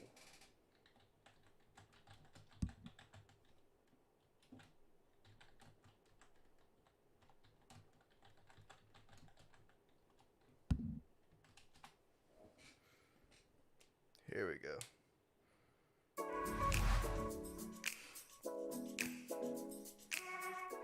The most expensive private islands. There is perhaps nothing the mega-rich desire more than privacy. And privacy is becoming more and more difficult to come by. In the age of social media, the only real privacy the rich have left is the physical privacy achieved geographically. And there's nothing more private than a private island. The ever-reclusive, ever-extravagant one-percenters at the top of society spend millions on these private islands. The costs are so staggering due to the sheer size of these land masses, and due to the fact that they're so finitely numbered. In other words, there's only so many private islands on the planet available for purchase. Not everyone can just pull a Dubai and build the island from scratch. So, in this video, I'll be counting down the 10 most expensive islands on the planet. Keep in mind that these price tags are the price of the landmass itself. Any buildings or facilities that have been built on the island have their own price tag as well. Beginning with number 10, here are the most expensive islands on the planet. Number 10, $28 million, Bird Cay, Bahamas. Bird Cay is surrounded on all sides by neighboring islands in the Bahamas. These landmasses around Bird Cay offer protection from tsunami and hurricane, which is just one of the reasons the island comes at such a hefty price. The gorgeous island has over 4.75 miles of water frontage. Bird Cay offers sandy beaches, crystalline waters, gentle prevailing breezes, numerous trails, tropical palms, casuarinas, as well as citrus and coconut groves. And it goes without saying that Bird Cay, along with every other island on this list, come with stunning ocean views. Given the considerable flowing grassland, a few holes of golf could easily be constructed on the island. For now, the island is still up for sale, and there has been little to no construction on the property. This land is ripe for the taking for any multi-millionaire looking to bolster their reputation. Some sources believe this island's cost could skyrocket and advise that the island be purchased quickly for investment purposes. 28 million, Agria Trias, Athens, Greece. Leaving the Bahamas but sure to return, we find Agria Trias of Athens, Greece. Agria Trias is perfect for any individual looking for an already developed island. This island comes ready with a central living accommodation that has 4 bedrooms, beach houses, a staff house, and even a church. The beautiful island has 3 beaches, and one of those beaches is overlooked by an extravagant outdoor dining area that can accompany up to 30 residences. The island is just a 10-minute helicopter ride from Athens, Greece, making it one of the most desirable islands in the Mediterranean. $35 million, Coralvo Island, Mexico. Off the coast of Mexico, Coralvo Island is 60 miles east of the city of La Paz. This massive island is completely uninhabited and is currently up for sale for the steep price of $35 million. The price of this island comes partly from the size of the island, as is all of 18 miles long. The arid desert climate offers one of the more consistent climates in the world, with steady warm temperature and little rainfall. The landscape of Coralvo is mountainous and rich with vegetation. Another selling point for the island is the rich sea life that surrounds the land. The ocean floor drops dramatically off the coast of the island, and the perfect temperatures and calm weather make it a perfect destination for sea exploration. 35 million, Hog Cay, Bahamas. Coming in at number 7 on the list is Hog Cay, priced at $35 million. Hog Cay brings us back to the Bahamas and is just miles from Bird Cay, the 10th item on our list. Hog Cay keeps with the animal theme of many islands in the Bahamas, but recently has become known as the Blue Island. This island is one of the few islands where you can actually land your private jet. While most islands can only be accessed by boat or helicopter, Blue Island is long enough to do the job for a private jet. And if there's one thing millionaires love as much as their private islands, it's their private jets. Of all of the private islands in the Bahamas, Blue Island is the only one with a jet port. So as you can imagine, the island is quite large and has had significant development. The island is all of 700 acres and has earned the title of the most accessible private island. $39 million, Charles Island, Bahamas. Charles Island is a luxury tropical development island in waiting in idyllic Spanish Wells, Bahamas. The 55-acre island, which is near Harbour Island, is on the market for $39 million. Charles is being presented as a mini Dubai, as its potential for a mixed-use luxury property is enormous with open zoning. The undeveloped island is literally a stone's throw from the lively and development Spanish Wells. Whoever eventually cashes out and purchases this island for $39 million will have access to all of the facilities and tourist attractions from their neighbors, and will have endless possibilities when deciding what to do with the blank landscape that is the private island. $40 million. Motu Tain, Bora Bora, French Polynesia. Once again, we leave the Bahamas for the last time and travel to French Polynesia, where we find Motu Tain, the $40 million island in Bora Bora. Bora Bora is a name that should be very familiar to anyone caught up on the luxurious life of the mega-rich. It has become a household name in the luxury scene. Motu Tain is one of the smallest islands to make the list, but trust me, the island is as stunning as it is small. Located just 10 minutes by boat from the main island of Bora Bora in French Polynesia, Motu Tain comes with everything you need for a luxurious relaxation. Motu Tain is encircled by a truly magical white sand, palm-fronted beach on turquoise waters. The majestic villas sprawl across the island and are completely integrated, with thatched roofs and vast decks in order to create a sense of complete harmony with the surrounding nature. Along with the serene comfort, the island is also rather easily accessible. There are convenient overnight flights from Los Angeles to Tahiti. From Tahiti, it's a 45-minute flight to Bora Bora. All of these amazing features lead to the price of $40 million. $45 million. Hans Lolek Islands, U.S. Virgin Islands. At number 4 on our list comes a pair of islands, the only item on our list under the United States. These two islands in the Virgin Islands are being sold as a pair for $45 million. The pair of islands is just north of St. Thomas. The larger island of the two is called the Great Hans Lolek, while its sidekick is referred to as the Little Hans Lolek. The larger island is nearly 500 acres and, like its small neighbor, is untouched and free of any development. The coconut beaches on either island, along with stunning cliffs and vibrant marine life, make the pair a perfect place to set up a getaway home or perhaps an upscale resort. The Little Hans Lolek is just 100 acres. The bundle of islands offers so many options for island buyers, as they have 2 islands to work with. If it were me spending $45 million, I would set up a resort with a golf course on the big island and turn the smaller one into my private residences. But that's just me. Let me know what you guys would do in the comments with your own private island. $65 million. Cay Chapel, Belize. Cay Chapel is a rather large private island in Belize with a rather large price tag to match. The island was once owned by Isaiah Emmanuel Morta, who was Belize's first African millionaire. The island comes with a fully fitted airstrip, an 18-hole golf course, several resorts, including a 4 Seasons, and 1 massive clubhouse, with all of the accommodations a luxury private island could ask for. The island's resorts offer top-of-the-line facilities that are environmentally friendly as they are expensive. The island holds up a strict image of sustainability and an attitude that protects the beautiful waters surrounding it. It goes without saying that snorkeling and scuba diving are an essential characteristic of Cay Chapel and all of the resorts on the island. $100 million. Rond Island, Grenada. Until just recently, Rond Island was the most expensive private island on the planet, at an even and incredible price of $100 million. Since 2007, this 2,000-acre private island has been on the market, but a buyer has yet to be found. The beautifully lush island is untouched by development. The unique shape of the island creates 2 bays on adjacent shores of the island. The waters surrounding the island are extremely clear and offer superb visibility down to 100 feet. These features make the coast the perfect place for an array of recreational beach activities. Along with these bays comes another geographic feature that is sure to win the heart of some billionaires in the market for an island.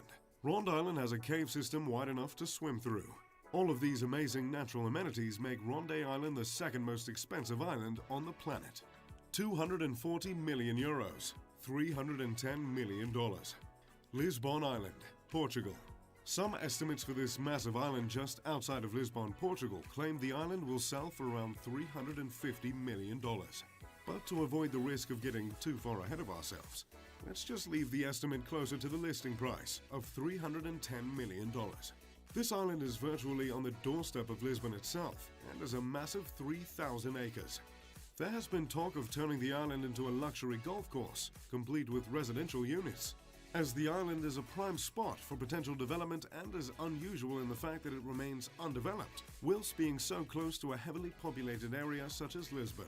The island will most likely be purchased by multiple investors, with an eye to develop it into whatever they see fit. But talk is just talk until someone with a big enough bank decides to make the $310 million purchase. Well, my YouTube friends, there you have it. The 10 most... Alright, I think we're about to break into the playing of the video games. We're about to break into playing the video games. Let me see right quick.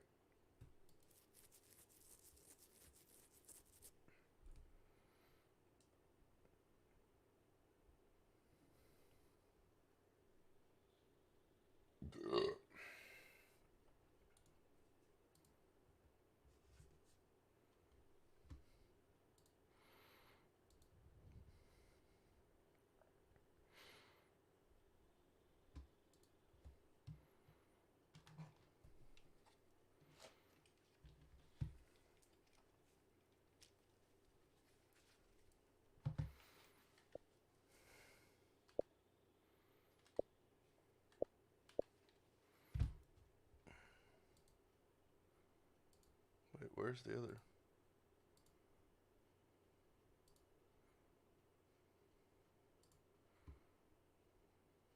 Wait, what?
Yo. What are you doing? Oh, you're at work? I thought you said you... Oh, tonight. Yeah, Oh, okay. I'll probably like get on. They want me to stay and watch the fireworks, but I'll probably be tired by then, so I'll probably just end up walking home. So I'll Oh, I probably be gotcha. on at like 10. Gotcha. I'm so Yeah. close to getting gold on some of my guns on COD. Oh, I'm streaming right now, so welcome to the stream. I'll turn it on and I'll just let it play while my phone's in my backpack. I think I'm gonna play. I think I'm gonna play COD now, and then I'll come back and play with you again later. But so what are you just doing, lifeguard? Or what? Yeah, I'm just lifeguarding. Right now I'm off stand. Gotcha. All right, I'll talk to you later. All right, talk to you later. Bye. Bye.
Why didn't that install? Doesn't make any sense.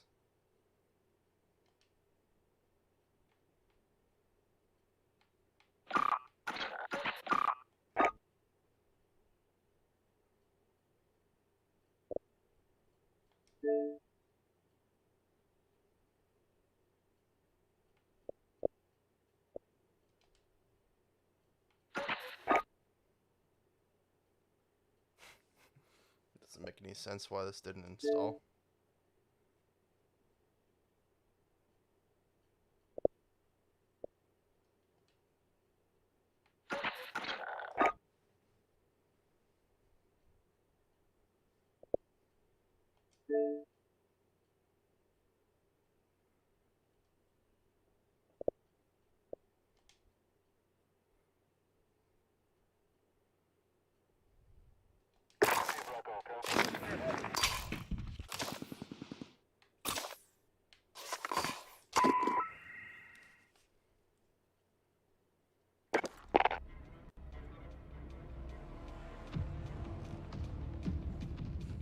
Stinky year, man. Stinky year.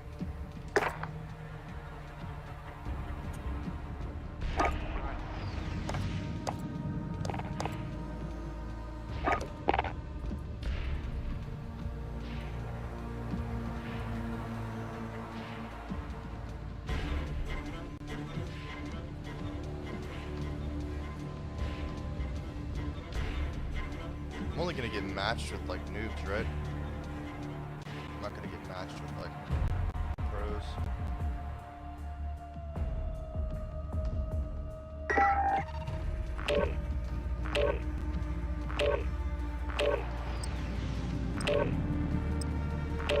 How do you know?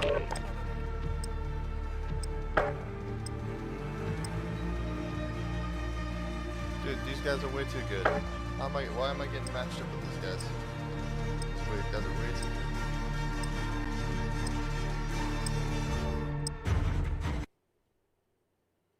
Doesn't make any sense.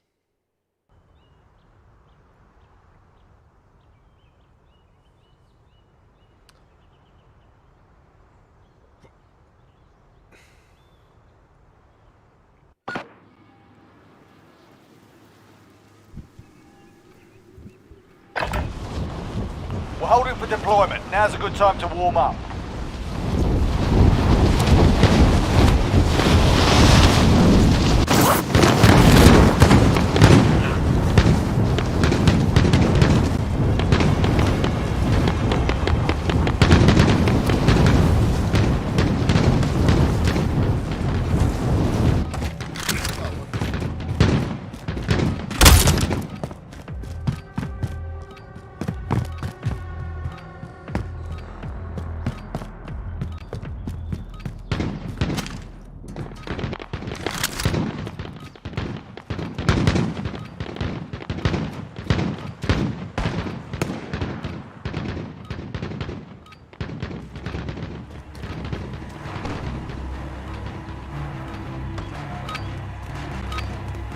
Warm-up's done. Time to kick this off.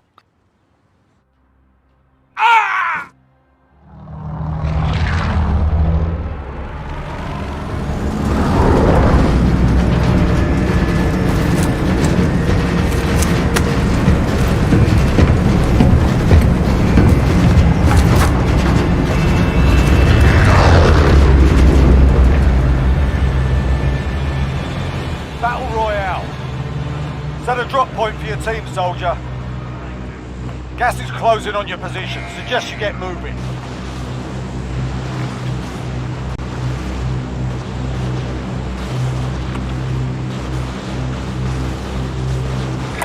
Easy smart. We are live.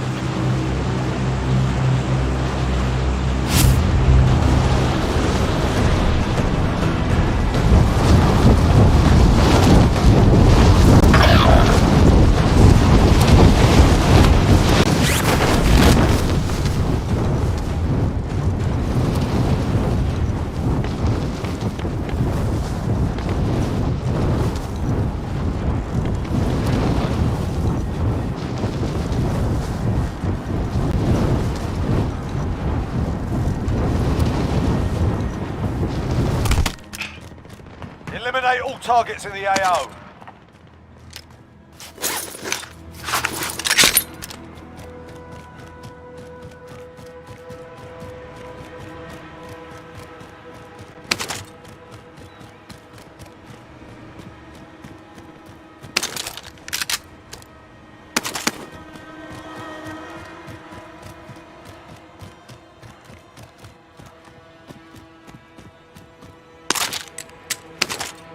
How does that grab?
Got gas moving in.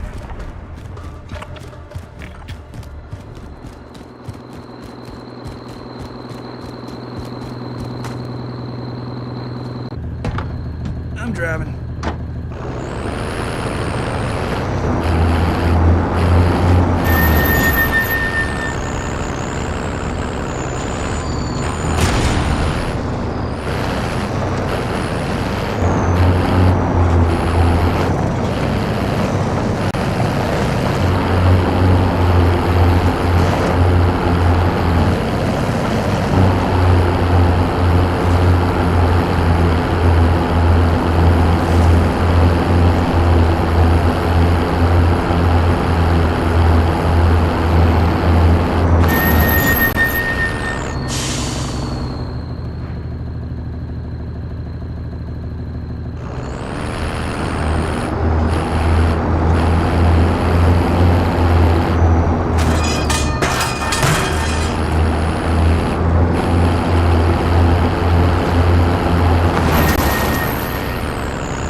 driving.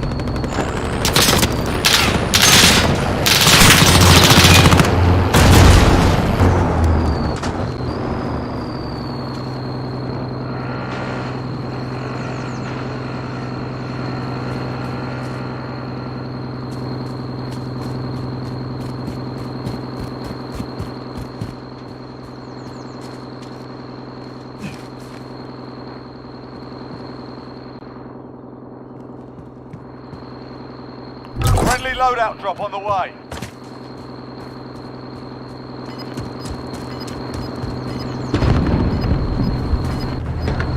I'm driving. Gas is inbound. Marking new safe zone.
Losing ground.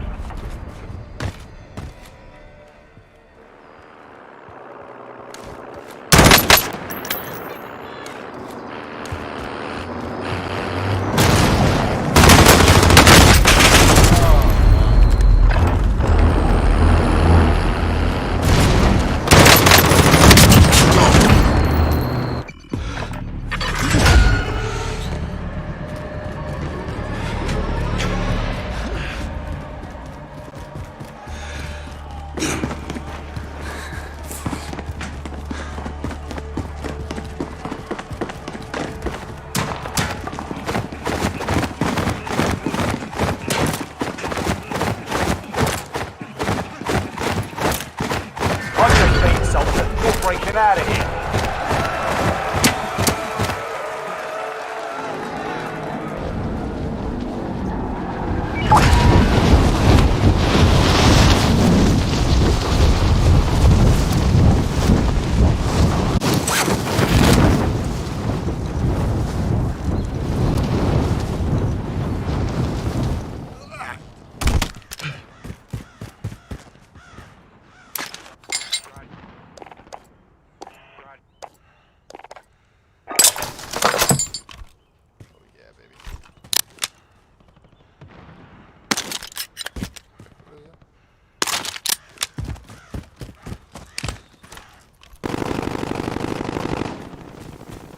Hostile dropping into the area. Watch the skies. The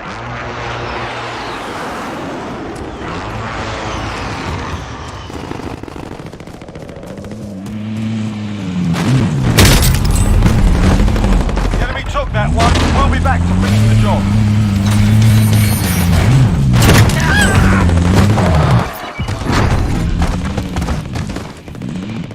Right there.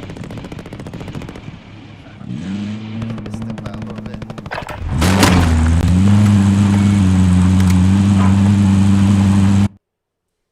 I missed him by a little bit.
We're holding for deployment. Now's a good time to warm up.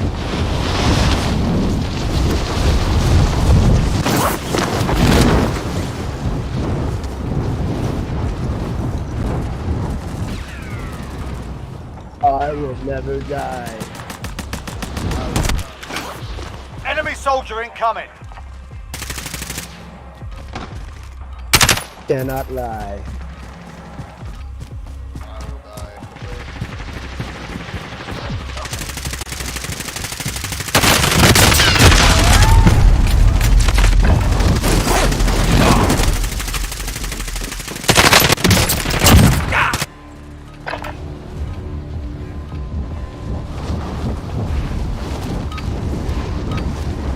Alright, that's enough mucking about. Now we do this for real.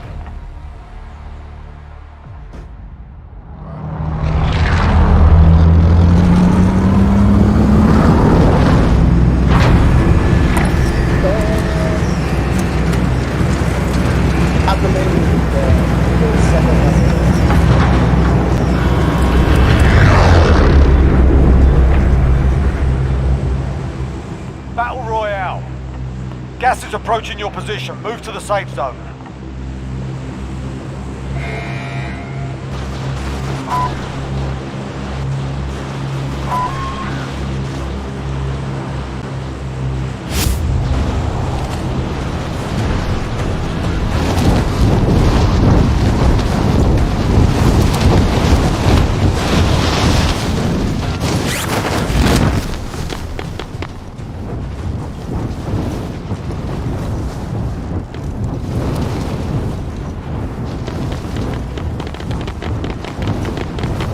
Don't go main route.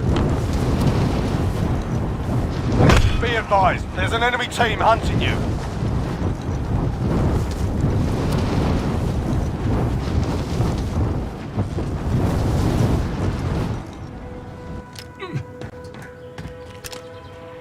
Your primary objective is to kill them all. Don't go main route.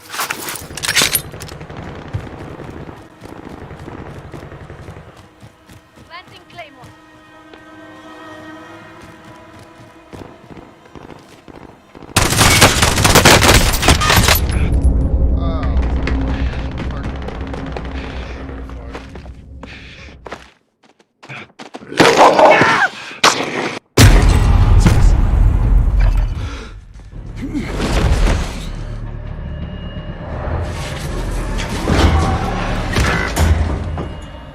Guys,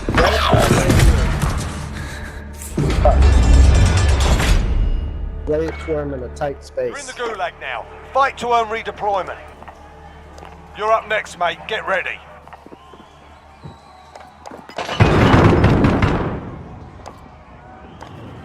Win here and you return to the front line. You lose, your fight is over. Time to earn your freedom, soldier.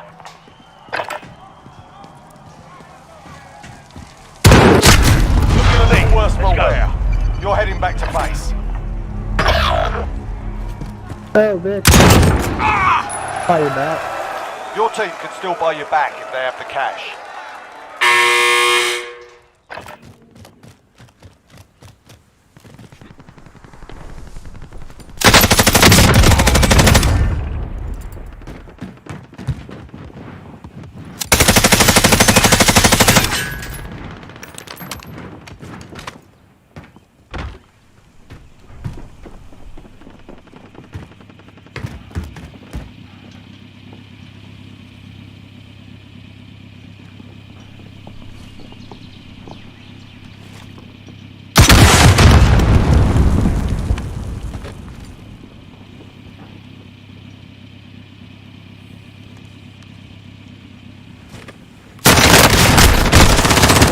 Fucking that big ass gun to give him that many shots.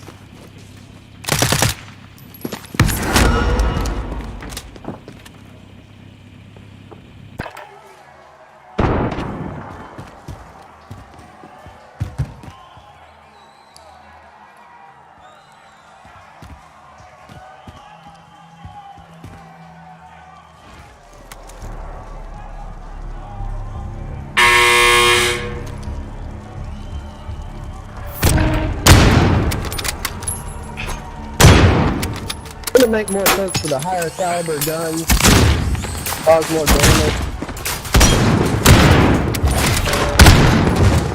The enemy took that one, but we'll be back to finish the job.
The canoe is now following.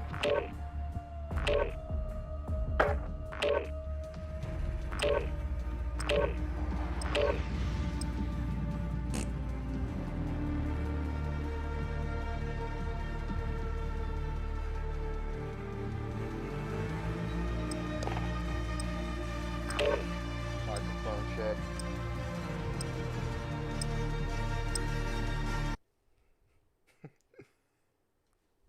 Microphone check.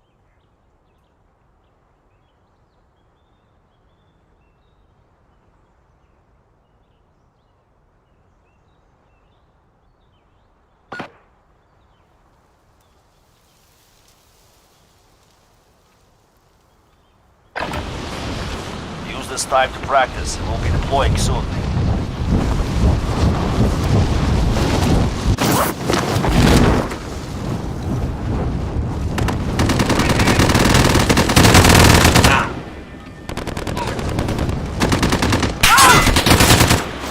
Enemy soldier incoming.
Battle Royale. Alright, soldier. Mark a drop point for your team. Gas is closing on your position. Suggest you get moving.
Enemy dropping into the AO. Hunt the enemy down.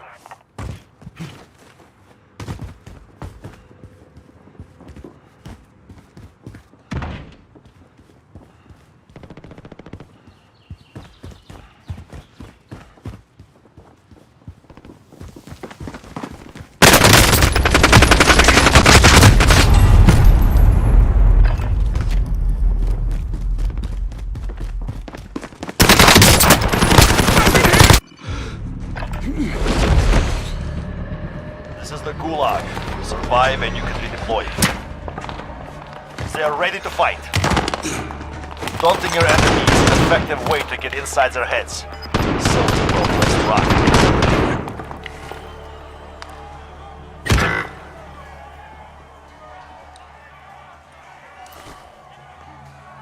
Pay attention, you'll be out there soon. You're up next, get ready.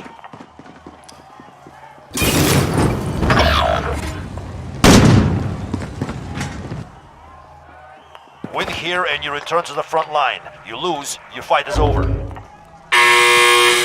It's time, break some.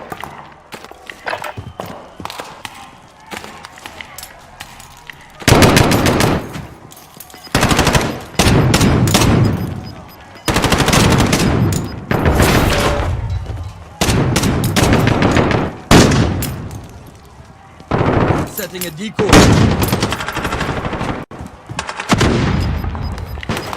You're done. We're sending you back to base. It's not over yet. Your team can still buy your release.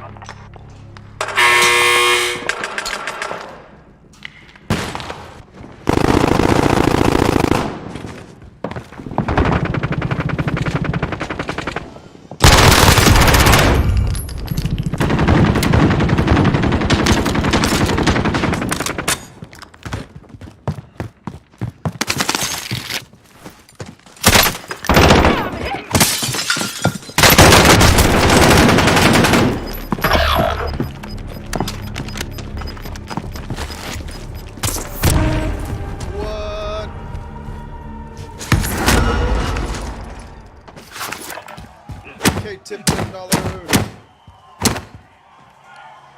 didn't show up. Weird. I didn't hear it.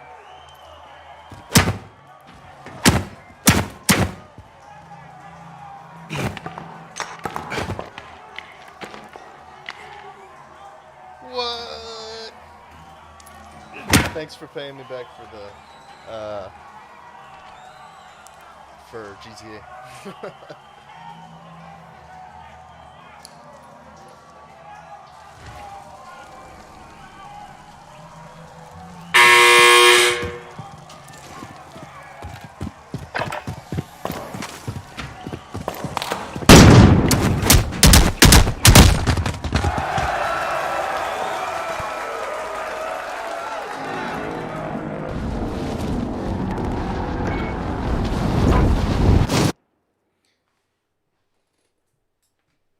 That's not very loud, is it?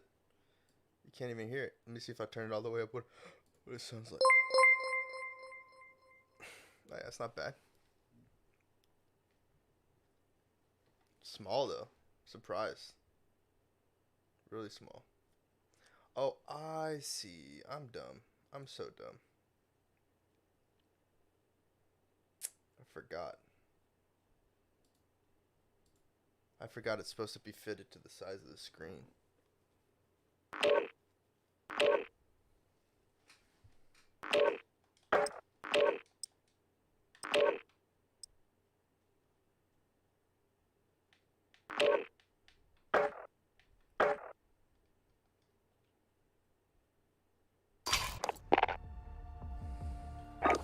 Beep, beep, beep.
try that. I don't know.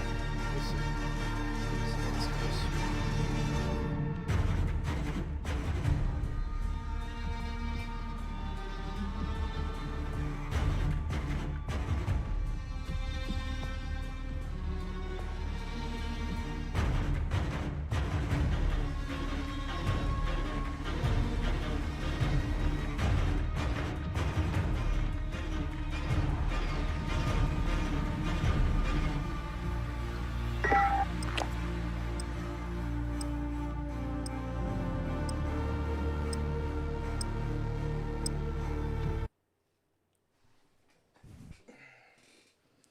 Playing video games.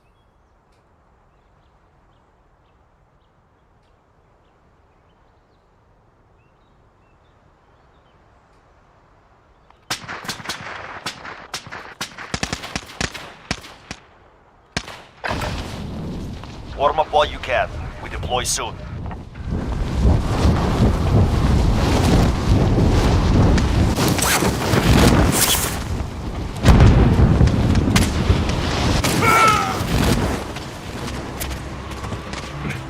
Enemy dropping into the AO. Practice is over. The real fight begins now.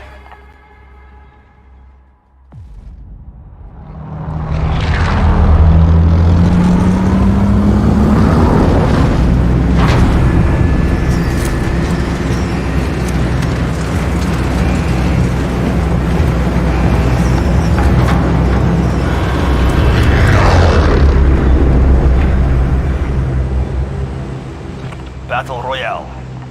Gas is closing on your position. Suggest you get moving. Alright, soldier. Mark a drop point for your team. We land there! Exciting, yes? I'm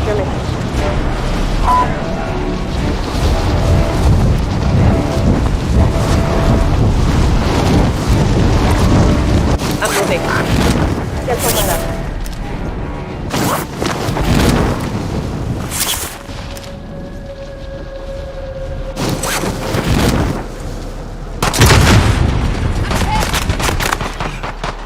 Clear to engage all targets.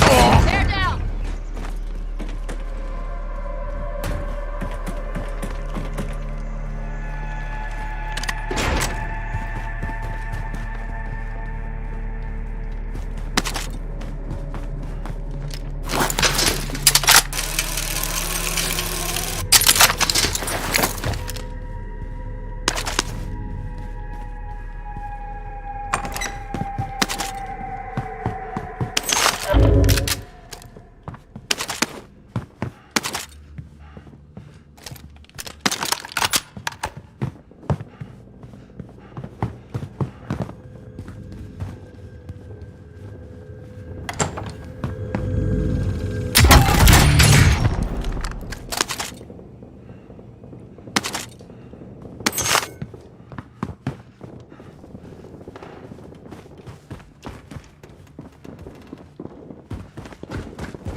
There, I'm going.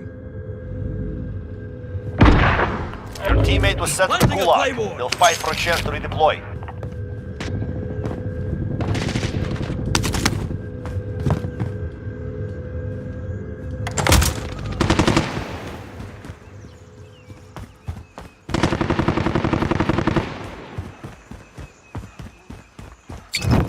Throwing Molotov!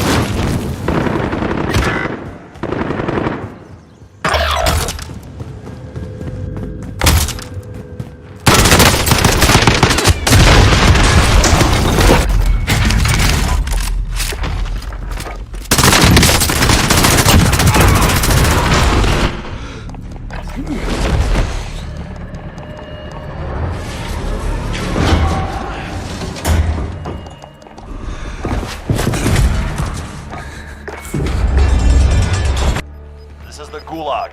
Survive and you can redeploy. Your teammate lost the fight. Now they return to base. The fight begins now. Get ready, you're next.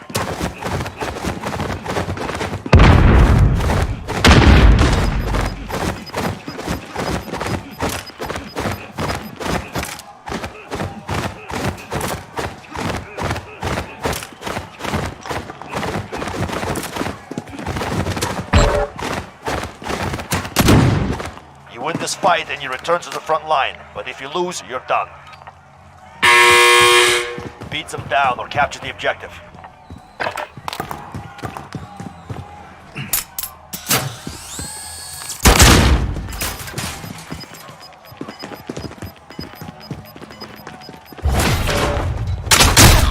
Done. We're sending you back to base.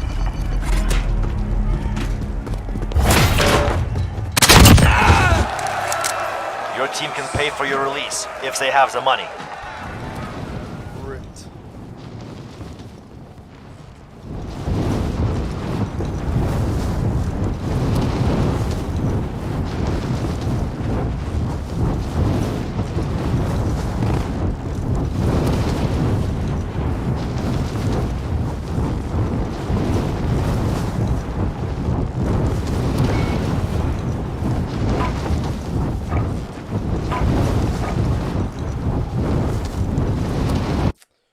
Ay, ay, ay.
Oh, what?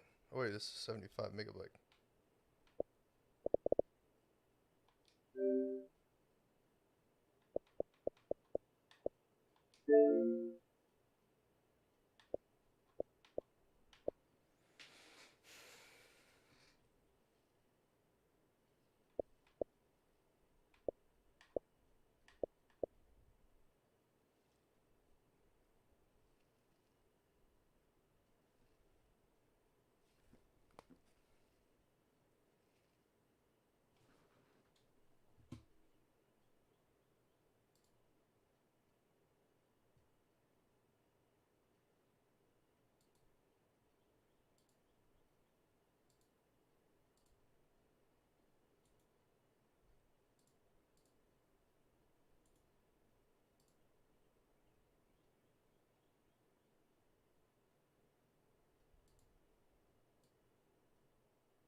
some reason, NBA took a long start.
Bonus digital content, 100k virtual currency, 10k my team points, 10 my team.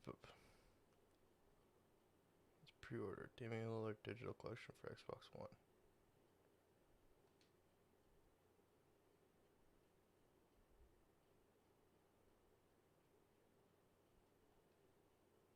What?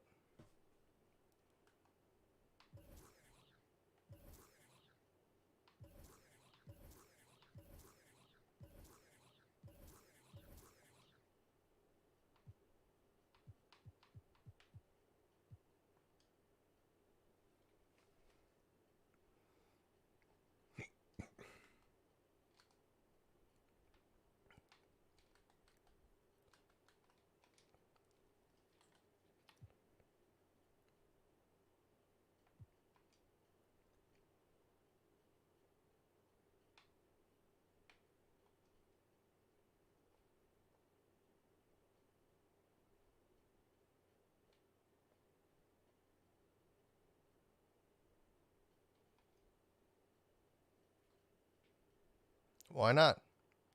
Why not?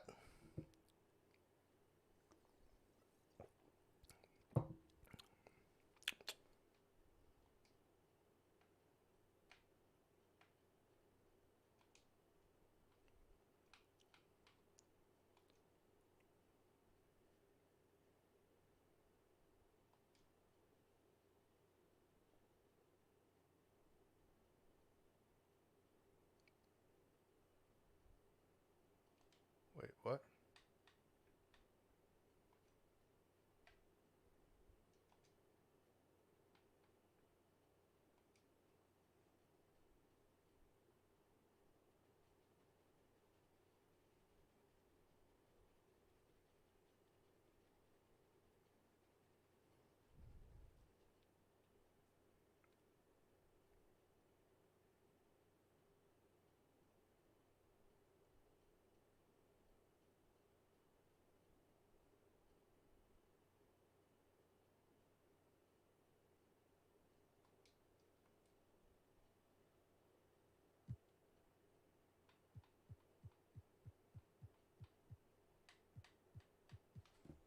Something wrong here?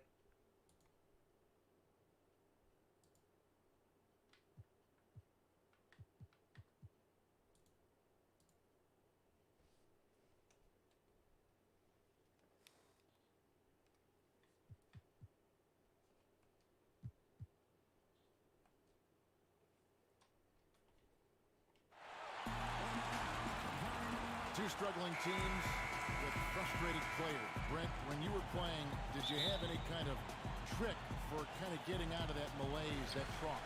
Sometimes for individuals, you have things that you've gone to in the past, whether it was through your high school career or your collegiate career, The interesting thing about a team dynamic, Kevin, is how do you do it collectively? And so the best way is to try to find something that you can do to step away from the game. Get your mind onto something else. Try to normalize an experience throughout the year. Like what? I mean, give me an example. Well, maybe something where your team goes out to go see a movie together, or on the road you go somewhere to a museum. Or I know it sounds silly, but any time that you have that kind of away experience and you come back in, the perspective on the next game changes maybe just enough for you guys to recover. Back to Thompson. Shoots. Misses the jumper. And it's the Warriors' ball. Wiggins with it. And Curry picks him up defensively. Here's Thompson. Here's Chris. And the rebound goes to the Warriors. Green in the post. Wiggins from outside. And no good that time. And it's the Warriors taking it the other way. They double him with Green. Pass to Thompson. Down low. Here's Curry. Chris with the rebound. And that's how you want to see defense play. Yeah. His face to bother the shot. That's going to make any scorer uncomfortable when you get that aggressive. Now here's Curry. Got that bucket in no time at all. And boy, did they need that one. Their first make in the 5 field goal attempts they've had. On the wing, Thompson. Pass to Wiggins. Knocks it loose. And it's out of bounds. The Warriors able to retain possession here. On offense, here are the Warriors. The thing about Curry you have to admire, Greg, he never wants the spotlight to himself. Even as a leader of his team, he always wants his teammates to shine as well. You think back to when Clay was trying to break Curry's 3-point record last season. Curry was not only cheering for him, but actively setting him up to make it happen. That camaraderie Curry shows is why his teammates love him. And Draymond Green picks up the foul. That's his first foul.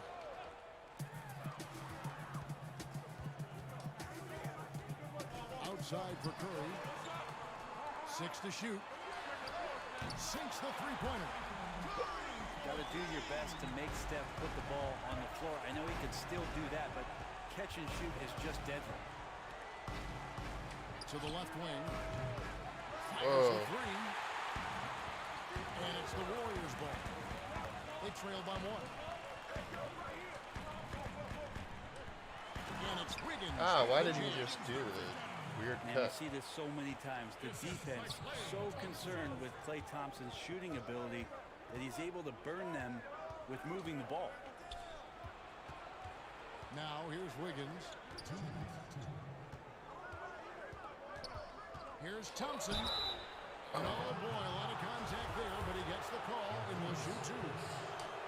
And you see Klay back out on the court. Can't help but think of him going down with that torn ACL in the finals.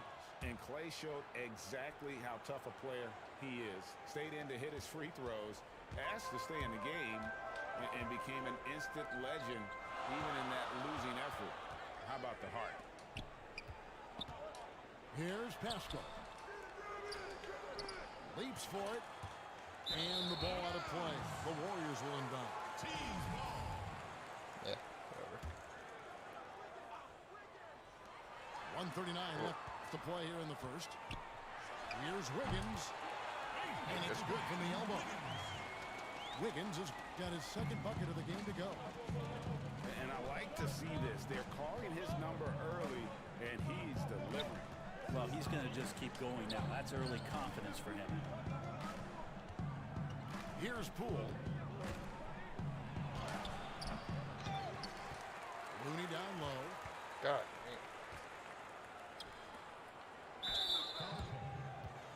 The Warriors have been perfect at the line so far, albeit just 2 for 2. First one falls for him. At the line. And that's good as he hits both of his shots. Here's Poole. Whoa. And the layup's good off the glass. Guys back in and forth this first half. And this could continue to go back and forth the entire way. Whoa.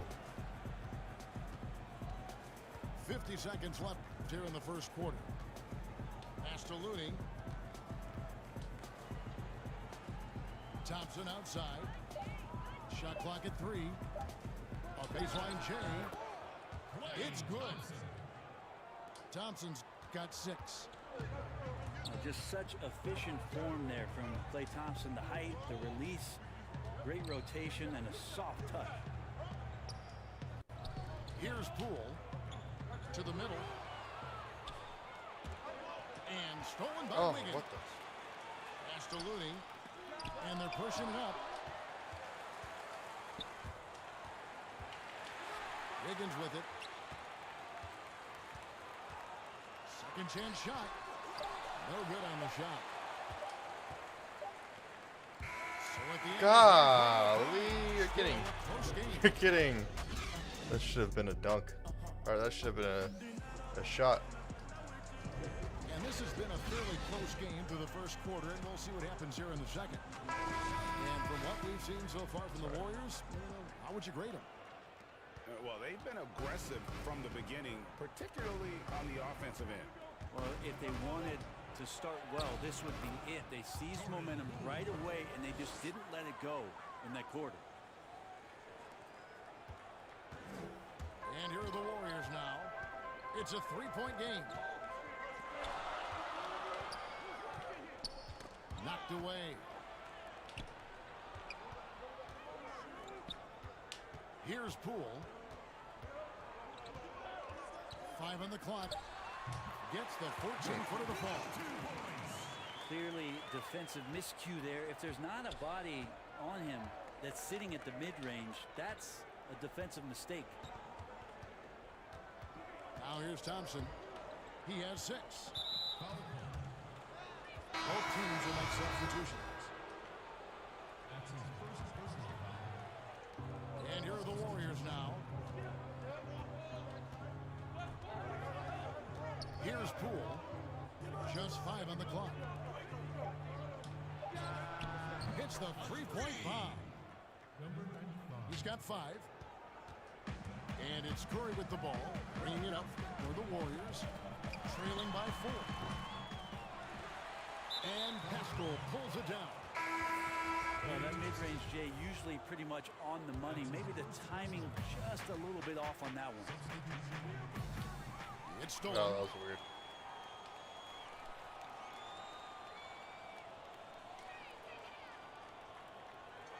And they call the 8-second violation. Too much time getting it up court. Brent, the league's been trying to clean up some of the physicality that we see, some of the jawing, but there are some players that do a great job of nonetheless getting under an opponent's skin. I don't think, Kevin, over the past couple of years, we would deem the NBA as being more physical than at any other time. Can we say that? I think that's fair. We would never say that. But there are still irritants in the game, and the reason why those guys do that is because God, what the hell? That doesn't make any sense. Always going to operate. They're going to be guys out there who are going to use either their intellect to get inside your head or do things on a physical level that are going to cause you to think about what it is you're doing on the floor. And when you find those guys, they're really interesting players to watch. You're not going to replicate their shooting form, Kevin. But in terms of something their approach, there are things that you might be. Why did he not take the right step back? There's no doubt. And Curry has it in the corner. That's a good shot. Curry's got his second bucket of the night. Just so good around the rim. Steph Curry knowing when to try his luck from there, and he gets super creative with some of the spins that he puts on the ball around the rim. Pass to Pascal. And Steph Curry with the foul. That's his first foul. And the next one puts him in the bonus. And the Warriors making a change here.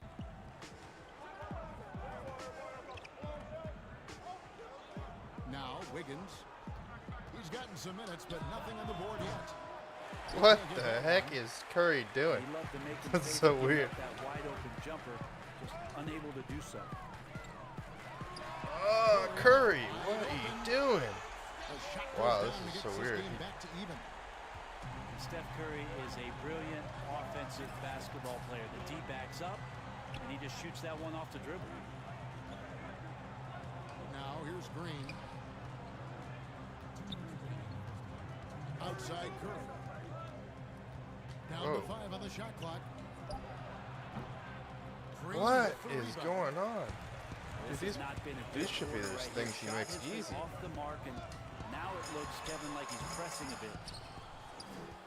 Those are chances. Almost always you can rely on him to get you 2 points, but the D just enough Dude, to keep what? him out of rhythm. And his lateral quickness really allows him to stay in front of the shooter there and challenge the shot. Talk about versatility on offense a lot, but how about on defense? And he takes pride in making an impact. Oh, what? Dude, what was that? Why did he slow down? Said last season, Brett, that he's already the second best point to ever play in pro basketball. High praise from Shut up. And why wouldn't you talk about Shut up. There's no way. MVPs, Dude, and what? titles, and Shut his up. impact on the game and what he's done. That made no to sense. change the way the game is played. The case for Steph Curry to be the top point guard ever is getting stronger and stronger every season. The guy that he's going to have to knock off the top of that shelf, I think, for most everybody who's been basketball fans for a long time is one Magic Johnson. That one misses. Listen, there's no doubt he feels like they should have the lead, but that miss will keep it all tied up. On the wing, Green takes the 13-footer. Nice feed I'll that permit time that. from Wiggins. Green's got 5 now. We'll see if they can finally Whoa, hold come on on. to a lead. It's been Whoa, come on. all night. Well, you can tell they really want to increase this lead. They can't keep letting There we them go. take it from him. Out to Chris. Offensive rebound. Higgins outside. From deep. Green with the rebound. He missed that one, but I've seen him drill shots from that distance.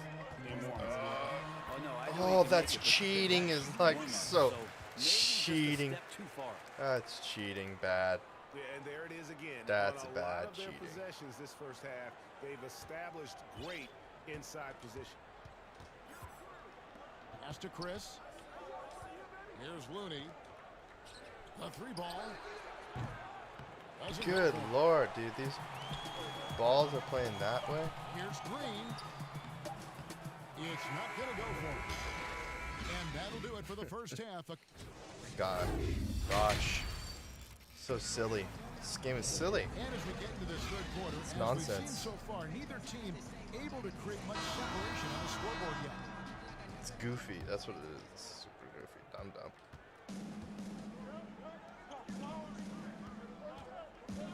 Pass to Curry. From the arc. If that doesn't go in, I don't know what is going on. Dude, that's Full of nonsense. those.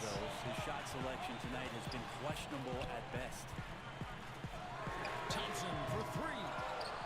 The Warriors keep it going. A new 14-second shot clock. Now here's Wiggins. Covered by Wiggins. Outside for Curry. Got a hand on it. That's some good use of the length right there for Marquise Chris, reaching out In your face, and dude. swatting that one. Oh, what? Warriors leading by 4. Thompson outside. It's stolen by Curry.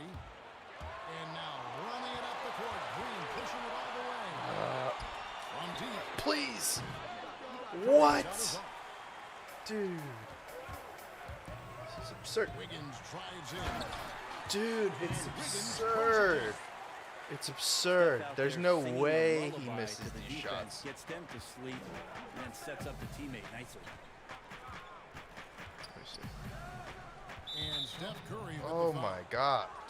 That'll be his second foul. Flagrant. Warriors Flagrant. making a change here. First minute and a half of basketball here in the third quarter. Dude, Flagrant.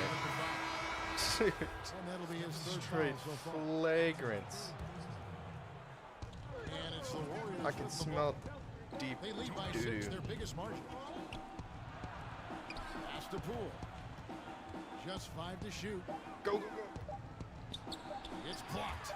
Oh my god. Chris rises up. What? Is he playing volleyball, Kevin? He just spiked that one away. Hey. I feel like I'm sweating from the stupidity. Warriors leading by 6. Here's Curry with the There's three. no way. But they recover. We're not playing this game. Chris. Wow. Banks it in. Chris has got his So first points of the dumb. night.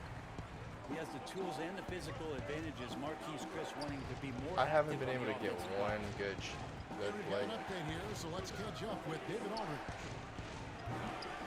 What? Things that teams are more aware of Dude, in the there's age of analytics this has to be is the importance of sleep. Most teams are making adjustments. Morning shoot-arounds have been moved in some It's gotten cases to one the after afternoon the other or dumb eliminated shit. altogether. There are Just many fewer nonsense. teams that are taking red-eye flights across country. Some teams even give players orange-tinted glasses to encourage them to sleep.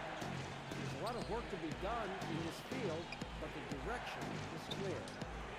Continuing to Dude, evolve. how does David, that not thank you. dumb?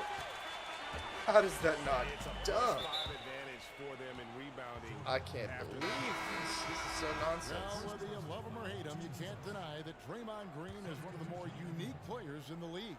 There really isn't anyone else like Draymond. I mean, who does everything for a team but score. I mean, not only can he play all positions on both ends of the floor, but also to be the emotional leader.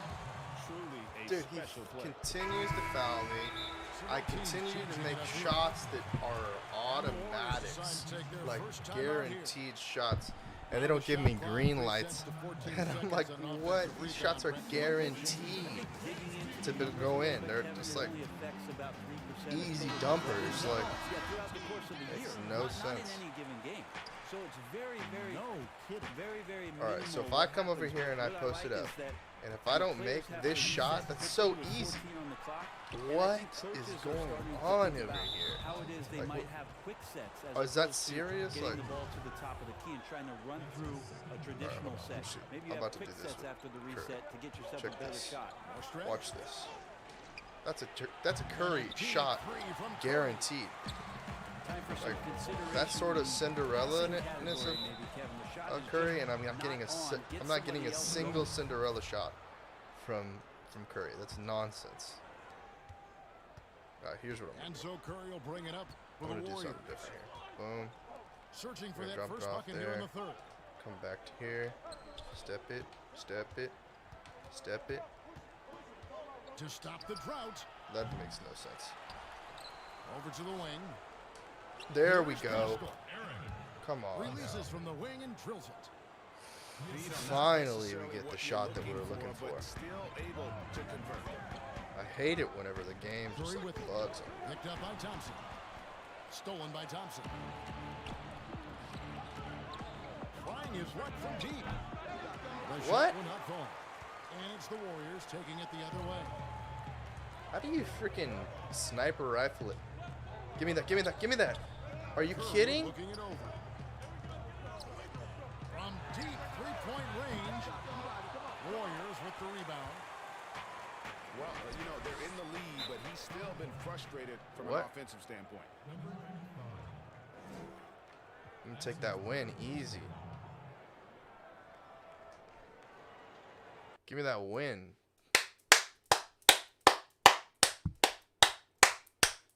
It's nonsense, dude. His whole game was freezing. He was staying frosty, but in the bad way. Let's beat tier 2. Forget about it. Dude, let's do this. Stupid. Fucking so stupid. Who we got? Who we got?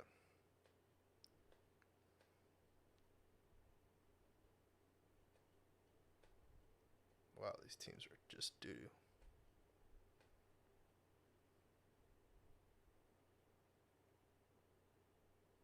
Oh, this is like an old school.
I'm ready to do the electric boogaloo. Come on now.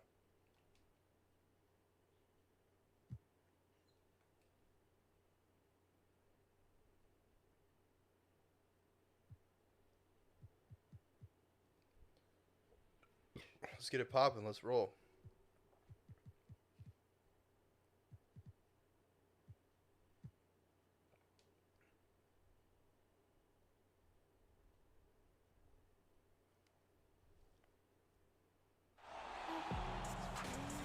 And tonight, Brent, classic battle of pivot men. Talk about some of your favorite center matchups historic.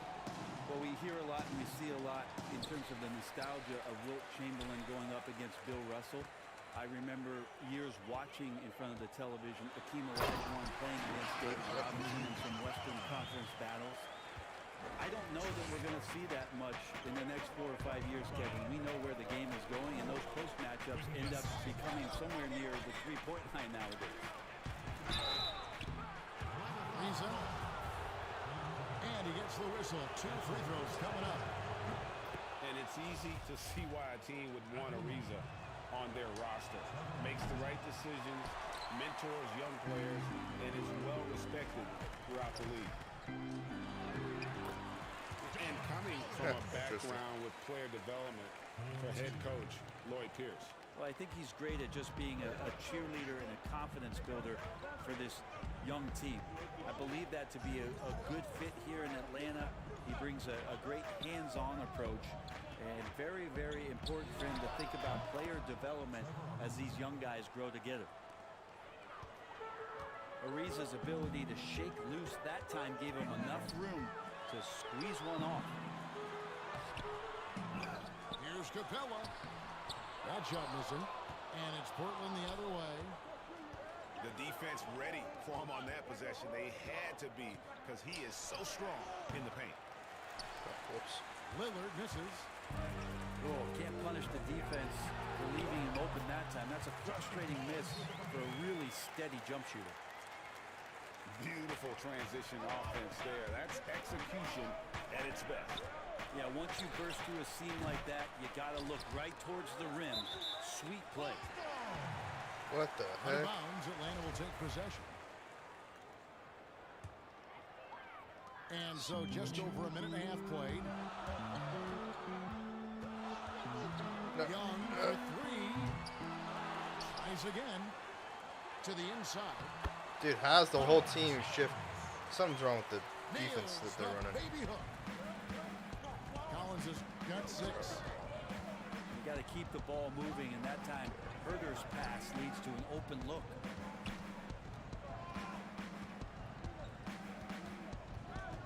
Back to Lillard. Pass to Whiteside. 6 on the shot clock. Takes a 3.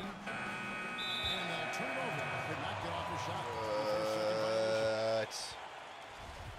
What? I don't know. I can't see the dang team. Atlanta with the ball. Really strange. And Young, here we go. I can't play this game. It's just too laggy. Oh, this is the kind of start they were hoping for. Here's McCollum. Nice spin off the left rim and in. Feel like when CJ gets a couple of these to go, it accentuates his ability and confidence to score from the outside as well. It's deflected. Yeah, one player sometimes can drag down your offense, and he seems to be an anchor here in this quarter. Wow. And good that time. Wow, what a pass there. He made that a very easy basket with that setup. Shots good from Young. All about getting into a rhythm as a shooter. When Trae Young finds his, he's pretty fine at taking those shots. Now, here's Lillard. Pass to Whiteside. They get it back. Kicks it out to McCollum. Oh, On deep. that's too far. Got a piece of it. Here's Ariza. Portland keeps it going. A new 14-second shot clock. Oh my gosh. That's so funny. By 5. Here's Hunter. Banked in off the Wow, glass. so nasty. So Gross. unselfish there. Young Gross. doing a good job of finding the open man. So timeout called here, the first for Portland. And Brett, many consider Trae Young the first product of the Steph Curry generation. He grew up in the age of the three-point shot. I think that's pretty fair. He said he recorded all of Steph Curry's games. He studied them, tried to see where Steph was gaining some advantage, and that balance of his shooting and his playmaking, then moving without the ball. You can see all of those sort of attributes that are coming out of Trae Young, courtesy of Steph Curry. They should continue to get the ball inside. The defense struggling to contain them. And it's Lillard missing. And here's Young. He'll bring it up for the Hawks. 7-point differential.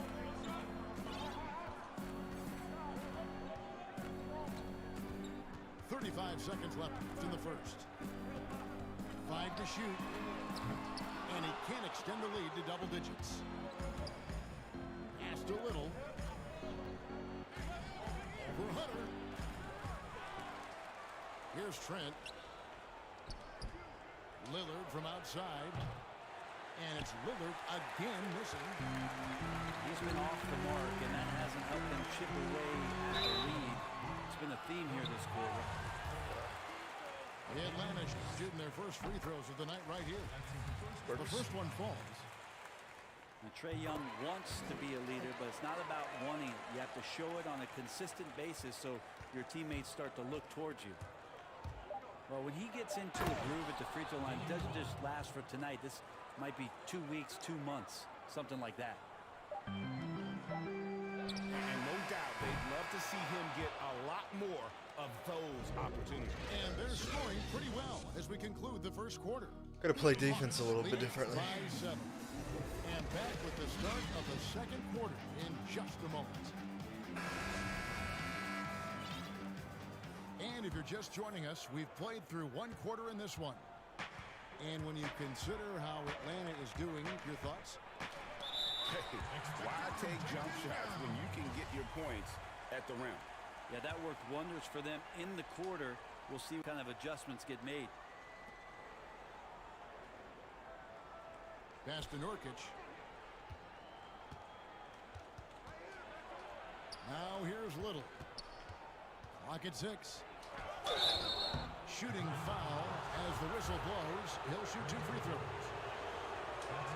Greg, let's take a look at Nasir Little. More power and athleticism at this point than skill, wouldn't you say? I mean, no doubt. As an amateur, he could rely on the physical gifts to dominate. But in the NBA, you have to be able to shoot and handle with confidence. I think Little will get there because he has a tremendous work ethic. Whoa. Collins wide open. He fires. And he gets it to go from the corner. Confidence there shown by John Collins. Gotta like watching him go right up for the shot. Nurkic with it. And guarded by Capella. And contact on the shot, so he'll be shooting free throws here. That one on Collins. Portland shooting their 5th and 6th free throws of the game. So he makes 1 of 2 as the second one misses. And last season, a rare 5-by-5 game achieved by Yusuf Nurkic. 24 points, 23 rebounds, 7 assists, 5 steals, Greg, and 5 blocks in a game against the Kings. And how about the only player ever to log a 20, 25, and 5 game? The Bosnian Beast making a name for himself. Here's Trent. Rebounded by the Hawks. Following this one, they get to host the Cavaliers. Whoa, what? And we've got an update here, so let's check in with David Aldridge reporting from the sideline. Hey, Kevin. Well, the Hawks said they were going to be patient when they rebuilt their team, and they were going to do it through the draft, and they've stuck to that script. Now, Trae Young is probably the biggest name, but Atlanta's added a lot of great young talent the last 3 years. There's John Collins, Kevin Huerter, and in 2019, the Hawks added 3 more good young players in the draft. DeAndre Hunter, Cam Reddish, and Bruno Fernando. Things are looking up in Atlanta. I would think so, too. On paper, it looks good. We'll see if it materializes. Whoa. Why was there no drive? There's no drive on this team. Well, that shot was an example of underpassing.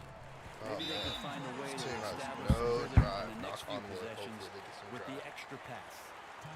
This team has no drive. Wow, it's just bizarre. It's just wild. It's wonky. Social media talk about the increased pressure now on referees to get every call right.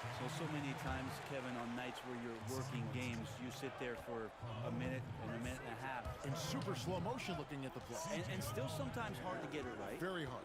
What I think the league should think about doing with the competition committee is every team in the league should have 3 and 4 cameras that are mounted so that every time there's a replay at any given arena, they have access to the same angles. For every game. Every game. Oh, Where are man, most that's a of the granny times hook these shot. calls being missed? Where are these calls getting wronged?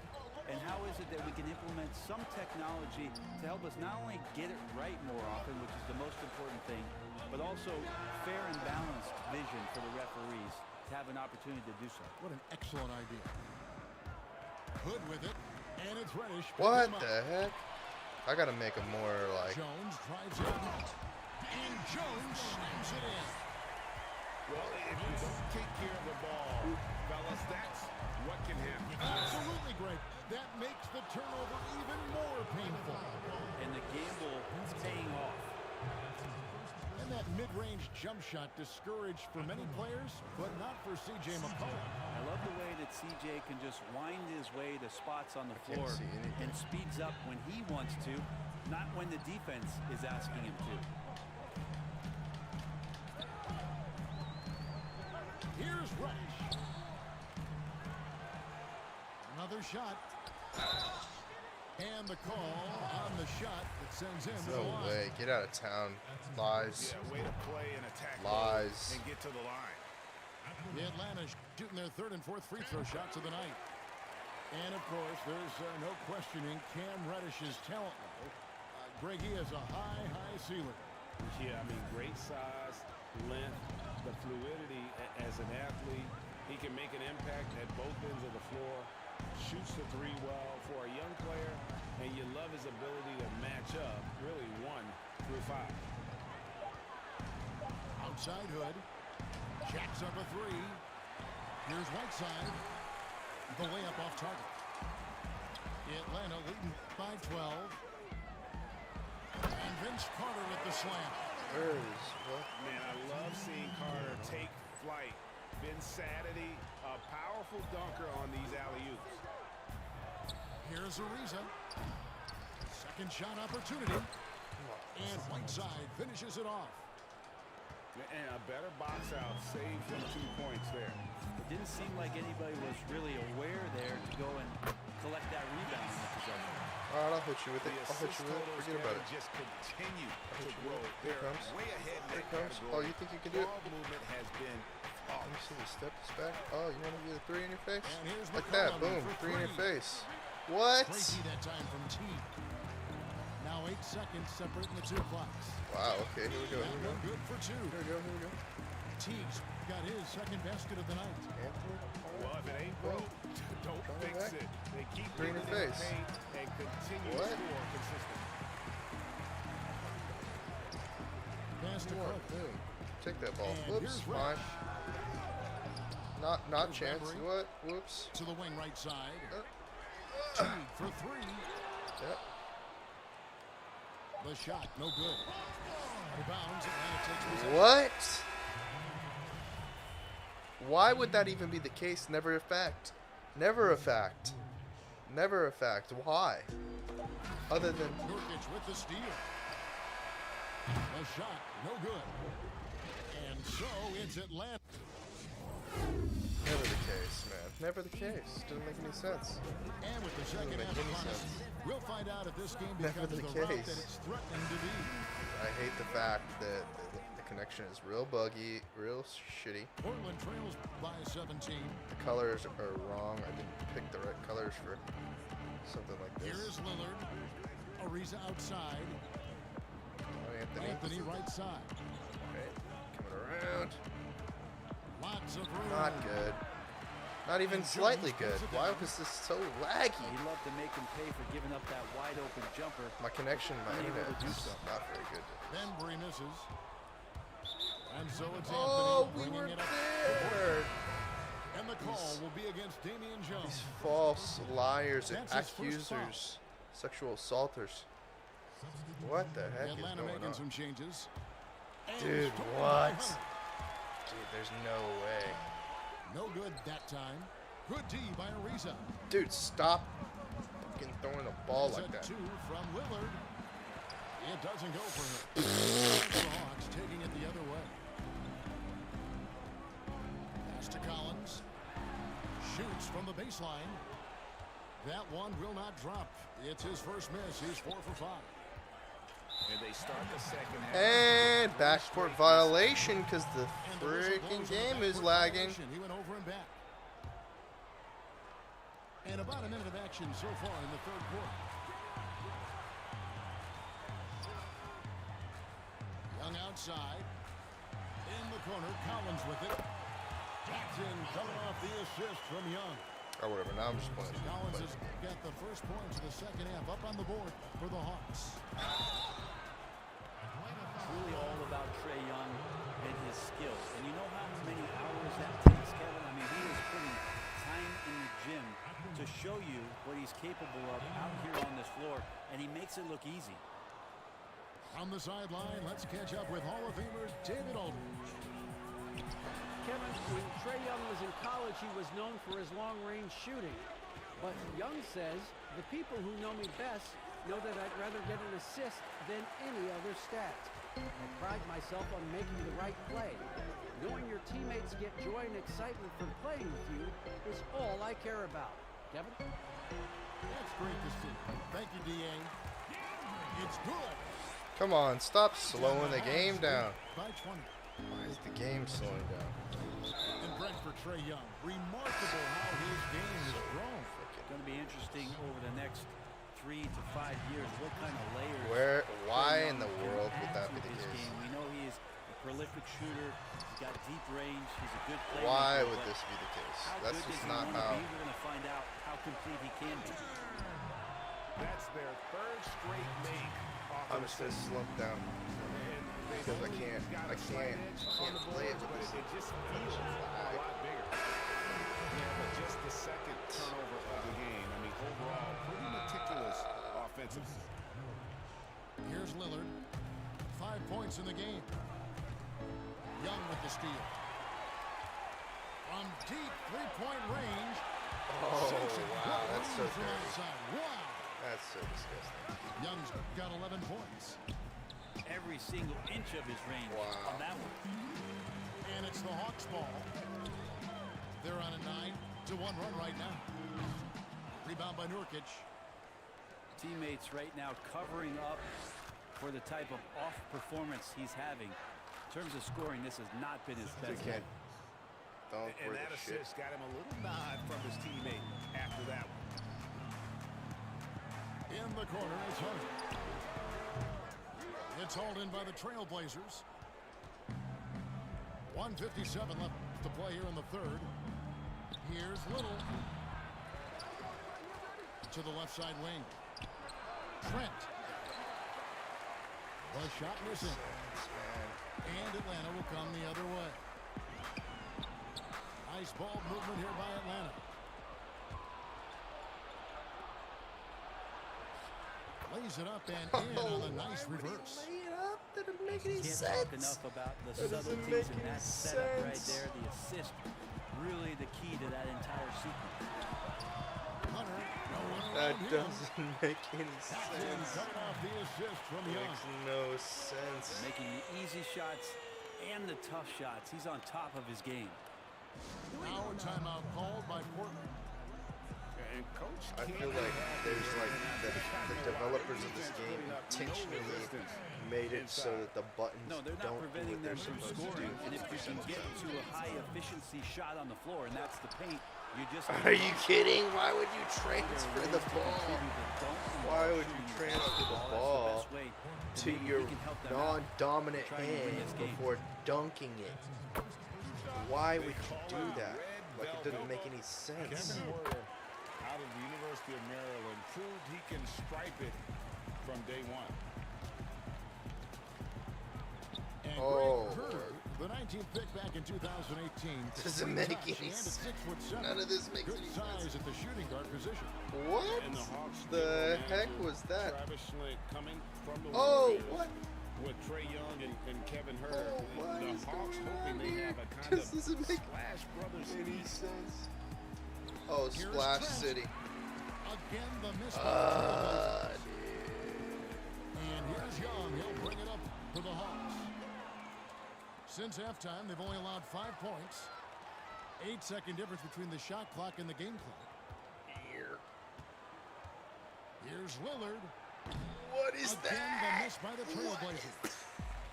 It's almost What like was he's trying that? to make things hard on himself. You know, he's just got to slow the game down. Try to get some easy. Oh my goodness. These are jokes. These are like, Young outside. they have to think they're The Hawks comedians or have been something. perfect so far from the free Why throw would they line, make such 6 for 6. a joke And he of a knocks down game? the first one. This is the worst And stand-up that's good I've as he ever hits both of seen. his shots. 5 seconds left in the third. Here's Hood. And that one released in time, but no good. And Did we just play the whole game? And there may not be a lot of drama down the stretch as we head into the fourth quarter, but stranger things have happened.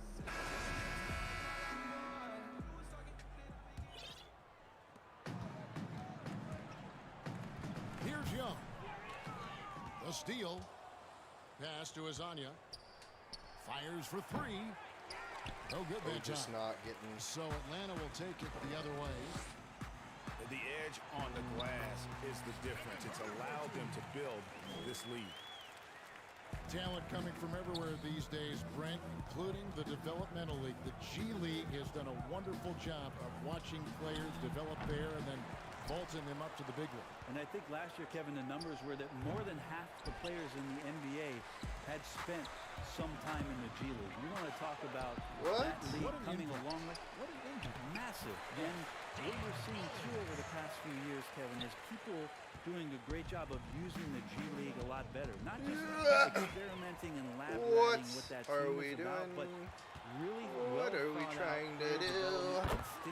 This is the worst game ever. Practicing and traveling I can't and sitting and believe watching they games. suck so We're bad. watching guys go play a game in the afternoon and then coming up to the NBA level and participating in an NBA game that night. That's going to go a long way to make guys in the early part of their career take the necessary strides in a lot quicker than they normally This would. two-way What? That was the one time it didn't really lag in it. Except if you talk to their agents, He didn't Kevin. even Yes, make a it's good been, shot. it's been very Dude, good twice. for the control of an organization to find that kind of talent. Not many players now signing shorter contracts in free agency. You've talked about this a lot. Does it make it harder or easier for the super team? Well, I think it makes it easier because all of a sudden So funny. a star player from another team becomes available that you could latch him on to somewhere else. Any within that- examples you could throw out there? That I don't want to get into the specifics Okay, of it. I understand. I think we've seen it over the past 3 or 4 years with some of our star guys. And Yes. I don't fault them because they're getting smarter. Players are a lot smarter about what it is that they can do with having the very few times, Kevin, that you have a say in your career as to where it is that you're going to play, and more importantly, the potential for what it is that financially you can make. Simons. Playing for a championship. For a championship, for potentially the opportunity to play with somebody who you've always thought you could either elevate their play or they could elevate yours. This is not going away anytime soon. And yeah, he's not messing around. He wants no part of a comeback in this one. Well, he's grabbed the tee and the blanket because he's putting this one to bed. Here's Simons. Down low. Stolen by Collins. Here's Hunter. No good on the 3. The Blazers on offense. Here's Azania. Rejected by Young. Oh! How about that? Trae Young with a block shot. And Atlanta has possession. inside. It's tipped. Why? To the middle. Here's Capella. Why? Coming off the assist Why am I from being Young.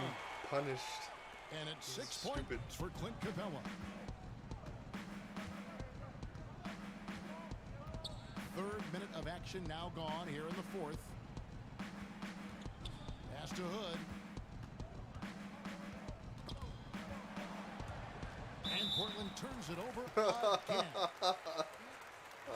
Dude, I've lost it. I can't even handle it anymore.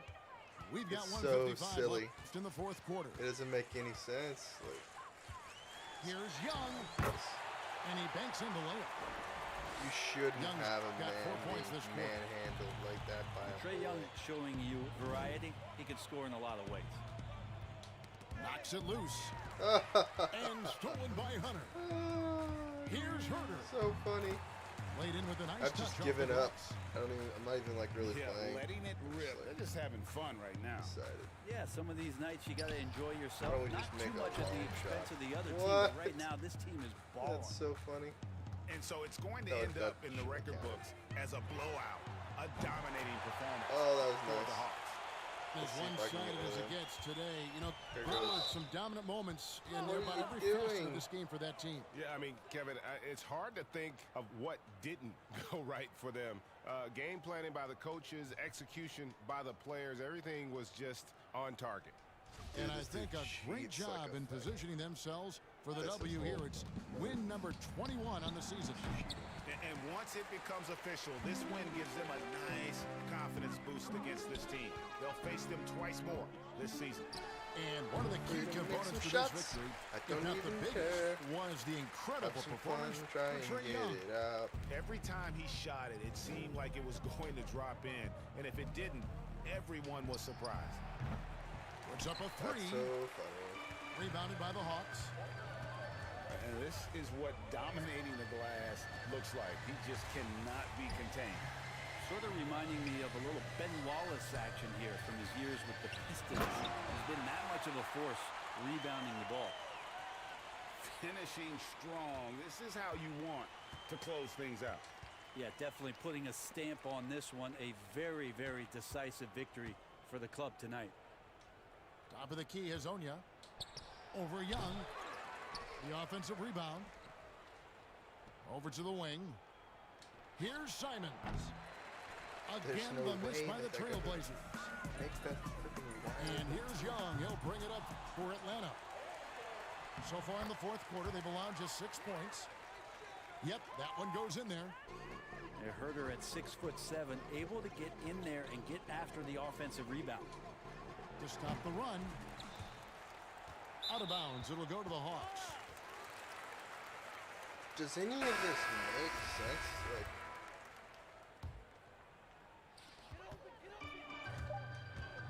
Now, here is Young. Yeah, clearly a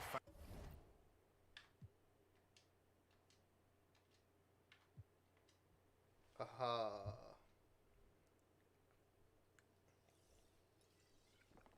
Just when you think you're about to finish, you don't get the chance.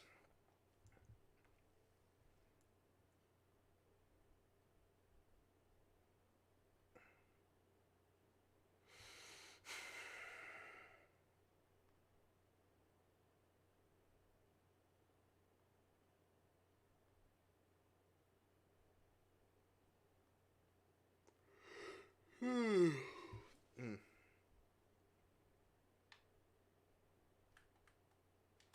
All right, I'm finished playing video games for a bit. Need to relax and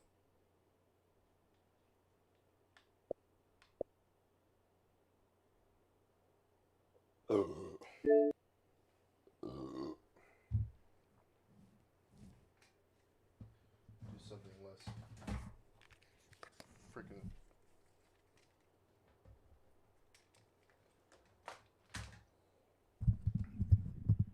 bullcrap.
Come on, what the hell? What the hell? Wait, what the hell? Wrong one.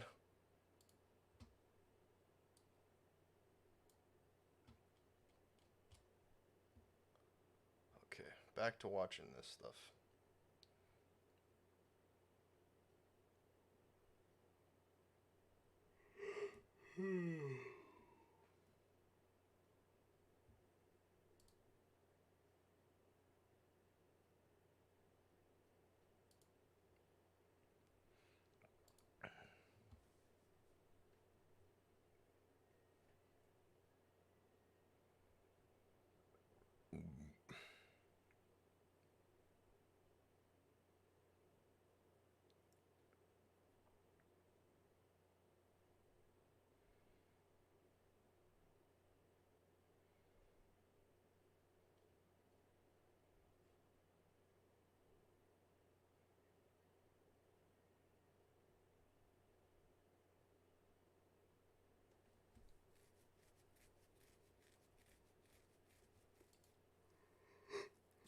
This latest hip hop beef is all the rage. I don't think nobody's raging. Nah, they was raging. Were they? How did this fucking? I was hoping y'all could tell me because I really don't know. I thought it was from Gibbs saying something about Jeezy in an interview. Yeah, they were in L.A. Everyday Struggle was discussing Gibbs talking about Jeezy. But Freddie Gibbs has done Everyday Struggle before. Mm-hmm. I don't know. He has. I'm telling you. Okay, all right, got you. With you or with no, the new not show? with me. Okay. Actually, now that you're saying you don't know, I don't know either. I thought I saw him with Nadeska there. Yeah, it sounds familiar, but I guess All right. Well, yeah, they were discussing an interview he did, which then got into a debate about relevancy. And from what I understand, academics said if Jeezy is irrelevant, then that means Gibbs is irrelevant. You only sold this amount of records. You're not a relevant rapper. I'm sorry. And then Which is all untrue, by the way. Of course it is.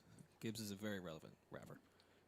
Then Gibbs went on Twitter and said, "I'll give a bad bitch $5,000 if they admit to sleeping with academics," and then all hell broke loose. That's what I got from that's when everything. it started? I could be wrong, but that's how I saw it. Yeah, that sounds about right. Yeah, Whenever you throw women in the midst of a conversation with two men, Tax returns are coming up. yeah, like that's always the next step. Yeah, it's always going to turn left at that point when you start saying, "Oh, you don't sleep with any cute women." It's like now we're ready to The fight. male ego has those been are fighting. squashed. Yeah, those are fighting words at that point. The age old, I fuck women, but nah, I have more money though. Classic beef. Yeah, that's why I'm kind of not. I want PJ men to find Salt. new things to fight about. We should. besides women and money. But if you think about it, like, what else matters? Yeah. When you're arguing with another man. I was Why super don't salty. argue with men about stupid shit. But I mean, again. This is academics, though. Like, what does that mean? What else can? What else will the artist be arguing him your about? mama, your daddy, your son, your daughter, everybody. So when you talking about, oh no, yo, my son living, you're fucking stupid, you dumbass nigga. I know exactly where you live at. I'm not that type of nigga. You don't live in a bigger crib even than me.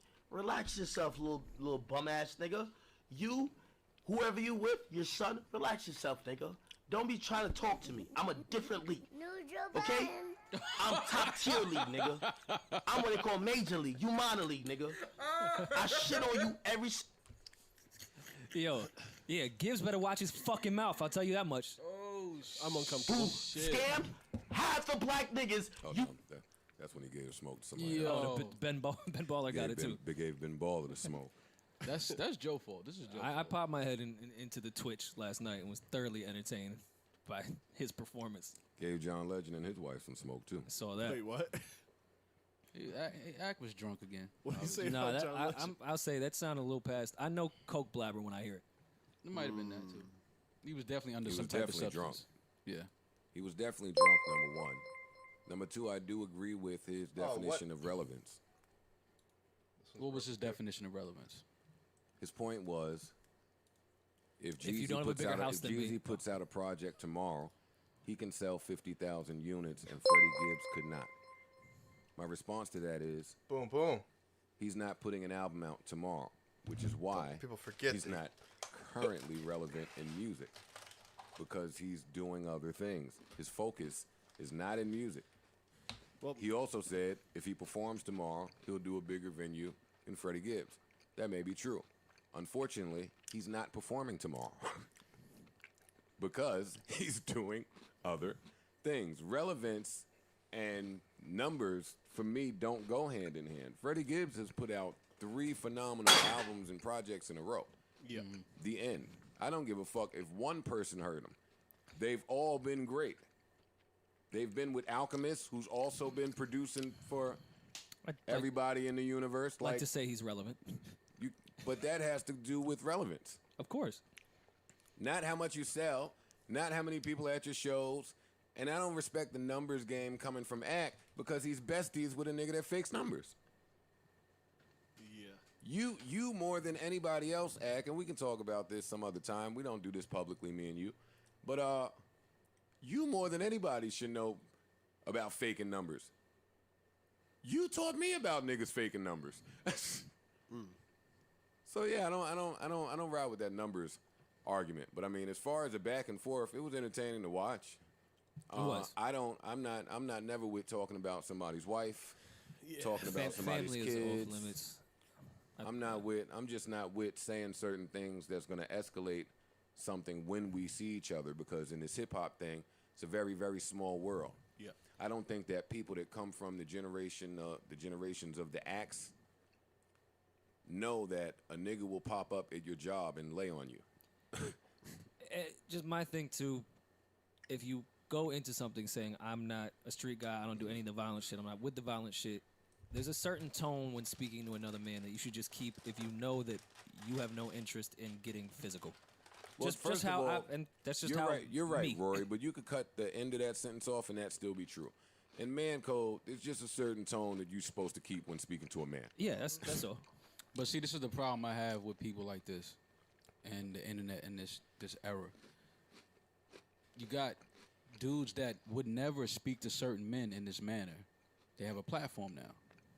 They have a following. They have, so all of this adds to they really feel like they're somebody of importance to some people.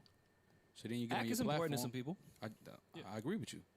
But then you get on your platform and you start saying things about people that you would never say. First of all, you would never even be allowed to have a conversation with some people that you speak about. They would never talk to you. So then you say things about them, you get disrespectful. And now, if Freddie puts hands on Ack, we look at Freddie differently. We say, oh, you're not supposed to hit Ack. You're not supposed to punch Ack in his face. You can't do that. So it's like you protected to a certain degree. Because Freddie Gibbs is not supposed to punch academics in his face. Well, that's why Freddie Gibbs is just laughing, saying, I'm going to pinch your nipples when I see you. Right. Right. You a bitch-ass nigga. Right. Whatever Freddie Gibbs is saying, I'm not saying that I think these things. Right, no. I get what you're saying, but it's just, there's certain things that I just don't, shit like this to me is not really entertaining because Ack can be very disrespectful and say whatever he wants, and then Freddie has to play along and kind of just laugh at him. But at the same time, like you said, you bringing people's wives into your rant. You talking reckless about people, like John. You sitting talking reckless. No, go back down. About a bunch of people, and it's just like, but for what? You just doing this for attention? That's fine. Yeah. Yeah, because yes, when Ack says exactly, Freddie, shut the fuck up. Play the tough guy shit. I'm not tough. You may get some points doing that, but you ain't fucking with nobody. Big time. With me. Shut the fuck Fun up. stuff. Audience as a blogger, Run greater through. than you as a rapper. Shut the Guns fuck up. down. And enjoy your little Alfredo. Gonna album. go. Compete with me. Grab some See, to for drink. me, all of that's cool if you're just not gonna say I'm not tough. Yeah. Right. But once you say I'm not tough, that is you acknowledging that you're not tough. So you should speak that way. I'm not telling Ack how to speak, because clearly he had that juice up in him and felt like doing whatever the fuck he wanted to do. Right. But, yeah, this is a real different day and age. This is a very different time in hip-hop. And to say, or even in general, not just this situation, to say that someone like Freddie's a troll too, like we were just going back and forth because we're both petty and we're trolls. Nah, Freddie could take it somewhere else whether he's a troll or not. Like that trolling shit don't matter at the end of the day. Yeah, for me, this is two sides of hip hop that are just laughing at each other. Like I don't expect That's Ack- exactly what I it don't is. expect Ack and the people who follow Ack to understand What side of hip hop is that? or identify with. Large one. Yeah, but I think Maul's looking for like a name. Yeah. Like a way to categorize them. And I don't want to say the younger generation by any means, but the indoor kids. The internet kids. Indoor kids. That don't really feel that See, there's any. that triggers me because like I was called the internet kid in 03. But it's different now. So even okay, internet all kid right. means something a little different. I don't. It means people Like that I don't. used to clown niggas that was clowning me for having fans on the internet. So I don't want to like. Let's think of a better description for who we're talking about. Internet kids is vague. I said indoor kids because the indoor kids will get on the internet and think there's no consequences to the things they say or do on the internet because they are indoors and think, nah, but I said it on the internet. So nah, you shouldn't care. You should laugh with me because I'm laughing. That crowd. What do y'all think about Act telling Freddie Gibbs that he has more money than him and that his house is bigger than his and I'll show you my How does tax academics returns know for the that? last 3 years? Because Takashi told him. I don't know. I'm talking shit right now. No. I don't know how Act knows that. Yeah, but that's my point. Who Like, you says Act just- knows that? You can just say, Yeah, some, but say that's what I'm whatever saying. you You want when just- you're trying to piss somebody off. But that's why I I'm just. sure they both make nice livings. But I'm not. That's why I can't. I just can't get with this type of shit. See, when I Honestly, beef with a man, like I need it to be. Let's beef over something substantial. Skill. Let's keep it a skill. Skill, morals. I'm not even gonna beef with you over skill. Think what you want. You better than me. I'm better than you. Who cares? Like it's nothing to beef about. Yeah, no. we beef, just no. have different opinions. I'm talking about as far as back and forth, like, because you've done that. And anytime you I've beef also been with an rappers, idiot for a long time. Yeah, but anytime you went back and forth with other rappers, it's always been about rhyming. So it's been about rapping. It was never about whose house is bigger. It was never Yeah. about let me see your tax returns. Yeah, but I had to learn that everybody's not with that. True. And everybody competes differently. True. Like for me, I kept the competition in skill level because that's where I was comfortable. Mm-hmm. That's where I felt I flourished. Some niggas keep it in money because what you gonna say to me? Mm-hmm. I got all the money.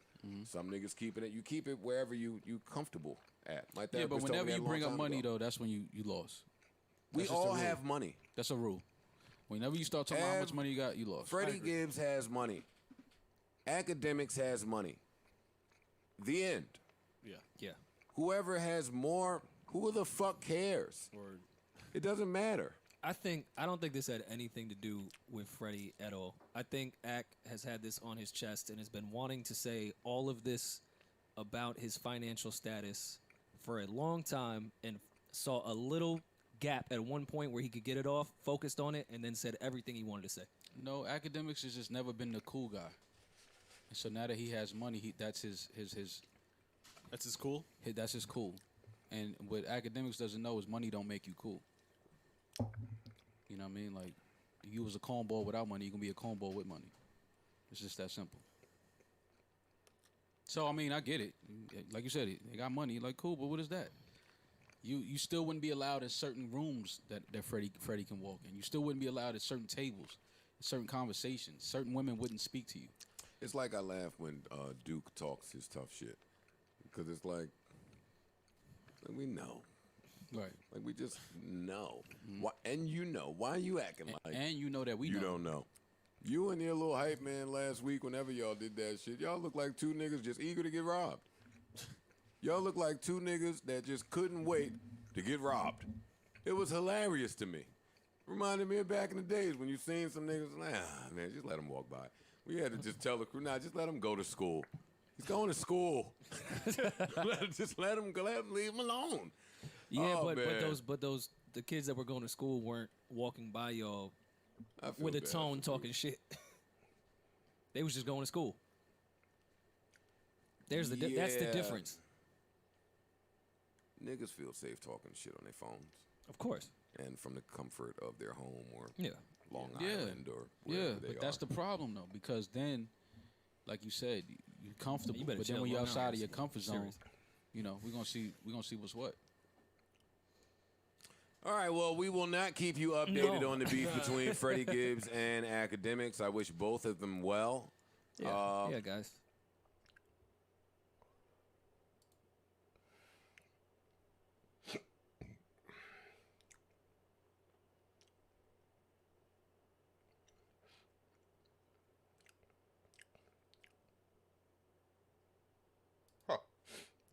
interesting.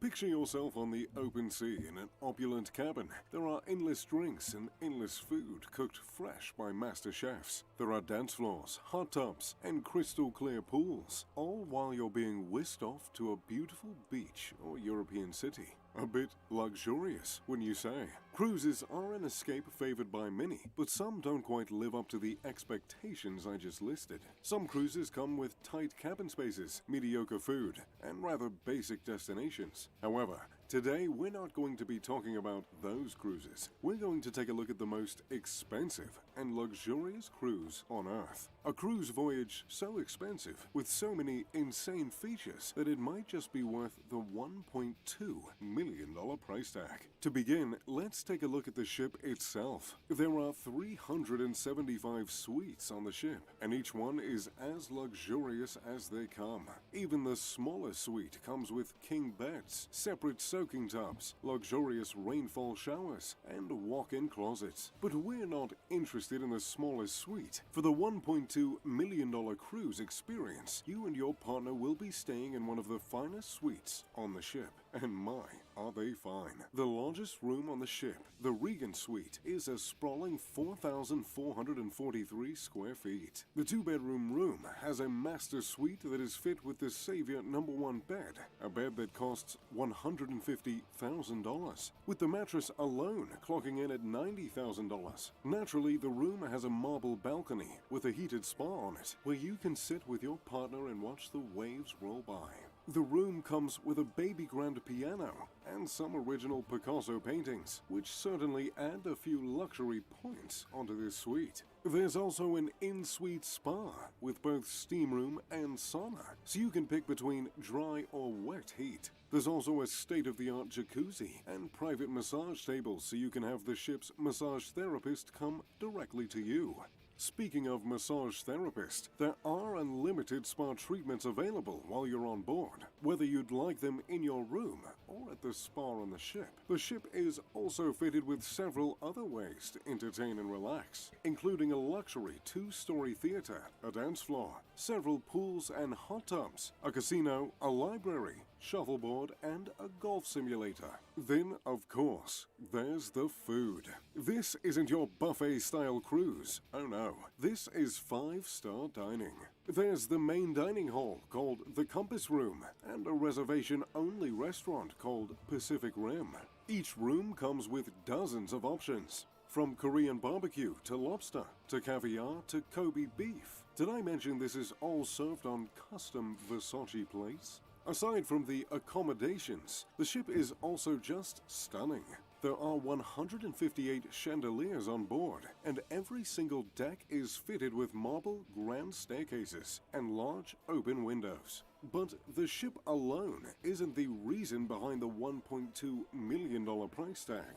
That cost is for the most luxurious voyage this ship will ever take. The $1.2 million voyage on Seven Seas Explorer will sail in 2021 and will be a 123-day journey to 11 different countries. Every moment of those 123 days is planned, down to the flights and hotel stays. Included in the cost is a first-class flight from London to Dubai, which includes a luxury meal. Upon landing in Dubai, you'll be whisked away by helicopter to your hotel, the Burj Al Arab, the most expensive hotel in Dubai.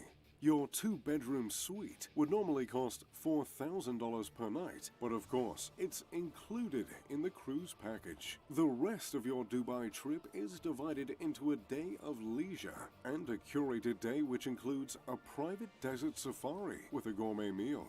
From there, you'll jet off to Hong Kong in your own private jet, where you'll stay then at the Ritz-Carlton.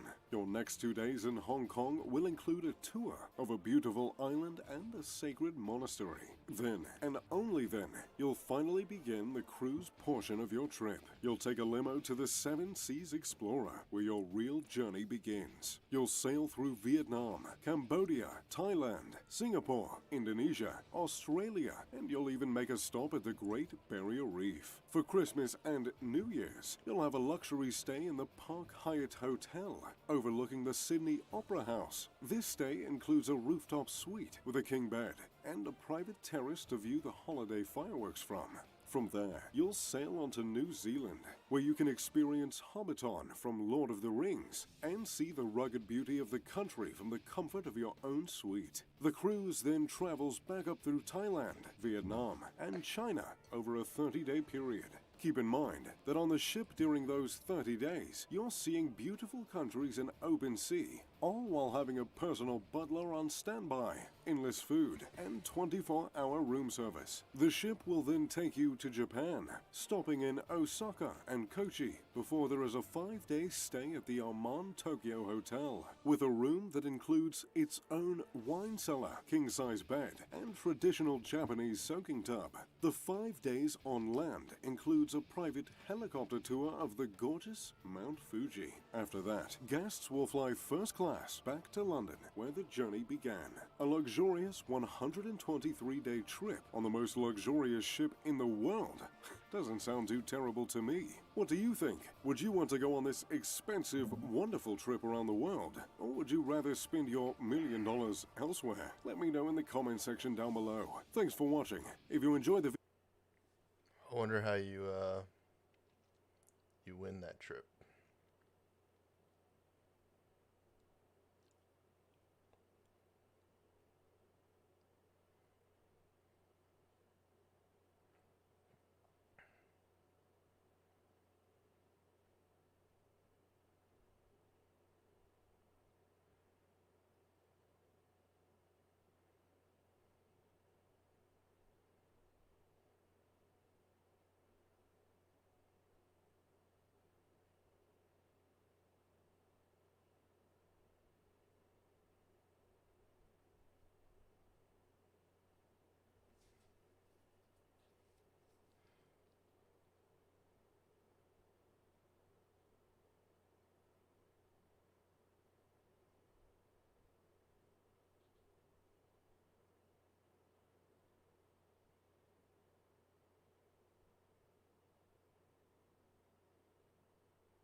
Jeff Bezos is viewed by as many as the richest person to have ever walked the earth. However, there are many billionaires and even trillionaires that have come before him. That being said, it can be challenging to estimate the wealth of someone who was born in the 1400s or someone who owned a kingdom. But using the opinions of several different experts, a pretty clear list can be compiled. Today, we're going to take a look at the top 10 richest people of all time and see how they earned their wealth and what exactly they used it for. Number 10, William the Conqueror, $230 billion.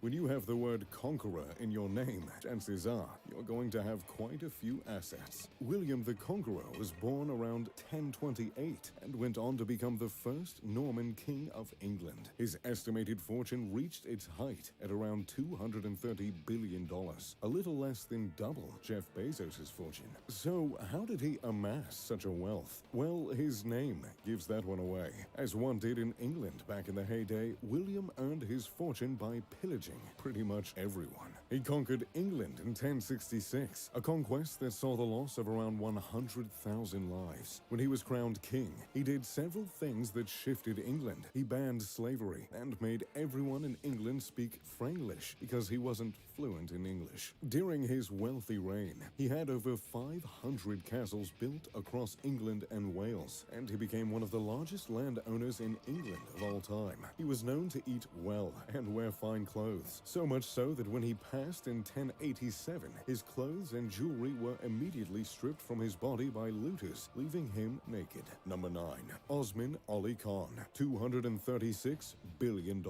One of the most recent billionaires on our list, Osman Ali Khan was featured on the cover of Time magazine in 1937 as the world's richest person. The last ruler of the princely state in Hyderabad, in India, his wealth was well known. So, how wealthy was he exactly? Modern experts estimate that his wealth hovered around $236 billion. But the Guinness Book of World Records claimed that he was worth $750 billion. Unfortunately, we'll have to go with the experts on this one. That being said, Osman Ali Khan lived a life few of us could ever imagine. The Jacob Diamond, which is the 5th biggest polished diamond in the world, was in his constant possession. One might assume he would set it on a ring, or a necklace, or a glass case. But Osman Ali Khan used the precious diamond as a paperweight in his office. But that wasn't the only jewel he owned. He owned a large collection of jewels, known as the Jewels of Nizams, that were passed down from ruler to ruler. This collection included 173 jewels, including 2,000 carats worth of emeralds, dozens of pearl-studded necklaces, buckles, earrings, crowns, armbands, and the Satlada, a necklace embedded with 465 pearls. Altogether, the jewels are estimated to be worth $2 billion, only a fraction of his immense wealth. Yet, despite owning such a wealth, living in a massive palace, owning 50 Rolls-Royce vehicles, and having 300 servants, Osman didn't always reflect his financial status. He was known to wear the same hat for nearly his entire life. He ate his food on a tin plate and was known to beg his guests to bum a cigarette. He was even known to knit his own socks. Over the course of his rule, he introduced electricity, airplanes, and railways to the district. He was also known for donating much of his wealth to educational institutions and religious institutions throughout India. Number 8. Nikolai Romanov, $300 billion. Russia has had its fair share of wealthy families, and the Romanovs are perhaps the most well-known. Unfortunately for them, their wealth is one of the reasons they were massacred. Nikolai Romanov, the last Tsar of Russia, was estimated to have around $300 billion to his name. He's viewed by many modern historians as a weak, incompetent leader, and historians weren't the only ones who felt that way. Nikolai was even credited himself, saying, "I am not prepared to be a Tsar. I never wanted to be one. I know nothing of the business of ruling." However, his incompetence and reluctance to be a ruler doesn't mean he didn't enjoy his spoils. He had an annual salary of 200,000 rubles, with an additional 20,000 rubles to spend on clothes and miscellaneous items. However, he constantly overshot that $20,000 limit, often spending an additional 150,000 rubles. For reference, factory workers only earned 500 rubles per year, and high-ranking generals only made 5,000 rubles. His spending money was 40 times that of the annual salary of an average worker. So,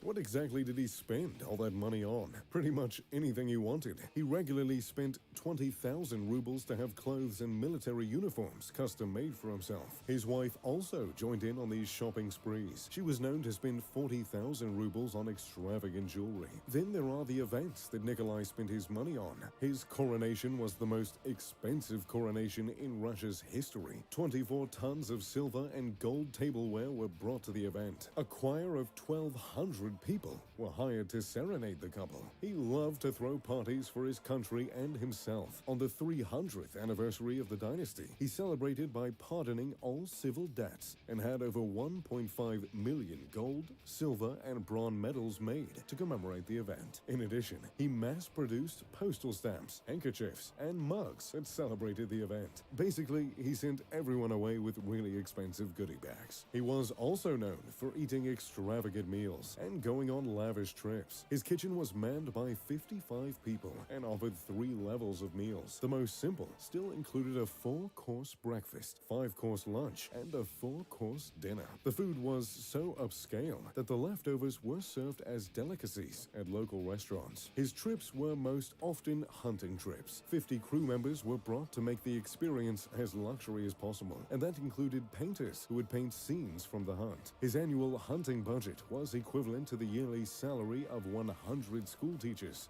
If that's not extravagant wealth, well, I don't know what is. Number 7. Andrew Carnegie, $309 billion.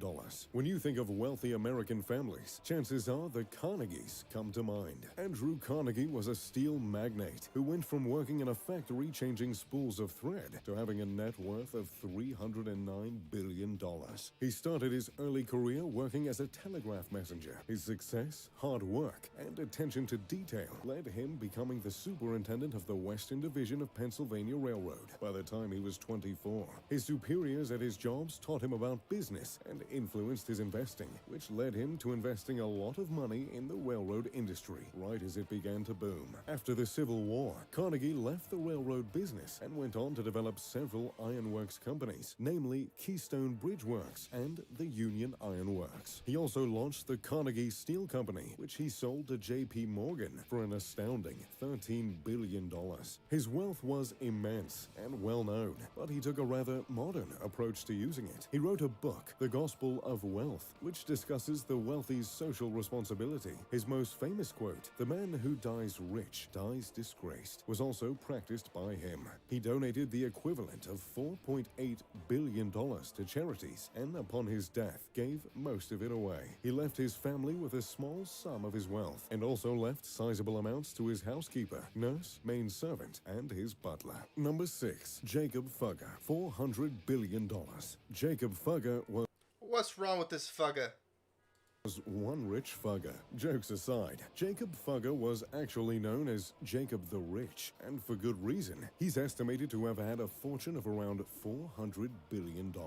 Back in the good old 1400s, Jacob's parents earned their fortune trading textiles with Italy. When Jacob came of age, he started mining operations for silver, quicksilver, copper, and cinnabar. He had a talent for investing, and he often spread his wealth across many different industries, and it worked out pretty well for him. By the time he had truly made it, he was loaning money out to the Vatican. His money helped build many of the Vatican's buildings, including the Sistine Chapel. He was known to spend his money on some rather lavish things from time to time, and in a period of extreme wealth in Italy, that often meant building homes, art, and fine clothing. His wife greatly benefited from this. At one point in his life, he bought his wife 40,000 guilders worth of jewelry. His own home was 4 stories tall and was, at the time, a modern Renaissance building. There were water fountains and fireplaces in every single room. He was also quite a giver. He funded Fugere, which became the first low-income housing program in the world. There are 52 homes on the property that housed families in difficult situations. The yearly rent was 1 symbolic guilder, though the residences did have to pray for the Fugger family 3 times per day. Fugere is still standing with residents to this day, and they still only have to pay 1 guilder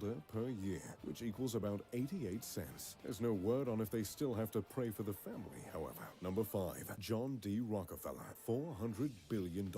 Good old Jeff may be the most wealthy American right now, but he's got a long way to go to beat the wealthiest American of all time, John D. Rockefeller. That name should sound familiar to you. The oil tycoon had a fortune of around $400 billion. He founded the Standard Oil Company in 1870, which began to skyrocket in value shortly after. At one point in time, Standard Oil Company controlled 90% of the oil in the United States. His personal wealth became so enormous that his fortune was 2% of the national economy. With all his money, Rockefeller lived an incredibly comfortable life. He owned houses across the United States. Most notably, he owned Kaikwit, a 40-home room with views of New York City. The home took 6 years to complete and featured collections of Chinese ceramics and 20th century art. But the Kaikwit home was just the beginning. The home was set on an estate that would come to be known as the Pocantico Estate. The estate covered 3,510 acres and included 75 houses, 70 roads, and 9-hole reversible golf course, outdoor swimming pools, several tennis courts, a full-sized bowling alley, billiard halls, and its own farm and gardens. Rockefeller wasn't well liked by much of the public, but as he aged, he really stepped his philanthropy game came up. He donated 10% of his income yearly to charity.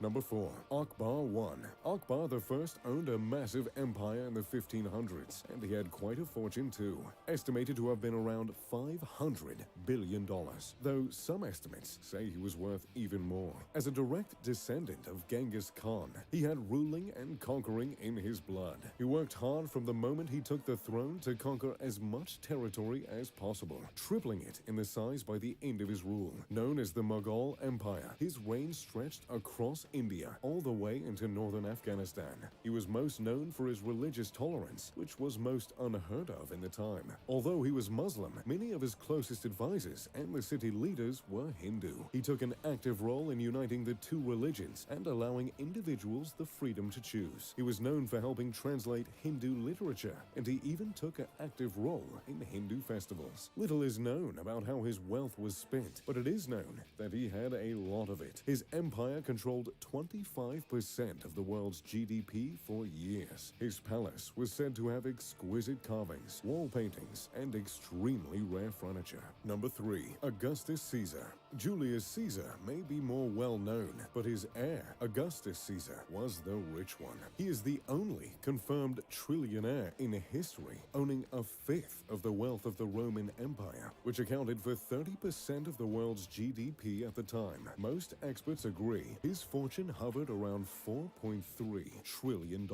On top of the wealth his position as emperor brought, much of his fortune came from inheritance. He inherited 75% of Julius Caesar's wealth, and while no one knows exactly how much that is, Julius was known to have left 300 sesterces to every Roman citizen upon his death. At the time, 300 sesterces was worth 4 months' wages, and that barely put a dent in his finances. But it wasn't just Julius who gave Augustus money. Several wealthy families were known to leave part of their estate to the emperor, hoping it would bring political safety to their own children. During his 40-year affluent reign, he doubles the size of the Roman Empire. He founded a standing army, police and fire services, a courier system, and roads, effectively bringing Rome into the modern age. During his life, he lived in a palace now known as the House of Augustus. The House of Augustus featured entire rooms dedicated to art and weapons. Mosaics were said to cover every floor, and frescoes were said to cover every wall. Upon his death, one of the last recorded things he said was, "I found Rome of clay. I leave it to you of marble." Indeed, his rule ushered in a 200-year era of peace and prosperity in the empire. Number 2. Shizong of Song. The runner-up for the most wealthy person in history is also one of the most mysterious on our list. Emperor Shizong of Song reigned from 1067 to 1085. Lucky for him, this was during an extremely affluent and prosperous era of China. They were the top makers of bronzeware in the world, and farmers were granted the rights to own their own property. The production of rice skyrocketed and became a staple of the economy, making them a commercial superpower. In addition to this, gunpowder, printing, and magnetic compasses were invented during this time. The Song dynasty was able to create the world's first paper money and also formed the world's first navy. The navy allowed them to defend their trade routes, which protected their products. With all this innovation, Emperor Shenzong controlled 30% of the global GDP, and with a highly centralized economy, Shizong had immense control over the money. His wealth has been called immeasurable. Experts know it is trillions of dollars, but it's hard to pin down an exact amount. Much of his financial status is attributed to the fact that he formed and increased tax collection hundreds of years ahead of European governments. But even with his wealth, Shizong was known for being fairly giving. He is viewed as a forerunner of the modern welfare system. His policies actively improve the situations of the unemployed, the homeless, and the peasants. Number 1. The most wealthy person in the history of the world may be someone you've never heard of, but after this, you won't forget him. Mansa Musa controlled a fortune so vast, so extravagant, that modern historians cannot even fathom how much he truly had. He rode across Africa on zebras, carrying thousands of pounds of gold, and that was the equivalent of spare change to him. He became the ruler of the Mali Empire in the early 1300s, when his predecessor went missing, trying to find the end of the the Atlantic Ocean. It's too bad his predecessor couldn't just stick to land, because he would have had a pretty incredible life. During Mansa Musa's rule, Europe was struggling immensely. Things like the Great Famine, Civil War, and a fun little thing called Black Death brought all the kingdoms of Europe to its knees. But Mali, Mali was doing fantastic. It was the world's largest producers of gold and salt, which were the two most important products at the time. Mansa Musa conquered 24 cities and their surrounding districts within the first few years of his rule, yet he remained distant from the rest of the world. Even in Egypt and the Middle East, little was known about him.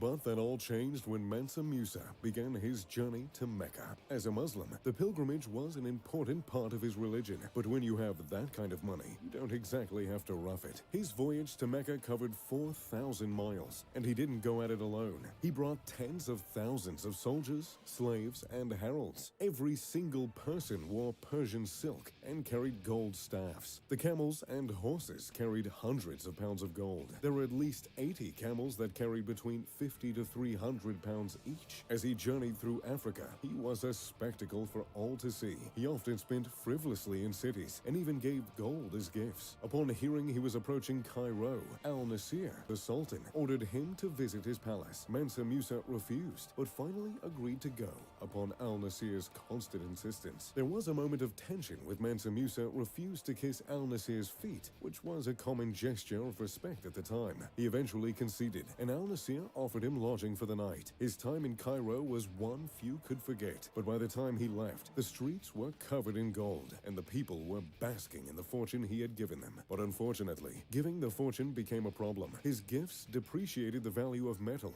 and it would take 12 years for the city of Cairo, Medina, and Mecca to financially recover. It is said on his long journey to Mecca that he funded a mosque being built every single Friday. Upon arriving in Mecca, he turned himself to his religion and studies for days at a time. When he returned home, he got to working on building palaces, mosques, and universities throughout his empire. He created Sankor Madrasa, a leading center and university. The university housed 1 million manuscripts, rivaling even that of the Library of Alexandria. Unfortunately, soon after Mansa Musa's death, the empire of Mali began to fall. Constant civil war began to weaken the country, and its ability to trade began to diminish. By the 1600s, Mali was being invaded by European cities to exploit its resources, and the rest is history. So, there you have it, the 10 wealthiest people in history. Do you think Jeff Bezos will pass them? Let me know in the comment section down below. If you enjoyed the video, make sure to leave a like and subscribe. Oh, and turn on post notifications. As always, I'm Mr. Luxury. Pip pip to doodly do.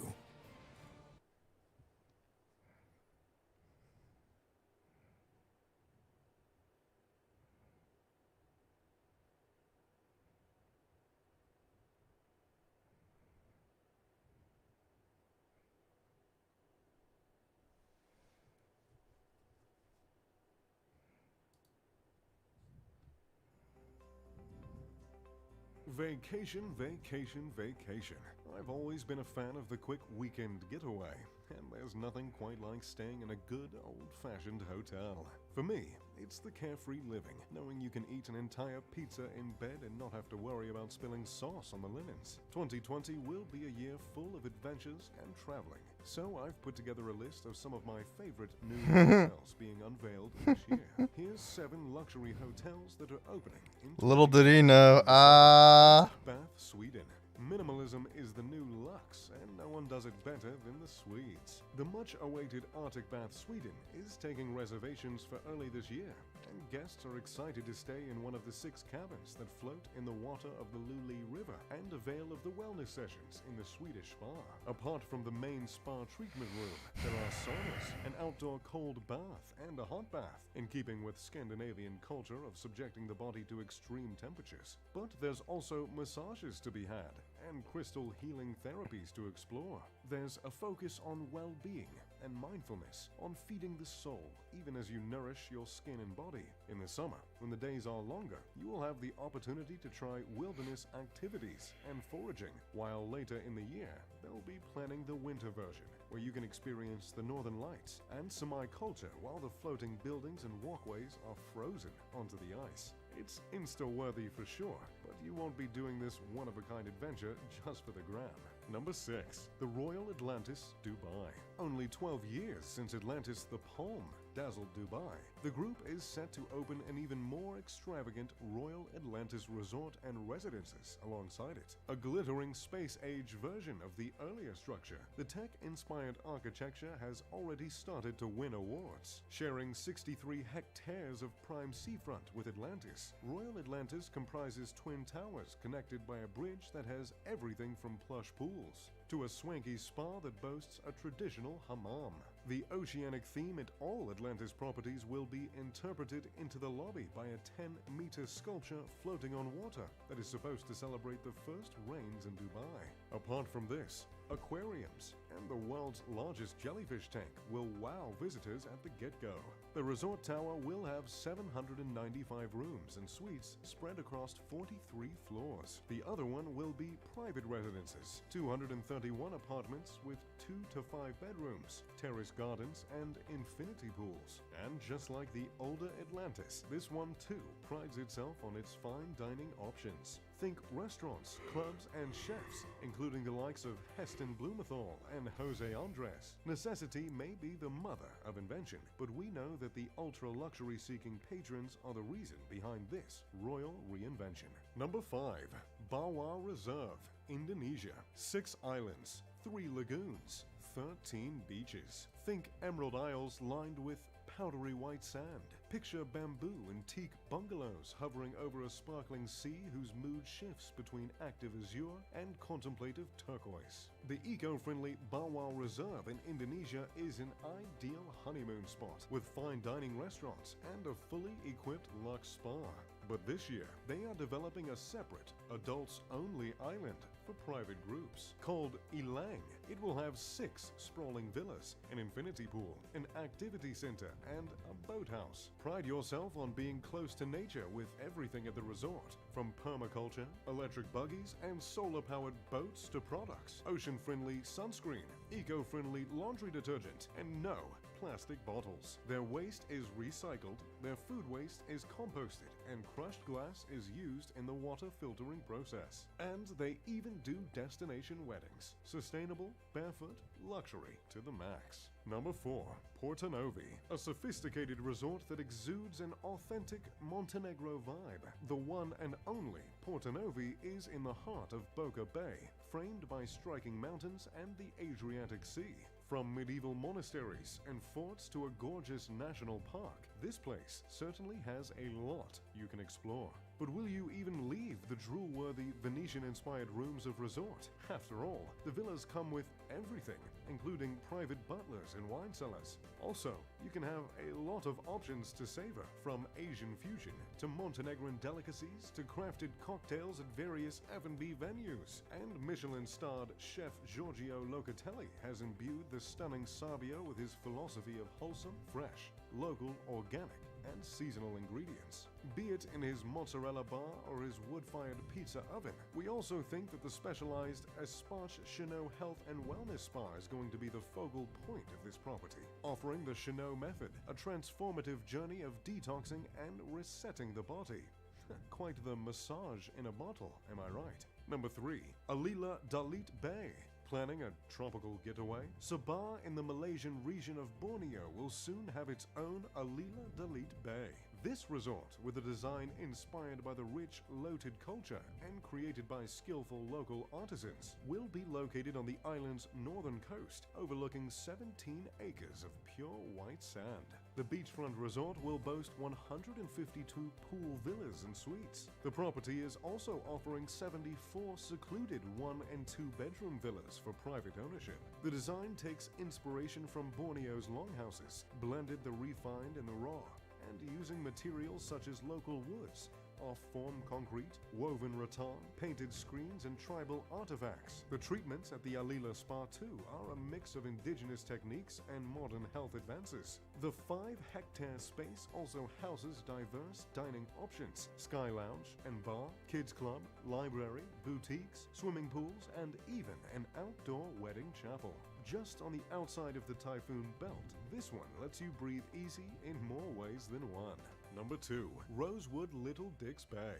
After 4 years to rest and rejuvenate, the refreshed Rosewood Little Dix Bay opens this month on Virgin Gorda, the third largest of the British Virgin Islands. This timeless retreat has been reimagined for today's ultra-luxury traveler by New York-based design team Maya Davis. A relaxed yet refined vibe defines the 80 guest rooms, suites, and villas, including treehouse suites and one-bedroom pool suites. Located within a 500-acre area on a half-a-mile of beach, the resort also offers 4 options for luxury dining: 2 swimming pools, a state-of-the-art fitness center, tennis courts, and the Rosewood Scent Spa that's dramatically located on a cliff's edge. Guests will also enjoy the luxe approach to organized activities, such as water sports and hiking trails at this family-friendly property. An escape so exclusive, only the Pina Coladas could find you. And finally, number 1, Six Senses, New York. Another piece of Asian architecture in New York is the long-awaited one being brought in by the Six Senses Hotels, Resorts, and Spas. The Six Senses New York is the brand's first property in North America. Developed by the HFZ Capital Group in NYC, between Manhattan's popular High Line and the natural curve of the Hudson. It's located on 10th Avenue and bears the vibrant and artsy essence of the Chelsea neighborhood. Ostensibly West Side's first 5-star hotel will be housed in one of 2 towers of a development called the 11th that will soar above the surrounding buildings and add a literal twist to the area's unique architectural identity. Spread across 10 floors, 137 rooms that will start from 37 square meters will showcase the brand's trademark sense of quirkiness as well as its commitment to sustainability. The not-to-be-missed Six Senses Spa New York will offer treatments that combine a high-tech and high-touch approach, while the hotel's 2 restaurants will also have a wellness focus, serving food crafted from seasonal and locally sourced produce and ingredients, surely to soothe all your senses. Even the 6th. Well, that's all from me. I've got to run, otherwise I'll be late for my extended checkout again. Which hotel would you want to stay at? Let me know in the comment section down below. If you enjoyed the video, make sure to leave a like and subscribe. And as always, I'm Mr. Luxury. Pip pip to doodly doo.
What's going on, guys? So, a lot of you have heard that I got my dream car, my Hellcat Gladiator, and I've been keeping it a little secret. I haven't shown any pictures or anything yet because I wanted to make this video and show all of you and kind of give a more in-depth review of it rather than just being like, here it is in a photo. So I'm happy to show you my new Hellcat Gladiator.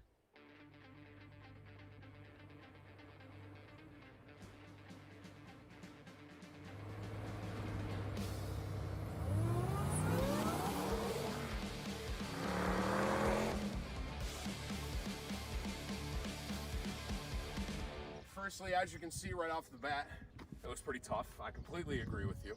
I guess I'm just gonna kind of come over here and just have you take a look right at the front end. You can kind of get a good look.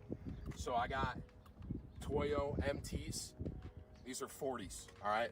I had Toyo RT. I've had Toyos on all my Wranglers, and I usually had 35s, 37s with the, dream car. I figured let's go big or go home. So this is 40-inch tire, 4-inch lift. On top of that, obviously with the tire, you got the fuel rims. I've had fuel on two out of my 3. I have fuel on my 2-door and then this one. I like the way fuels look, personally. This is really close to my 2-door, if you've seen a picture of it. I really like that look, so I figured, why not keep it?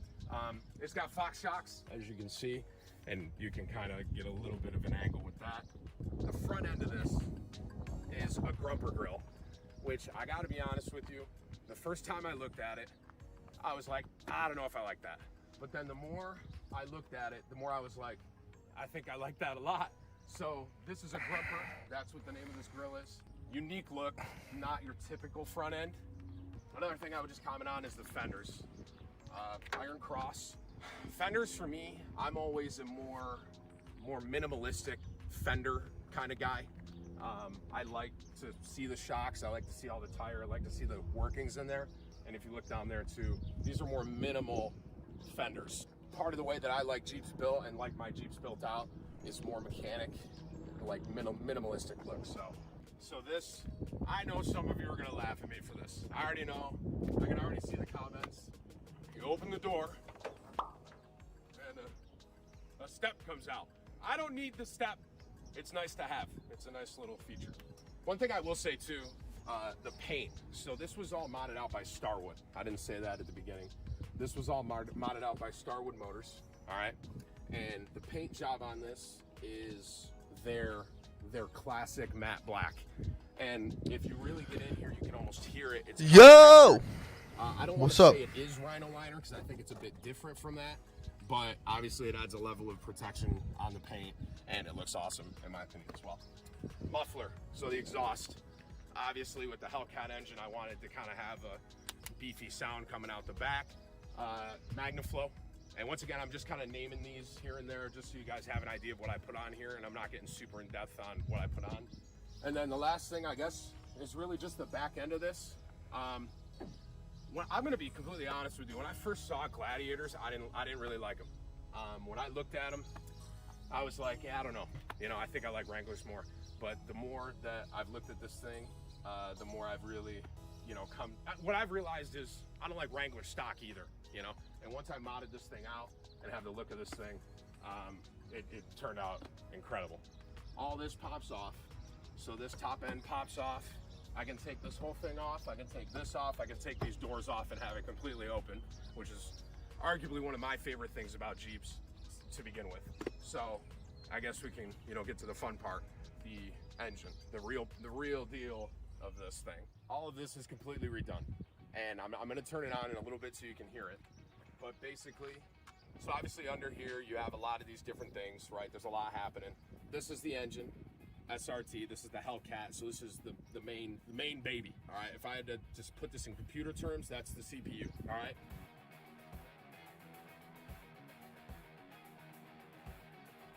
Then you got the supercharger right here, right next to it, obviously. That's the whine that you hear, and you will hear in a second when I get this thing going.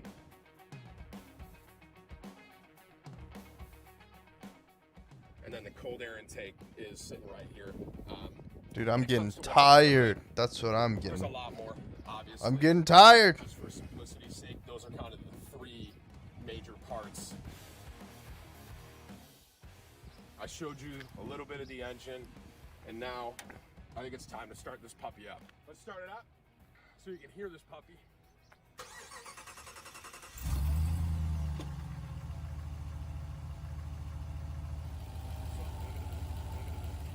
right, so here's the plan. So I just started it up. I'm gonna give it a little gas, all right, a little bit. And I am gonna drive it a little bit. I'm not gonna burn it out. A lot of you are telling me to burn this thing out. It's my baby, I'm not doing that yet. I'm gonna give it a little gas here, all right?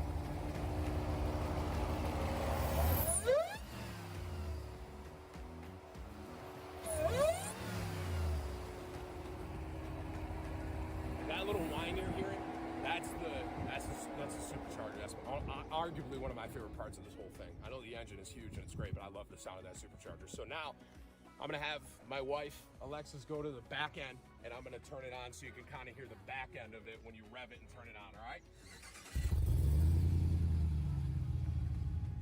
The exhaust.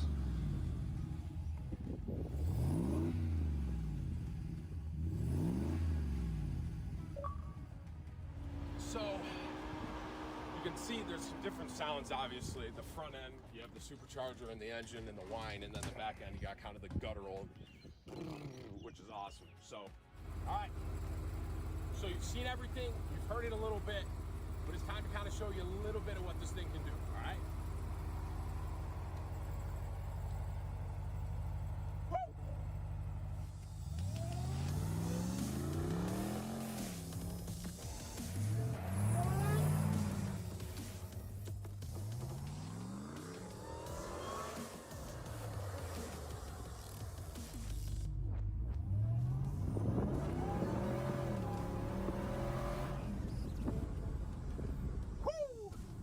Man, this thing's got some pep.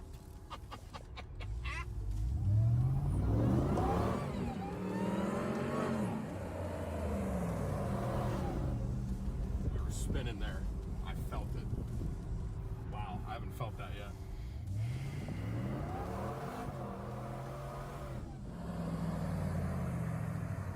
Man, that was spinning again. Woo! That's crazy. Man, that's awesome.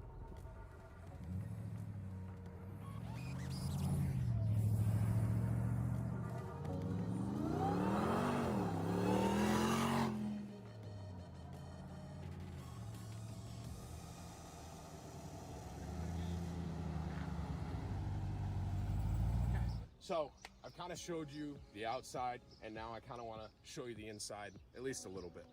Obviously, with this kind of a car, it's more about, you know, the mods than the interior, but there is some, you know, kind of cool stuff on the inside. So if you come in here, I'll go in the front.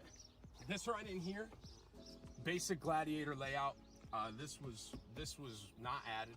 The 2020 Rubicon Gladiator, this is kind of stock, everything you're gonna see. So obviously, we don't need to worry about whether or not it's automatic or manual. That's besides the point. Pretty basic stuff on the inside here, nothing really crazy. But what I will say, I added a pretty beefy sound system that I do want to show you. So, subwoofers are underneath the back seat. So I got this is a JL audio system, right? And I got two of them in the back like that. And I just want to give you a little something, just so you can hear it. All right.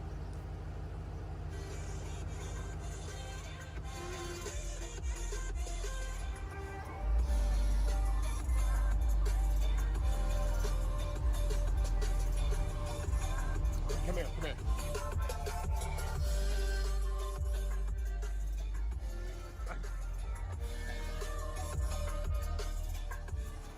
So that was just a little bit of the sound system, and obviously with a car like this, you know, what I've found is I almost don't want to listen to music and I want to listen to the engine personally, but it's still nice to have, you know, tailgating it like Dave or something like that. It could be a good time. So obviously this is a little bit of a different kind of video. I just want to thank you all for watching if you got to this point. If you enjoyed this and this type of video, be sure to drop a like on it. And I wanted to obviously, you know, show you all this car, and it really is like a dream come true. My whole life I've loved Jeeps, and I've always kind of had this idea from when I was a, you know, teenager, how cool would it be to have one of those big engines inside a Wrangler or a Gladiator like this. So thank you all so much for watching. I really hope you enjoyed it, and yeah, that's it. All right, play the outro music.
What's going on, people? So today we're going to be talking about the Xbox Elite controller.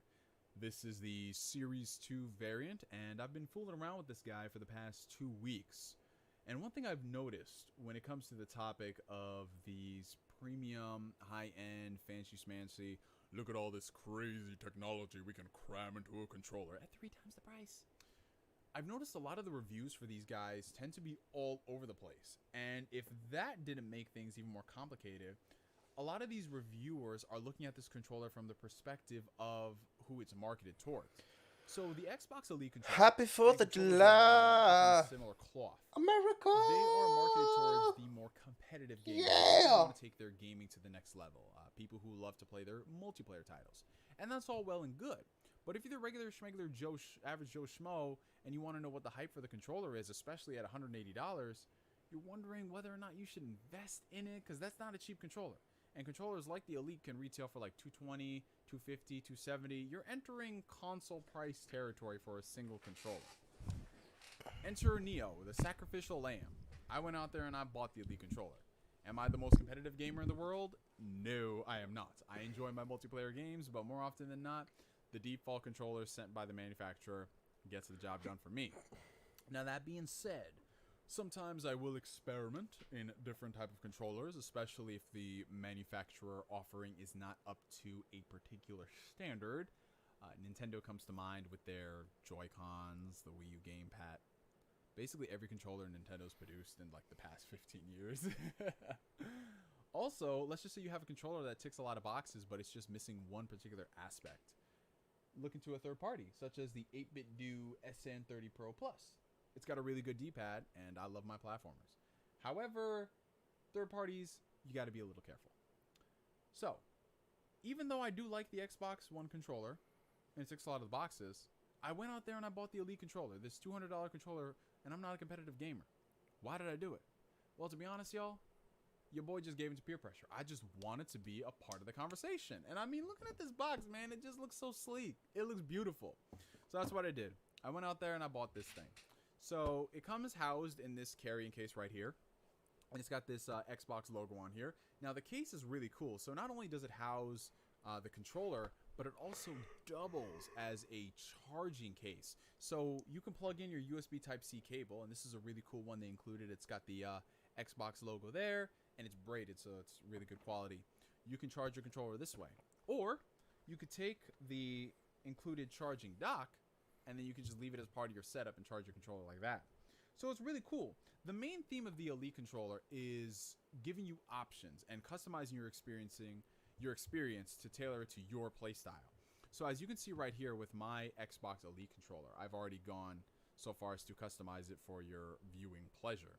So as you can see here, I swapped out the D-pad from the one that's advertised, and I've already switched both of the sticks actually, right? So you can customize it from the outside, but you can also go into software and make a couple of more adjustments too. So on this controller itself, you know, it doesn't look too dissimilar from the standard Xbox controller layout. And that's a really good plus because I really do love the Xbox controller design. As y'all know, I have larger than average size hands, so I do appreciate bigger controllers, right? So this thing just adds on to it, especially from the comfort aspect. You know, they've got these nice little grips on the side, and they wrap around the entirety of the controller, so it just feels really nice in your hand, especially for like the extended play sessions. And one thing I've noticed, especially as like I've sweat when I play games, this material, it doesn't deteriorate like I thought it would. I don't know why I did, but I thought like, yeah, you know, when I start to sweat, it's gonna come off. And you know, it's been pretty hot here in New York for the past 2 weeks, so I'm glad to see that it is holding up. Just in general, the controller itself has a different feeling across the board by comparison to this one. This literally makes the original controller feel so cheap by comparison. Like, even when you compare the weight of the controllers, this one is much more hefty, which in my personal opinion, I prefer. It adds a lot more of that premium feeling to it. You know what I'm saying? The controller now has a rechargeable battery, which is so weird to hear Xbox and rechargeable built-in battery in the same sentence, but it's there. It's sporting a 40-hour battery life on this. So if you have the Nintendo Switch Pro controller, you can expect similar play times. I know for a lot of Xbox gamers who like the option of having a controller without a battery pack, and then you can swap AA's or a rechargeable one. This one kind of does get in the way of that because, long term this battery is going to deteriorate. But when you look at it like this, if it's 40 hours of battery and then let's just say you lose maybe 10% every year going forward, that's still a lot of playtime you get out of it, especially by comparison to other controllers that out the box, they have like an 8-hour battery, and then as years go on, they end up becoming a 4-hour battery, and you have to have 4 of them on standby. I don't know what controller I'm talking about right now. Do y'all? But yeah. So the controller itself, in terms of feeling and overall comfort, I love it. They've also added these little tiny grips to the triggers right there. Again, it's like a little tiny feature that they've included, but it feels really nice in the hands. So when you're looking at the modular aspect of the controller, which is one of the biggest selling points, you can actually customize what you put as far as your thumbsticks and your D-pad. So I put a more traditional D-pad on there, which is really nice. But the thumbsticks, both of these are different than the standard Xbox One. So here's my little rant as far as the Xbox One controller is concerned. I really do like the Xbox One controller. I think it's very comfortable. But I am not a big fan of these Forza Motorsport tires that they've got on the freaking analog sticks. And this is going to be very gross. This is going to be very gross, and I've purposely not cleaned it to show y'all. But these little ridges that they have in their controller, they do a really good job, or in this case a bad job, at picking up your skin. So little pieces of your skin will rub off and get on the thumbstick, and it leaves a little bit of an imprint there, if y'all can see it, especially on the right stick, especially on, oh god, it just does not look good. I've routinely had to clean these controllers every couple days just because I don't like looking at that there. It's nasty. But over here, you can swap out the thumbsticks, and they also give you a bunch of different options. So the one on the right here, as you can see, it's much more elevated by comparison. I use this when I'm playing any type of competitive first-person shooter because I do like that it has this extra oomph to it, and it just feels really natural by comparison. Now, the left one is really interesting because this is actually the Xbox 360 thumbstick. Yes, guys, they included Xbox 360 thumbsticks with the Elite line of controllers. And y'all know the 360 is one of my all-time favorite controllers. So them including that, I'm just like, okay, cool. I'm going to include both of those whenever I play the game. But since I opened this up, as you can see right here, it's a modular controller. You put this on, it's magnetized, very easy. You don't have to worry about, like, let's say flicking it and it comes off. But right here, they have this little tiny, clockwork piece. You take this tool and you can adjust the overall tension of the thumbsticks, and it's got 3 settings. So the setting on the far left is going to be the standard Xbox One. It's very loose. The setting in the middle is like a little happy medium to the 2. So it's like not too much pull, but not too much force. And then the one on the right is just very, very, very tight, and it's reminiscent of the Xbox 360 days. So I leave my controller thumbsticks at the highest sensitivity. Yo! And that way, that's just how I play my games, and especially comes in handy when you're doing Xbox backwards compatibility titles, because it literally feels as if you're playing with a 360 controller. It's awesome. So on the back of the controller, as you can see here, you have a couple more modular pieces. These are the paddles. Now, it comes with 4 of them, but I only have 2 here. The paddles function as alternate buttons, so you can literally map the paddles to any type of button that you want. So let's just say, for example, you're playing a first-person shooter. You don't want to take your thumb off to reload. You can go ahead and have your reload button here. So it's very nice to have that. The paddles, I've never had a situation where I just randomly click it. I literally, it only clicks when I think about clicking it. So it's not like I just have it here and I slip and it clicks. It doesn't do that. The paddles also have a second function. So not only can you map it to any type of button here, but there are particular functions and shortcuts that are on the Xbox One that you can map to these paddles. So let's just take the screenshot option, for example. On the regular Xbox One, you have to hit the home button and then hit X or Y and then the home button again to save your footage. You can map that function to one of the paddles there, which makes it very convenient so it doesn't take you out of the action. It really reminds me of playing on the PlayStation and Nintendo Switch, where it's just one button prompt. Okay?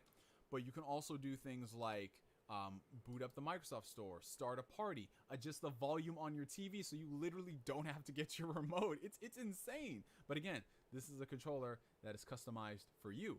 So right on top of the paddles, you've got these little adjustable sliders, which adjust the thumbstick and how far, not the thumbstick, the triggers and how far they travel. So if you put it on the highest setting, it's a far travel. You put it on the medium, it's medium, and then all the way down there, you literally don't have to hit much. So it's really good if you're playing, again, a lot of competitive games, if you play with guns that have different firing rates. Really cool. So now we move into the software side of things. This button right here adjusts the profiles of the controller. So let's just say, for example, like you're really into your different alternate play styles. You have a alternate controller set up for Halo 5, one for Gears of War 5, and then just, you know, an overall nice, loose feeling type of shtick. In the software, you can adjust all of those things and then save them not only to the console, but to the controller. So you can literally hit this button and it'll switch automatically. You get 4 profiles, 3 of them are customizable, and 1 of them is just locked off as a standard default. Okay? And then, yeah, the controller itself, it just does everything the standard Xbox One controller does, but better. And it feels nice. It feels great. It feels really premium. It's got that weighty feeling. And I have nothing but, if y'all have seen already, nothing but positive things to say about it. I love everything about the controller. It feels really awesome in the hand, especially for those long gaming sessions. That being said, though, I do have to err on the side of caution.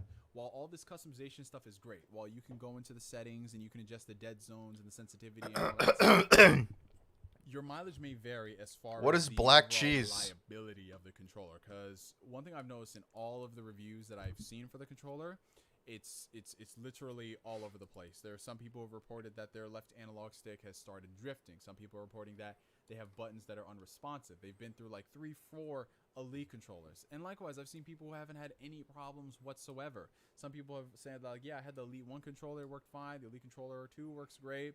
So it might have to be a controller I review once every like 3 months, 6 months, something like that, because I've seen a lot of controllers, but this is the only one that people tend to run into a lot of issues with long term. And then there's a lot of people who run into a lot of issues short term, and then they get another version, and then they have no more issues. It's literally all over the place. So one thing I do recommend you do is register your product with Microsoft. You just put the serial number on the website right there.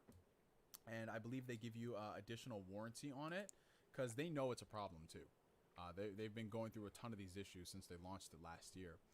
So I would recommend doing that. Maybe if you want to go and buy the warranty from your particular vendor of choice, whether it's Amazon or Best Buy, it's just something to consider, because I have seen a lot of people report about it. But in terms of being a high quality functioning controller, it feels amazing and I love it. I'm really glad I went out there and I did buy it. I actually have no regrets. And like I mentioned earlier, you know, if you're playing your games for so many hours and you're playing them for years, wouldn't you want to play it on a controller that actually feels the best? And this controller does feel the best. So yeah, y'all, that's it for me for now on the Xbox Elite Controller Series 2.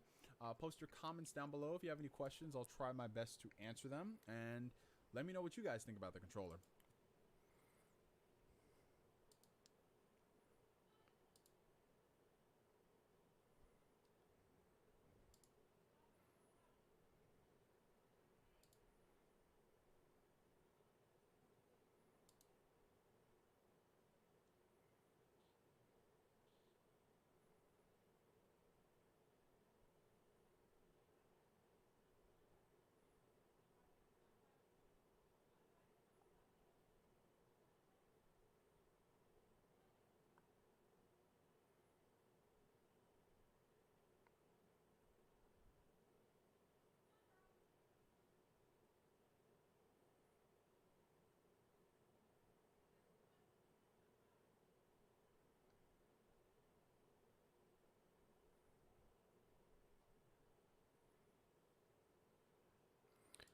So what does that essentially mean? See up in your, that means like anal sex or something? I don't know. I guess so. Anyway, oh man, has it been a long day? No, I thought I was gonna go a lot longer. I thought I was gonna be able to do this much longer, but I'm so bored. Um,